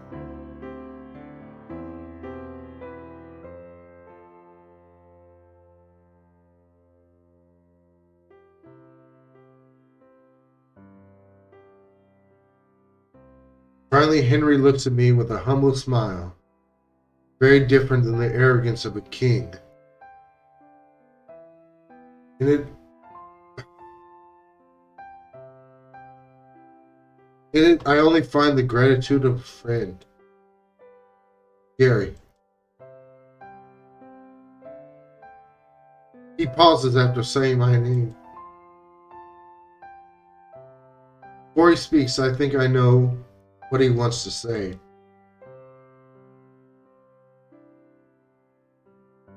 Don't worry, none of this was your fault.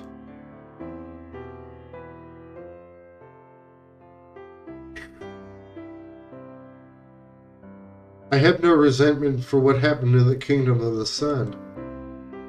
If this is our farewell,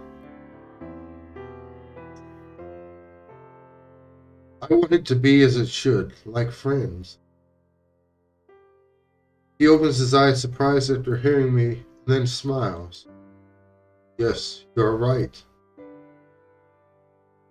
Truth is, I actually was very coward. I couldn't accept reality when it was painful. My unrequited love, what happened in the orphanage, so many things. But I won't run away anymore. Finally, I feel I can rest in peace.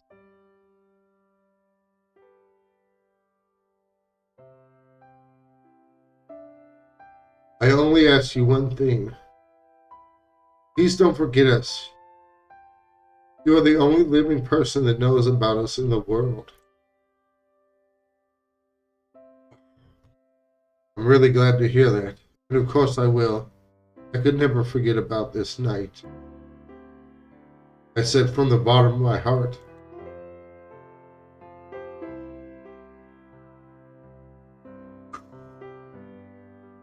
Henry smiles again, and then I notice his eyes point to someone else.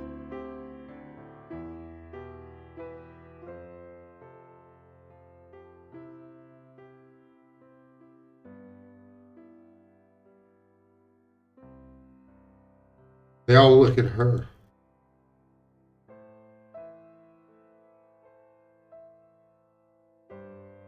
Gotta take a drink.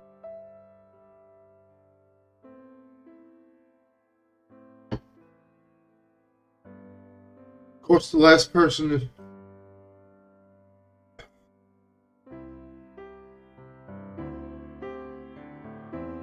Of course, the last person saying goodbye had to be the one who has waited the most for me. Being at my side for a moment, I forgot about her. But now all of my attention sets on Alice.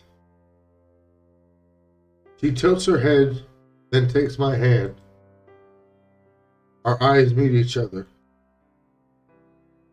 I see her make a radiant smile without anything other than happiness.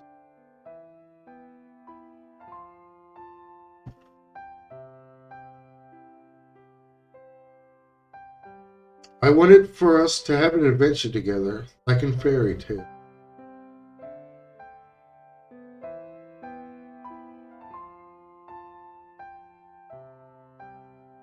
It was unfair to drag you to this world. And also it was to ask all of you to help me create it.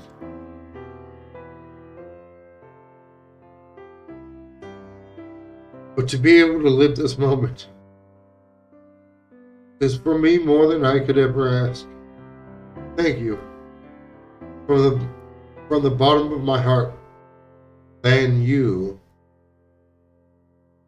After saying that, she let go of my hand to clean her eyes. And then makes a small reverence of the kids and later at me.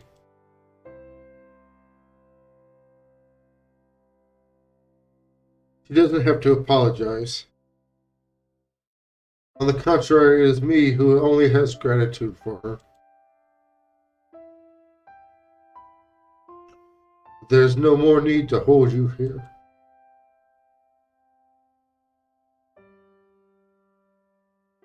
That wish has already been granted. Alice closes her eyes, puts her hands on her chest, in a gesture that expressed a profound calm. Even when I know she is sad, she looks satisfied. Doesn't need anything more. Doesn't yearn for nothing more. The fairy tale-like adventure that we could never have in life.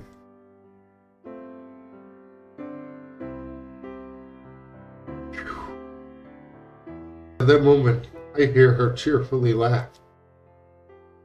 My heart melts at that sound.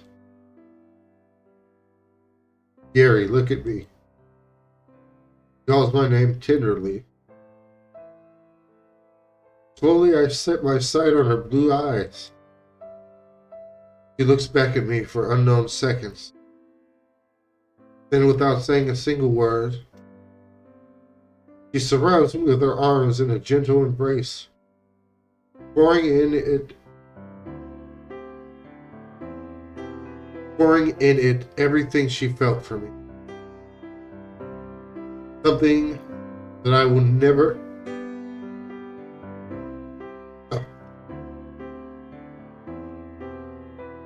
Something that I will never be able to describe. Feeling that go beyond words. But they are so warm. It's like if she was welcoming me after many long years.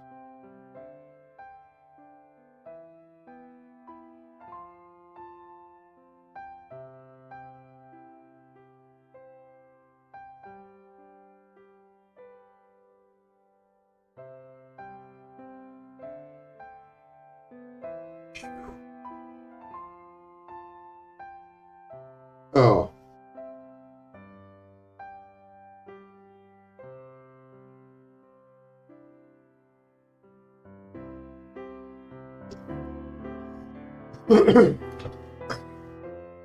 Without even thinking, I hug her back and then close my eyes. My lips remain sealed.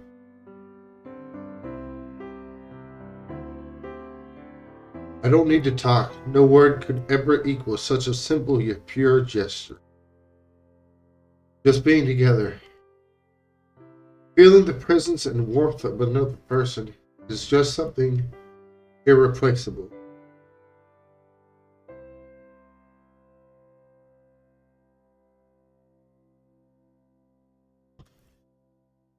We stay like that for a time that feels eternal, until without realizing my consciousness begins to vanish. It was like if I was turning into air. I was simply disappearing without any fear or pain.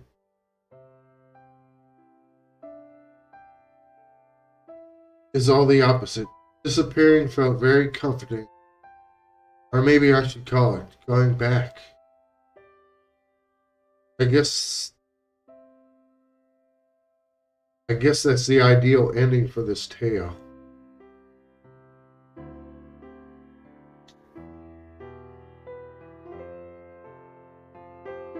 The prince wakes up after reuniting with the princess to never see each other ever again.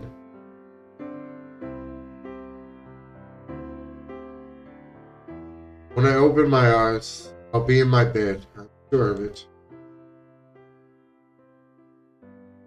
I'll hear the clock's alarm like every morning. Hating that sound, but knowing is a necessary evil. I'll go back to college and will spend the nights surfing the internet. Everything will be normal. After all, this was only a dream.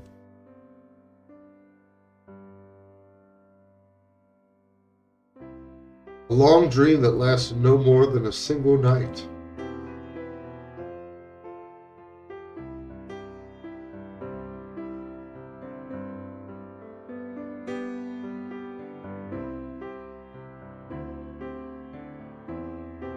With a weak consciousness, the last thing I managed to see is Alex waving her hand, saying goodbye.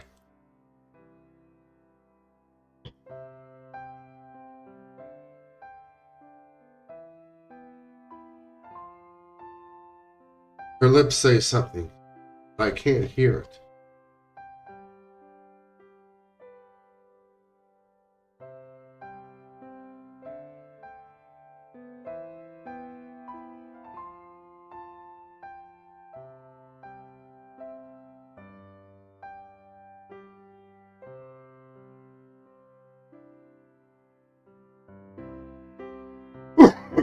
Was she thanking me or saying goodbye?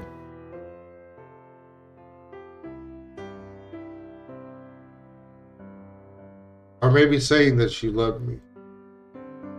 I don't know, but not one of them matters. I'm just happy to see her.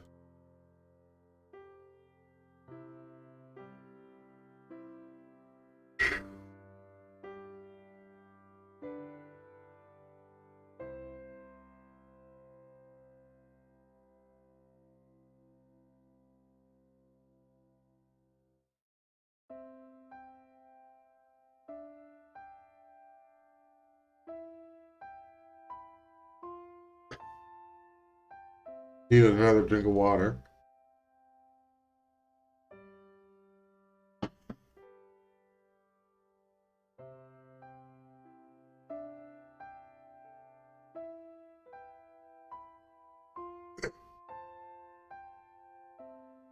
That image is burned into my heart and memory before everything turns to white.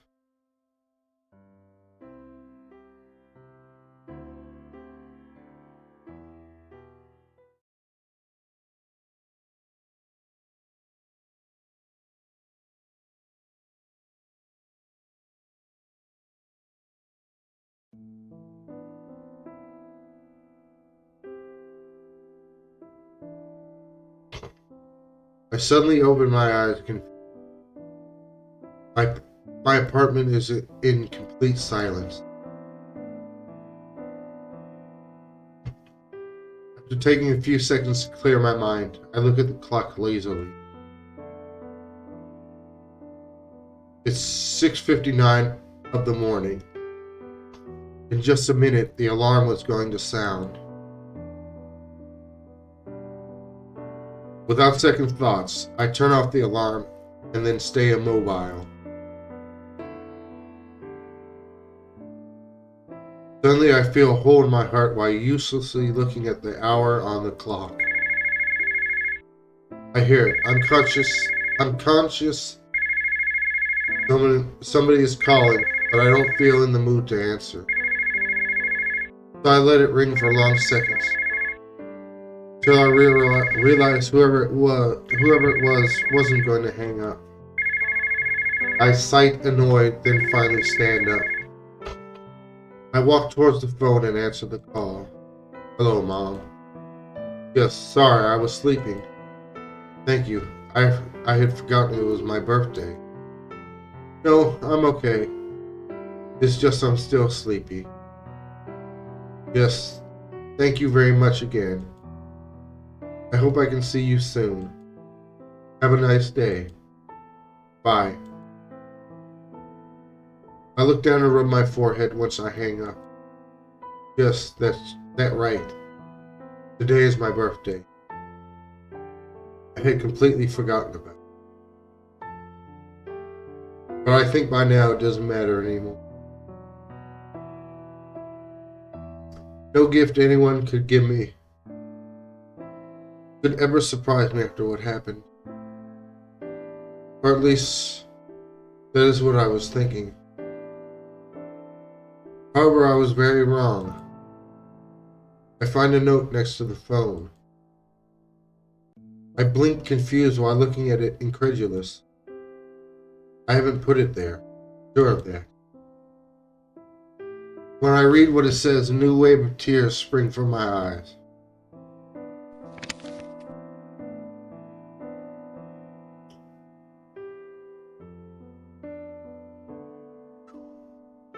Thank you and happy birthday.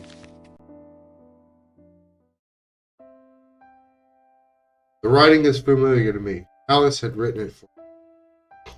Along with the note was the other half of the necklace. She gave me her half.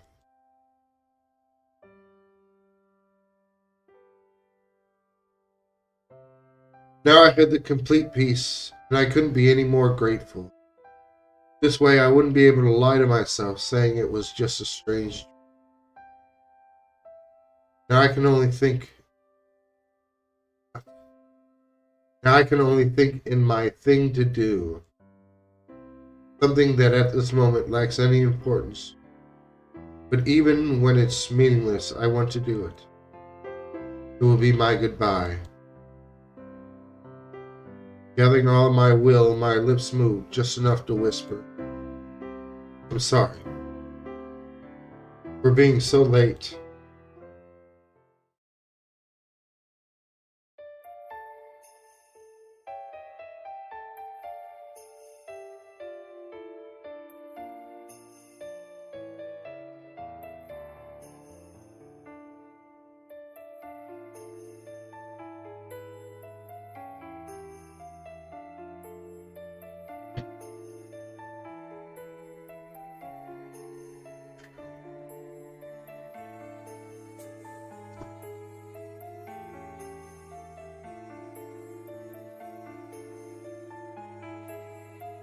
Wow.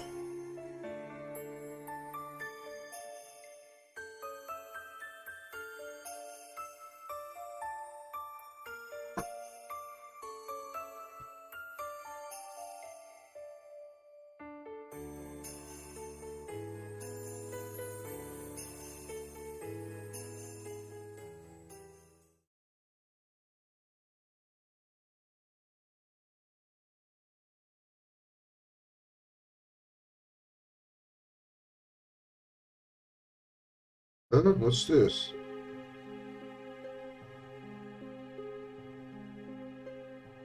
More? Long time ago, in a faraway place, Prince met a princess. The prince went there after escaping from this kingdom, having lost everything. At first, the prince didn't get near to anyone. feeling a stranger in that place. But as the days passed slowly, he was opening his heart. Without realizing it, one day he woke up surrounded by friends. Friendly smiles and jokes followed him day by day. At last the prince had recovered what he lost, his happiness. He thought of it missing, forgot any hope of ever finding it. But without him looking for it, it found its way to him. However, nothing lasts forever. When the news came that the prince would have to abandon the kingdom, he and the princess made a promise. They promised to see each other again, wouldn't let anything separate their.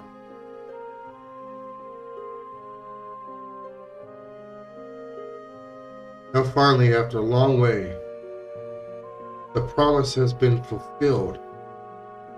Finally, the prince and her vassals can rest. Finally, the princess and her vassals can rest in peace. Finally, the prince can continue walking his way without wholeness. Finally, after a time longer than it should pass, after more distance than there should be, their hearts could connect one last time.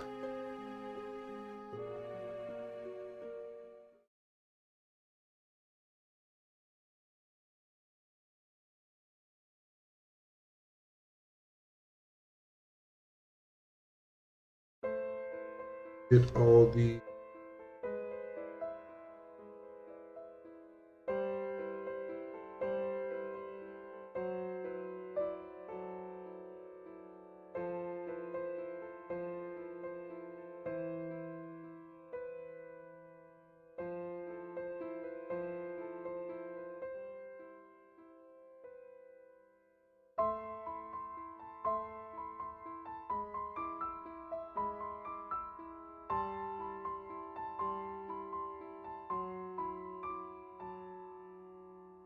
what's in the extra?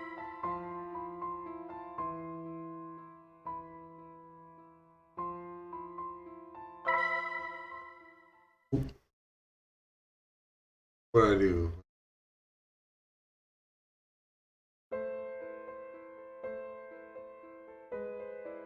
Oh, what's this? Hello, Leo here. Connected Hearts was a project that grew much more than expected. Originally, I wanted it to be a simple story, but STW Giza proposed more and more ideas. I went back to rewrite many of the scenes and added new ones. Also changed the ending until it became what it is now.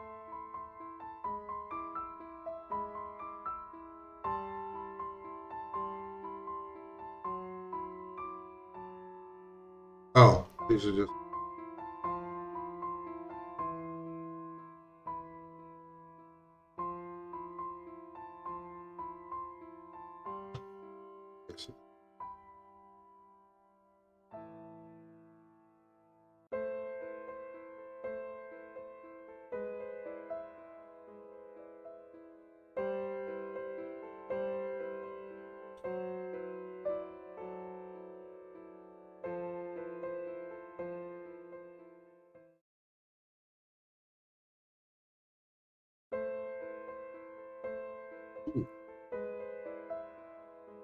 Are all the achievements?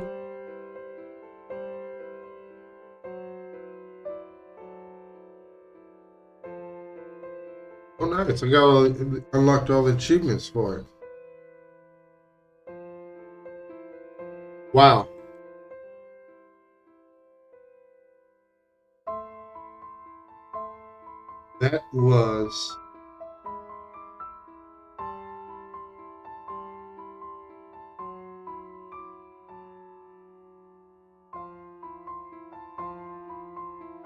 That was really good. I really enjoyed that.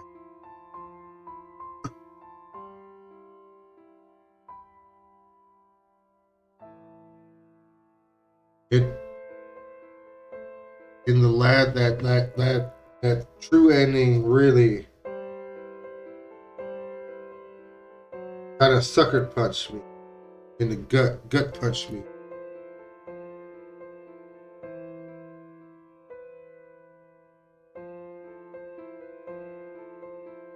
because the rest of the game is not is that's the only part of the game that packs that much emotional punch.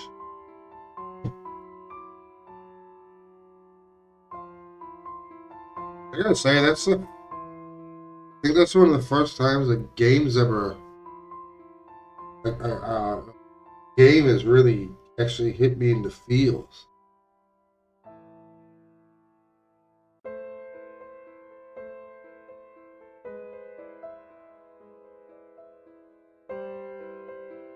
That was wow.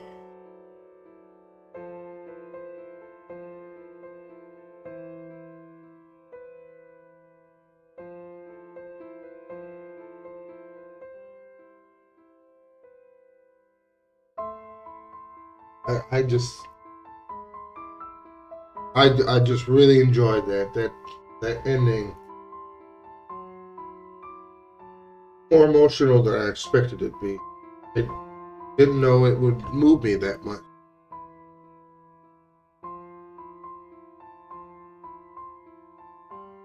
It was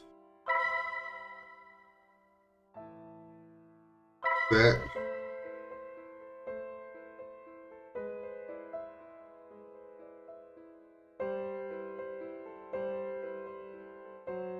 I mean, it has a lot of grammatical errors, misspelled words, but oh no, I would recommend this game to anyone, whether they really play visual novels or not. It was free on Steam, so I couldn't resist downloading it to play it, and it was worth the time spent playing it. It really was. It really was.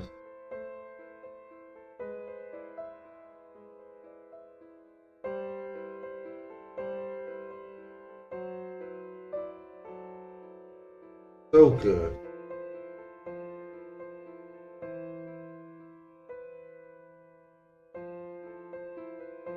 Ooh.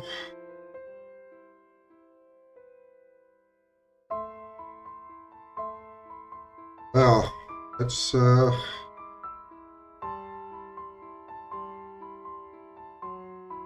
think that's gonna be it for today.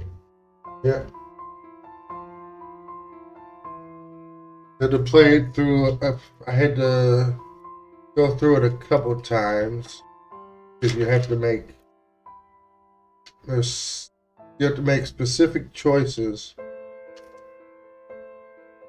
in order to get to the true ending. So it means you have to play it at least twice. But yeah.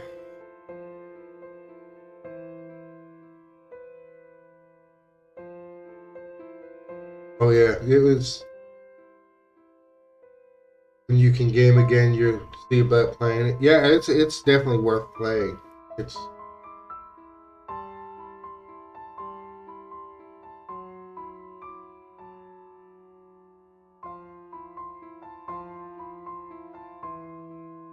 I mean, because it's free on Steam. It was definitely worth the time spent playing it.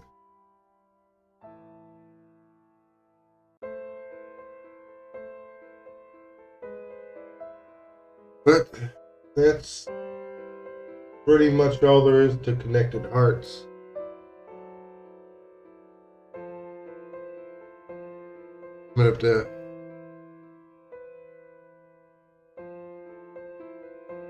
you're building a PC for gaming. You just you just have a phone and work laptop right now.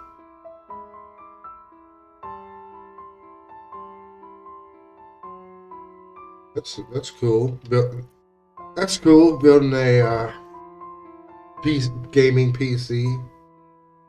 I didn't really build one. I just bought I just bought a refurbished one, a refurbished Dell, off Amazon, and then bought like a graphics card and updated the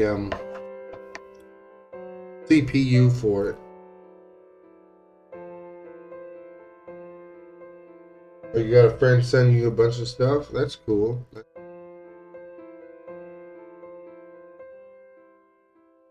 I mean, the PC I got isn't very fancy. It's like a Dell Optiplex. Oh, yeah. Dell Optiplex 3010 small form factor. So it's, and I could only get a, what are those? GeForce, NVIDIA GeForce 710s for it. Because I had originally bought a, what is it, 1050, a GTX 1050 in it, and it would not even fit. It was too big for the computer. If it works, it works.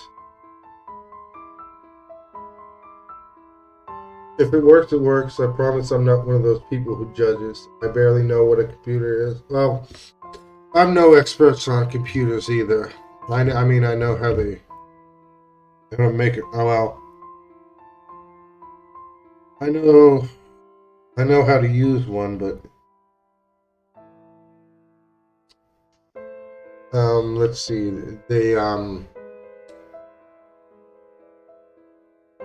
The more advanced things I'm no expert at.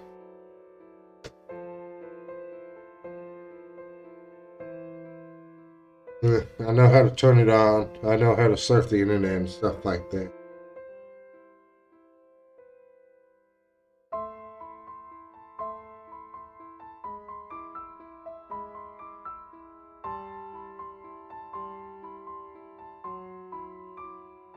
Though I would like at one point to build one from scratch,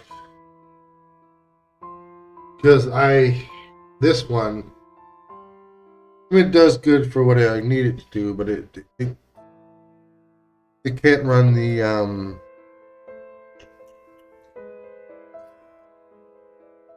there's a lot of games it can't run, like real newer games.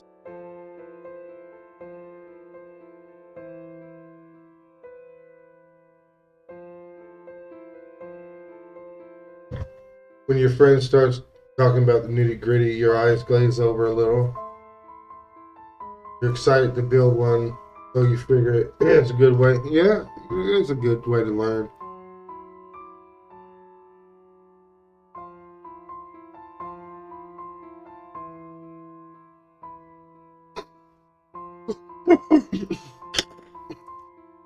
I mean, I learned how to change the CPU in this just by watching a video on YouTube.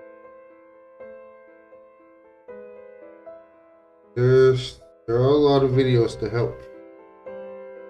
Unless you know a friend,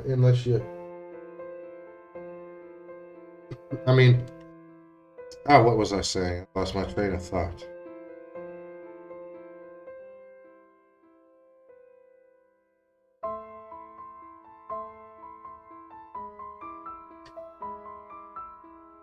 Completely lost my train of thought.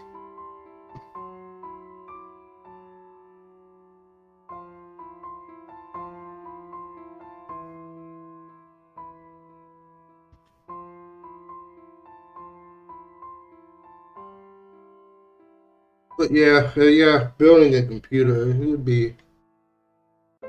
Oh.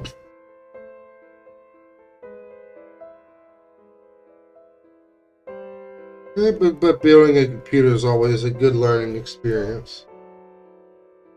I mean, like with my PC, it wouldn't be able to run some games that require a lot of processing. Probably couldn't be able to, or a lot of Like, I think the Resident Evil remake would run too slow.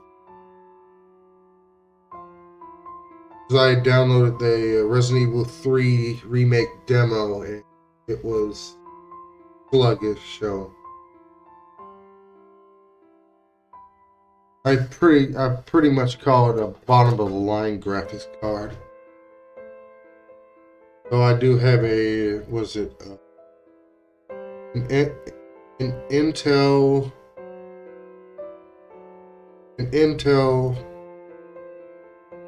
i7 3770 CPU. Still bottom of the line though. Like I said, I use it mainly for retro games. So I'm happy with it.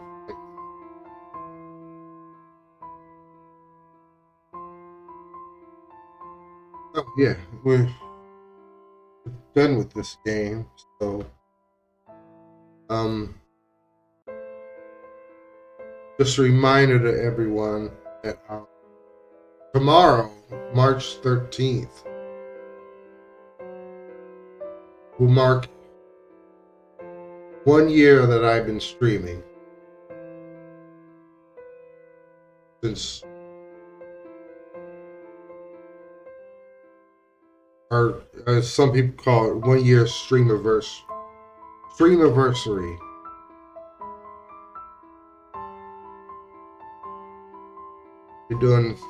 I'll be doing some, pretty much just doing a retro variety stream. Some good games, some bad games. Probably like play each one for like 20 minutes a piece or so. Yeah, and the first game I ever streamed last year was Final Fantasy IV. I started with that one because it's one of my favorite games, and I I played it. I played it a lot over the years because I played it when it was first on the Super NES. Though I didn't own it at the time. Then I had the PlayStation 1 port. I had then later I had the Game Boy Advanced version. Then the DS version.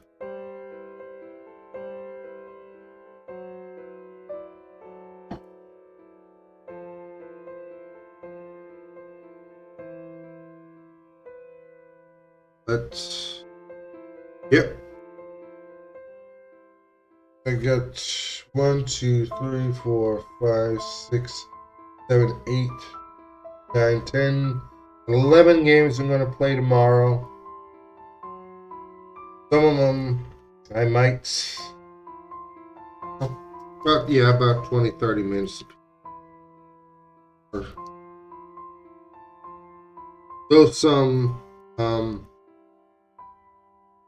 I might not play too long because some are really bad. But we'll see.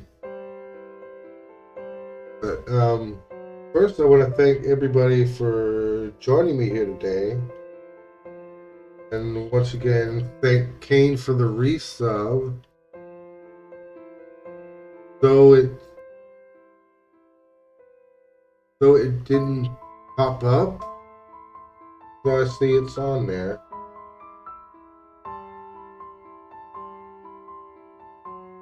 But yeah,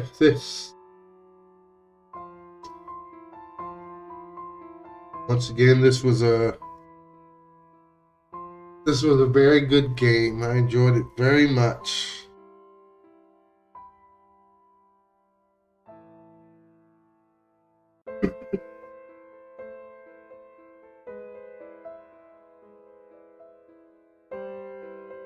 So let's see us see. Oh, you're welcome.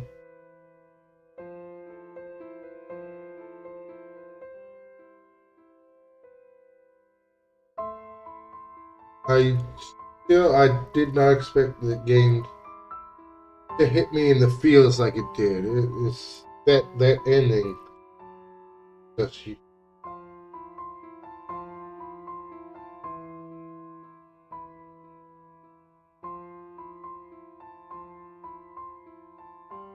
I've cried a little.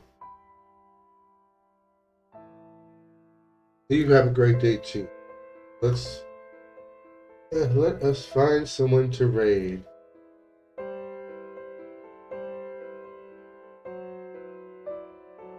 Oh, what do we got here?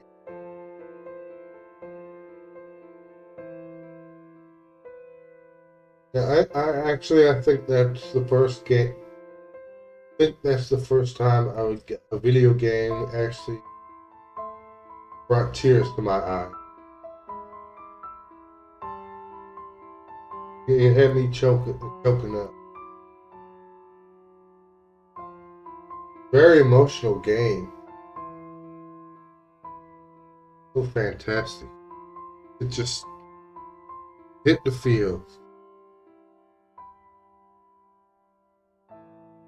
So who do we want to raid?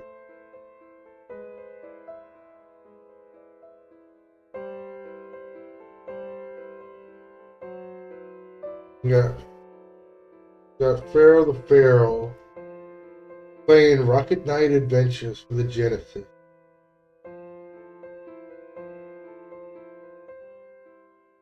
We got we got Chinese Hulk doing a co-op Battletoads stream with Inday. Both two awesome people. And we also got Kane playing Super Mario Bros. 3 All-Star Edition for Mario March. Kane was nice enough to subscribe or resubscribe, so I guess we'll go ahead and raid him.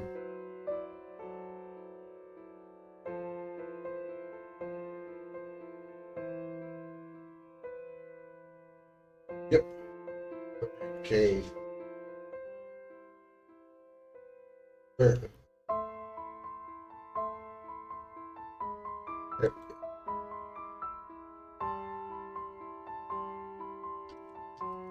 Kane 23.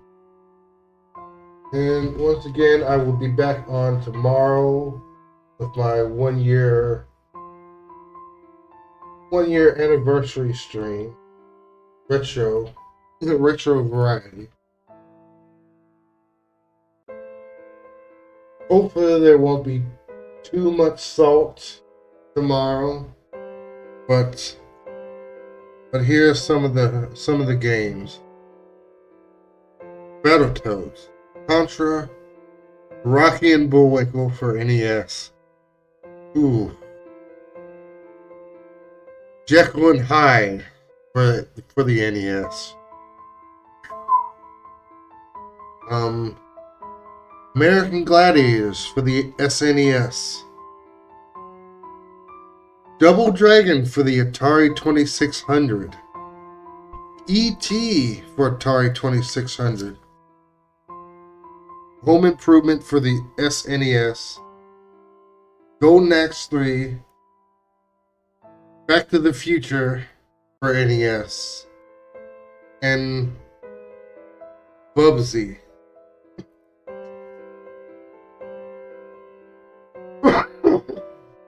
Excuse me. Yeah, I probably won't end up playing that one for too long. I don't know which one will make me more frustrated. E.T. or Atari 2600 Double Dragon.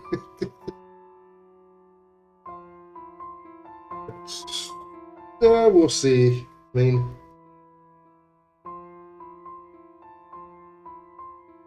We'll see. I just wonder which one it's which one will annoy me the most. But let's go ahead and raid Kane. And once again, thank everyone for coming in today. And I hope you all enjoy the rest of your day.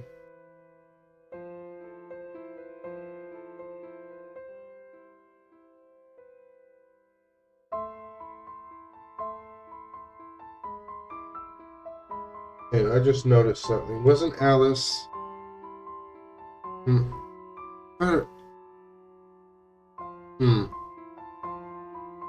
Originally, before she was lit up, it was the older version. Huh.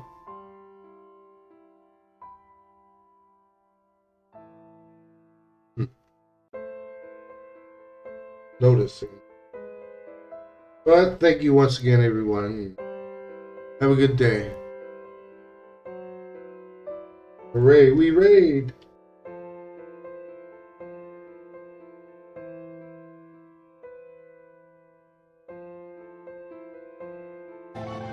And whatnot. Hey, Chris474, thanks.